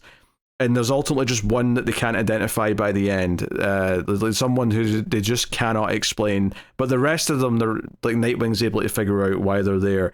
And ultimately, the doctor's like, hey, go home, get sleep. You've been up too long. Like, there's not much more you can do here. And the whole ending to this, again, is very kind of, eerie, but kind of fits into the morality tales that we're doing with Nightwing right now, is that he's in his civvies, he's walking home in the rain, and he ends up at this old church out by the water. And he goes in, and he's having all these weird feelings, and the priest is like, hey, come and sit in confession. Confess your sins. There's clearly something weighing on you quite a bit. And he's like, he tries to say that he's not, religious, but he's like, yeah, most people aren't these days. Come and confess anyway. And the priest actually kind of throws out a bit of a Hail Mary and guesses that he's Nightwing because he fits the kind of the age and size, and he's got all this guilt weighing on him, and he knows what's going on in the news and stuff like that. But there's like a twist here that we don't know is coming as the audience, is that Nightwing isn't just here by chance. He's here because he's basically put two and two together. That final body that he couldn't figure out was killed here and dumped in the water by this priest. And the priest, effectively, without saying what it was, because he says this to Nightwing when he's saying, hey, if you admit you're Nightwing, I will never tell anyone. I will take that to my grave. I honor that. But the flip of that is that the reason why he killed this man all these years ago is because this man confessed to something so heinous that he had to kill him. That's what he says. But he can't tell him what it was because he never would. That's sacred to him. He's bonded by the same sacrament that he would made with Nightwing, where he can't say that he's Dick Grayson. Right? Yeah. Same thing, Also, that the wounds that were on the hand, why they can't figure out what happened to this guy is there's these wounds on the hand that are concurrent with the wounds on the face. So it seemed like it was a defensive type thing. And then we come to find out that even though he confessed these sins to the priest couldn't let it go. And when the priest comes up with like this heavy pipe to whack him, he turns around and gets on his knees to pray. Right? Almost as like a mocking. He drops on his knees, clasps his hands in prayer, but he smiled. Oh, how he smiled. And then it's just really great, panel where everything's in it's in a 9-panel grid, but everything's very in the box until we get to here where the guy has his hands over his face in prayer and the pipe cuts through the panels, right? It's above them. And it really shows that moment, huge, big moment. And that's where Dick's like, I have to take you in, don't run. And you turn the page and the priest is already running. Yeah, he's already bolted. And through this church. They end up on the roof in the rain, so it's very atmospheric. And, he's in his, Dick's in his hoodie and jeans or whatever. He's not, in Nightwing gear. And the priest's running, and it's almost like he might jump off the edge. And you know, it becomes this thing where, like, you know, I have to take you in, and he's like, you know, give me an excuse to let you go free. What did he do? And the priest still refuses. I can never reveal that. And Dick's like, but you killed a man. Like, you did something extreme. I can't just let that go. And the priest is like, well, that's all we can do, sinners like us, is we live in worlds of shades of grey. We draw our lines and we never cross them. And we decide that we can live with that because we never cross those lines. And that's why he will not give up what this guy confessed, because he would never give that up. And it's like, okay, he's crossed this line that obviously Batman has about killing, right? And Dick also has that line. But this guy's like not like he's sticking to his ideals no matter what, which almost like lends some credence to that he might have had a justifiable reason, as horrific as it is that he killed someone. That this guy did something so heinous that this priest just felt like, well, I can't turn him in, that would break my oaths and all that. So I just have to take him out. I have to take him out of the picture myself. Yeah, I will apologize to God when I get up there eventually, right? So, and he also says too that he didn't run for his sake. He ran because of all the people that attend that church, right? They're it's a small group, but they're his group and they need him, right? So like if he goes to jail, who knows what happens with them, you know? And it puts Nightwing into this corner where it's like, well, what is more right? And there's no answer. Is it bringing this guy in? At the end of the issue, there's no conclusion to it. He just says what happens next, and Dick stands there in the rain, not really sure what to do, and it ends ambiguously. And it almost feels like, yeah, he might just let him, like, because at this point, what does it accomplish by bringing him in? But it's almost like in some way he can respect the way that he's sticking to his ideals. But I love just the dark moodiness of this entire arc that we've had ever since the Witch on the Highway issue. Like, I think it's just, it's all been super atmospheric. It feels like it's exploring a dark side of the mind in a way that's very different from all the Zanny stuff. This feels like it's more like, you know, we've been talking about the mythology of the city and all that, but yeah, there's all these dark undercurrents. Like, this priest murders someone, all these dead bodies are in the river, there's this over here, there's that, you know, like all this stuff is super cool and creepy. Yeah, it's all like urban folklore that he's playing with now. Whereas the Zanny was like, you know, cosmic horror, what lies in what lies out of the range that you can't see. But versus this is all stuff that you can see, but it's like, and it all comes from people. So it adds to this like layer that's a little bit different, but still. Like the Zanny was all about ideas. This is more about building up Bloodhaven as a city with its own lore, and like it's really fleshing out what the city of Bloodhaven feels like in a really cool way. It's not just as a bunch of crime bosses, which it has been in the past, and that was fine at the time for what it was. And they are kind of teasing that with the new mayor. Like, we haven't seen a ton of him, but we've definitely seen he has a past tied to all that stuff. Oh sure, yeah. You know, as a lawyer. I'm not saying that stuff isn't still going to be a thing. I'm just saying that this is fleshing out the city to be more than that. Right. Well, that's what I'm talking about. Like, the new mayor is part of all that, yet here's all these other things also. You know, the whole thing with the bridge, right? Because we had her on the highway, right? We had the bridge, the forest, and now the waterfront. So it's even like, it's Waters also like naming parts of the city as he is doing, you know, doing the history of Bloodhaven through like different parts of it. And I think that's a real fun way to go about it. And again, I love like not real or not, right? This is all fictional history. I love a good history. So just the idea that all these bodies have turned up and Waters is going through all who these people were and how, you know, how they operated. You know, some of them were mobsters. One of them was a copycat Batman, right? And it's just like, wow, Bloodhaven's a wild place to have all this history. And then when you get into some of the stuff that Taylor had put in there, like it was a whaling town, right? So there was always full of people coming and going. It was never a place of like permanence. You know, this adds to kind of that, where these are the people that are passing through Bloodhaven. And yeah, man, Waters has a real way between this and like Dark Patterns with exploring these like mythologies without going too far, right? They're always within like the realm of things. Like, I always think back to the Scarface Towers story, which is one of my favorite things Waters has ever done.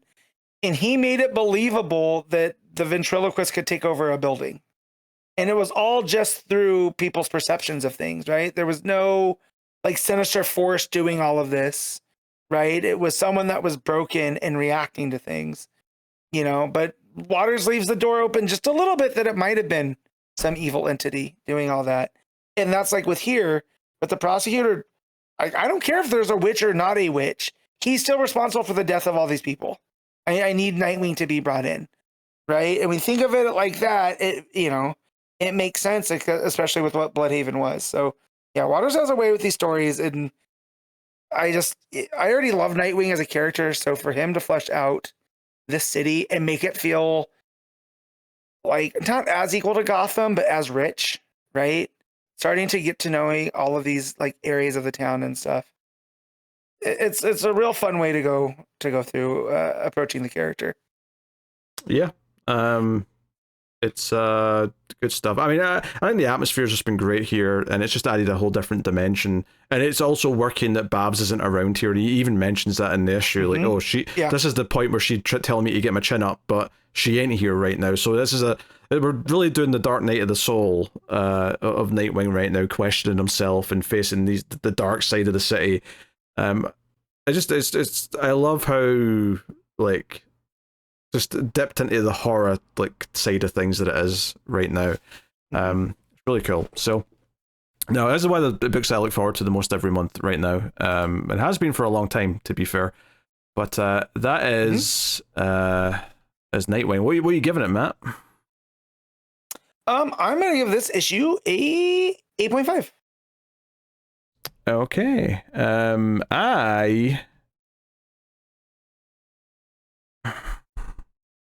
I'll go 9. I'm going to say 9 out of 10. Cool. Superman Unlimited issue 14, Dan Slott writing, with Lucas Meyer and David Messina on the art. So, this one finally revealed who this young John Kent is. I actually think the reveal is nice and simple and makes a lot of sense. It just been Ultraman's son who looks like John, but that's why he's not quite like John, and he doesn't remember certain things, and he's got maybe more of a temper and these other things, which they really hit home throughout this issue. And they also set up that he is not hurt by kryptonite, and like it does bother me a little bit how old John just kind of brushes that off and says, "I'll look into that later." I'm like, I don't know, I would look into that now, John. That seems like a big deal. The way that he plays it, like, right, kryptonite. And then he drops it. You're like, no, dude, like, come on. Something's rotten in Denmark. Look into that now. You and your stupid mask. Yeah. I hate Tomorrow Man. Well, yeah, that's the other thing about this. So I like these like twists in the issue, the reveals in the issue. The thing that's still frustrating me though, which has frustrated me since the start of this arc, is the whole why is he hiding the fact that he's still around? Because we even have Lois in this issue talking to Man Pa Ken and being like, oh, like, I don't know how this time travel stuff works, but it's almost like, you know, John went away and came back as his younger self. You know, is he around? And she even goes to the little Smallville Daily Planet office and she's like asking Steele and Natasha, like, you know, where's John been? He's been helping you guys, right? He's like, yeah, but we've not seen him in a number of days. And I'm like, okay, I'm glad that she's asking these questions. And I do actually really like the whole part where she's talking to the Kents and the Kents say, well, what do you feel, Lois? Like, what's your gut telling you? What's your heart telling you? And she's like, well, I'm also a reporter and I want it to be him. I want this young John to be my son. But what I actually feel like is that I need to investigate this as Lois Lane. I have to actually do the work here. And, you know, sure enough, like it's not adding up. But this point in the issue, we've already seen other hints with the kryptonite and stuff. But I'm like, yeah, like she's doing all this, like searching for old John, looking at all these places that he's been in, like where's he gone? And I'm still do not understand why old John never ever, like, why he chose to hide the fact that he was still around, why he chose to put a mask on. Like, from young John, sure, because that might break his brain if they are the same person, you know, time continuum and, you know, all those rules and whatever. But why hide it from Lois? And Lois is now wondering if, like, oh, he just, like, has turned into young version and she's lost that version of her son. Like, that part of it is still really weird to me and doesn't make any sense. Yeah, it's like they had to sell the mystery of this being really young John And so they had to get themselves into like, this rat's nest of a story when there's much better ways. It doesn't need to be this convoluted. No. You're like, oh, there's some timey-wimey stuff. We need to figure this out. John, you're on top of it because if this is younger you, we have to figure out if there's like a parallel thing or whatever. And instead we get him having to wear this dumb costume and make Lois look like she's not a great investigative journalist, although that said, I did enjoy the stuff with the Kents because her being like, something's not right, but I can't put my finger on it. And I don't know if it's because I really want this to be my son. I like that scene. I like all that. I like that scene. I liked her using her instincts. So I think it did present her as a good reporter and investigator, except for when she goes looking for her older version of her son, it never once occurs to her who Tomorrow Man might be. That's the part that feels weird. So again, the whole Tomorrow Man side of this is the part that just feels absurd, and I don't know why any of these choices were made. It's very strange. Anyway, this issue follows John and John like going around just doing random different supervillain stuff. Like, hey, here's Kent and Kent, Esquire. Here's this tragedy. Let's go deal with that. Here's this other thing going on. And the progression comes more from the other characters. And the story being Lois mainly, and then eventually towards the end we do cut back to Damien, who's also trying to figure stuff out, and Damien's like, Batman, you've already figured this out, haven't you? He's like, yeah, last time I saw Superwoman, she was pregnant with Ultraman's son, so it's probably his kid. And it's like, yep, that sounds about right. And this also coincides with Steel trying to imprison young John until they figure out who he is. And young John doesn't like that very much and goes all villainous and looks like Damien from The Omen looking over his shoulder with the heat vision kicking in. So, yeah, a fight starts with him and everyone else. And there's still the mystery what's going on with the type of kryptonite that's from El Caldero. Like, how was it able to give Beppo powers? That's what Steele's also trying to figure out. Oh yeah, that's what they're doing. That's what they're doing when Lois goes to see them. Yeah, that's what's going on there. Yeah, and then while they're dealing with all of this kryptonite and stuff that happens, right? It gets very unstable, and it ends up taking out some of the scientists, right? Well, yeah. To explain, ends up. Just to explain what's happening here, it's expanding almost like the Fortress of Solitude, growing. So it's all these big kryptonite crystals just sort of like tearing through the building. Yeah. And so obviously it's a death trap for like Kryptonians, to go through. And Lana, with her Superwoman powers, she changes its energy signature and starts to absorb like the kryptonite power. So she ends up having some of these crystals grow out through her shoulders and through her fingers like claws. So there's also that mystery too of what's going on with this kryptonite. As they're going, and that's the other thing that I like too is it because the fake John, the Ultra, we'll call him the Ultra Boy. That's what Damien calls him at the end. Boy, yeah, that they he's not reacting to the kryptonite, but John still, because of parts of his mask and whatever and his hair are exposed, he wraps stuff around, and the younger John goes into there, and that's when you start to realize that something is definitely afoot. Like you said, it's a death trap for Kryptonians. We see that with older John wrapping up and it affecting him. Why is it not affecting this kid? And then it also makes me wonder, did he pick up his dad's power of like, he is powered by kryptonite, right? Yeah, so like, but at that point in the issue, though, it's not a surprise because that moment earlier on when he's holding the kryptonite and then he pretends, kryptonite, and he drops it as if he's pretending that it doesn't, it hurts him. So it's not a surprise that it's not affecting him at the end. It's actually the most predictable thing in the world. At that point, it's just a case of, well, why isn't it affecting him?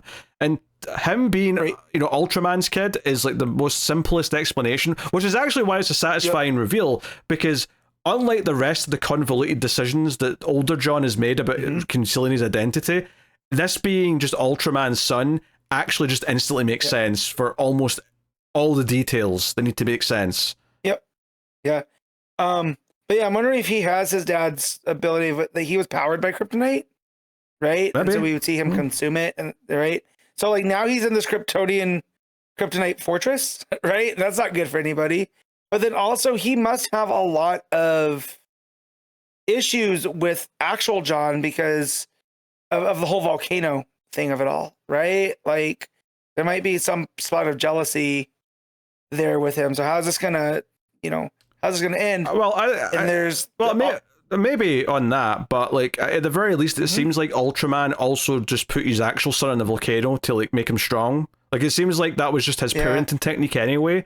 So I think Ultra Boy was in a volcano. I think that is something that he also was put through, because that's just what Ultraman's like the shtick is.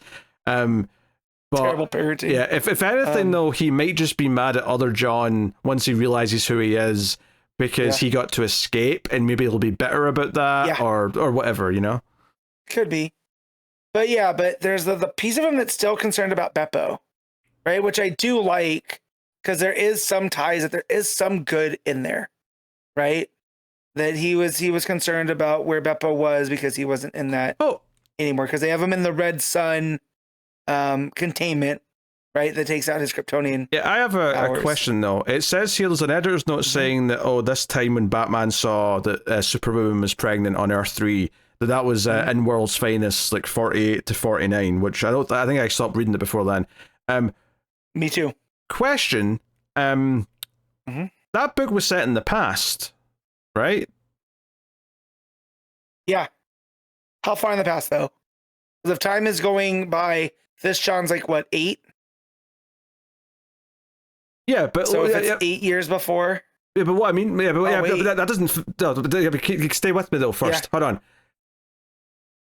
Surely, real John existed before Ultra John did, right? So that would suggest that Superman already had his family and was married to Lois, but he wasn't in World's Finest. That was like, Silver Age time. Like he's not with Lois yet. Lois, I don't even think knew who he was yet. Secret identity was intact. So. Now, to be fair, we have not read those World's Finest issues. It's entirely possible those scenes were set later on in the timeline, so we don't know that. I'm just positing here that what the timeline might be, because I'm pretty that book largely was set back in the early sort of days of the Superman Batman teaming up, right? Dick was still Robin, Supergirl was a teenager, so on and so on. Yeah, so this was from February of this year. That was the issue of it, and it does not say. Yeah, I didn't think it would. Let me look at some of the reviews, because it just says the blurb on it is it disappeared. Yeah, I don't know, but the blurb on it is just all about welcome to Earth 3. Right, and so there's nothing even about Superman or Batman. Yeah, you don't on there. Yeah, we don't need an answer for this right now. The researching is bad audio anyway, so I don't need an answer for this now. It was just something that popped out in my head there as I was thinking about the editor's note, because that book was always set kind of in the early days of those careers, and I don't know if the timeline of any of this makes any sense, unless you're going to argue that time's moving different rates between Earth 0 and Earth 3 or whatever. But regardless, just a weird detail to bring up there. It doesn't really matter though. I mean, if anything, it's just like a little, like, I don't know, a little throwing a bone to the Mark Waid book to say, hey, we'll say that you set this up in a small way. But I mean, ultimately, it doesn't really matter that much. But yeah, so yeah, Damian's coming for Ultra Boy, and so we'll see how everyone reacts to all this. And I hope Lois slaps John when he takes off that mask and she realizes he's been here the whole time. Me too. Because I think it was a dick move. It made no sense. Yep. That's my stance on it. No, absolutely. But yeah, it was a very fulfilling reveal. And I do like that it's Batman and Damian that get to do the official reveal. Yeah. Because they set that up, obviously, when Damian had his doubts when they first met him. So it's like, okay, it's nice that his best friend was able to like immediately be like, nah, you're not John. There's something off here. Yeah. I also love that at the end you got Damian going, I get to take the first shot at him. And I'm like, Damian, he's trying to fight kids. Damian, he still has the powers of a Kryptonian, more or less. Like, I don't think you're going to, unless you're walking in there with actually, what's Ultraman's weakness again? Shoot, I'd have to look it up because it isn't. Is it sunlight? It isn't the kryptonite. Maybe I'll have to look. I'll have an answer by next week. Okay, it's not a big deal. I was going to suggest that Damien come packing with it, whatever it is, but I don't remember what it is, so doesn't matter. Anyway, I mean, art's solid enough throughout. It looks like Unlimited has done for the most part. And no complaints there. So I'm kind of mixed overall because the Tomorrow Man stuff and like him concealing his identity, even though it's the same problem, it's not a new problem, but it's one that's constantly rearing its head because it's constantly affecting things. So that's still annoying me, but I like the reveal. The reveal makes a lot of sense, and I'm excited for the showdown next issue. So that's cool. Yeah. All right, what are you giving Superman Unlimited, Matt? I'm gonna give this a 7.5. I think that's right. I'm going to go with a straight 7. There's stuff in here that I quite like, but that thing that's dragging it down for me still there. I will be very excited to be beyond this reign of the Superboy stuff, which I mostly think's been a waste of time, to be honest, between all the books I've been reading. I mean, the Mark Waid Action Comics was good, but that was already happening before the reign of Superboy stuff. Yeah. So that's kind of irrelevant to this. Well, and I will say that the part of the Superboy Prime stuff has rounded itself into where I'm enjoying it, but yeah, a lot of it just seems, Supergirl's okay. Yeah, but I mean specifically this book though, I was enjoying way more before we did this Superboy stuff. Yeah. So. Yep. I'm looking forward to this being back on track. Although we'll be doing the crossover first, but hopefully the crossover's good. I mean, we'll find out, I suppose. But all right, that is that. Which will take us on to the final part of the show, where we pick our favorite stuff of the week, favorite panel/moment, favorite cover, favorite art, and of course top 5 books. And we will not include the books from last week, I think, just to make life a little easier here. So we will not be including Absolute Batman, Nightwing, or Superman Unlimited in these decisions. So just keep that in mind. All right, Matt, what was your panel/moment of the week? I mean, I could just go the entire issue of the Brutal Dark, but I won't do that. That's me being a self-parody. I like the Cheetah pages in Absolute Wonder Woman. However, I'm going to make mine be from Absolute Superman. And it is the final page where they're on the moon and Cal has the hammer and the mace up, he's holding them. And it's like, you're going to say the magic word to King Shazam. I thought that was a real fun ending, a real big epic moment. And an issue that was full of them, but that was probably my favorite. So yeah. Cool. I mean, Superman or Absolute Superman is kind of the obvious front runner here, especially since we're not including Nightwing. There is some fun big stuff in Ezra Dark as well, or Ezra Cain, I should say. I'm Ezra Dark, crossing over all the names or the titles in that name. Yeah. Peril of the Brutal Dark and Ezra Cain mystery. Oh God. I think I'm going to go with Absolute Superman as well. I'm going to specifically go though with that 2-page layout where Hawkman's narrating all of the tragedies that are happening around the world because of this fight, and just kind of that but constantly saying that no one died, everyone survived because Superman kept doing the saving in between all the fighting. I like the slow reveal of that's what he was talking about for me. Just a sense of epicness, and but also awe of like Superman making sure that like he's doing the impossible, and just the way that that's turning Hawkman's brain into, oh, maybe I didn't have to be a villain all this time. This guy's actually making me believe. So yeah, that's just pure good Superman stuff. So yeah, storytelling. Excellent. All right, for covers this week, the main cover for Brutal Dark's very good. Of course, main cover. There's so many. Yeah. Main cover for Wonder Woman is really solid as well. I like the Joe Quinones cover for Flash, which is Wally wearing Captain Cold's visor, standing next to Cold. Nice and clean, that art. I like the main cover for Absolute Superman quite a bit as well. My pick for the week, though, I'm going to go with... There's a couple of detective covers that are good. The other one that's very good is the... the main one's good. The Kevin Nolan one's pretty good as well. I'm going to go, though, with the Dave Johnson variant for Detective Comics, which is kind of split in 3. You've got like a panel of Batman, a panel of Black Canary, and a panel of Green Arrow. It's just a really nice, sort of moody, old school looking cover. Like, it's got that scratchy kind of art to it that feels kind of old and gritty.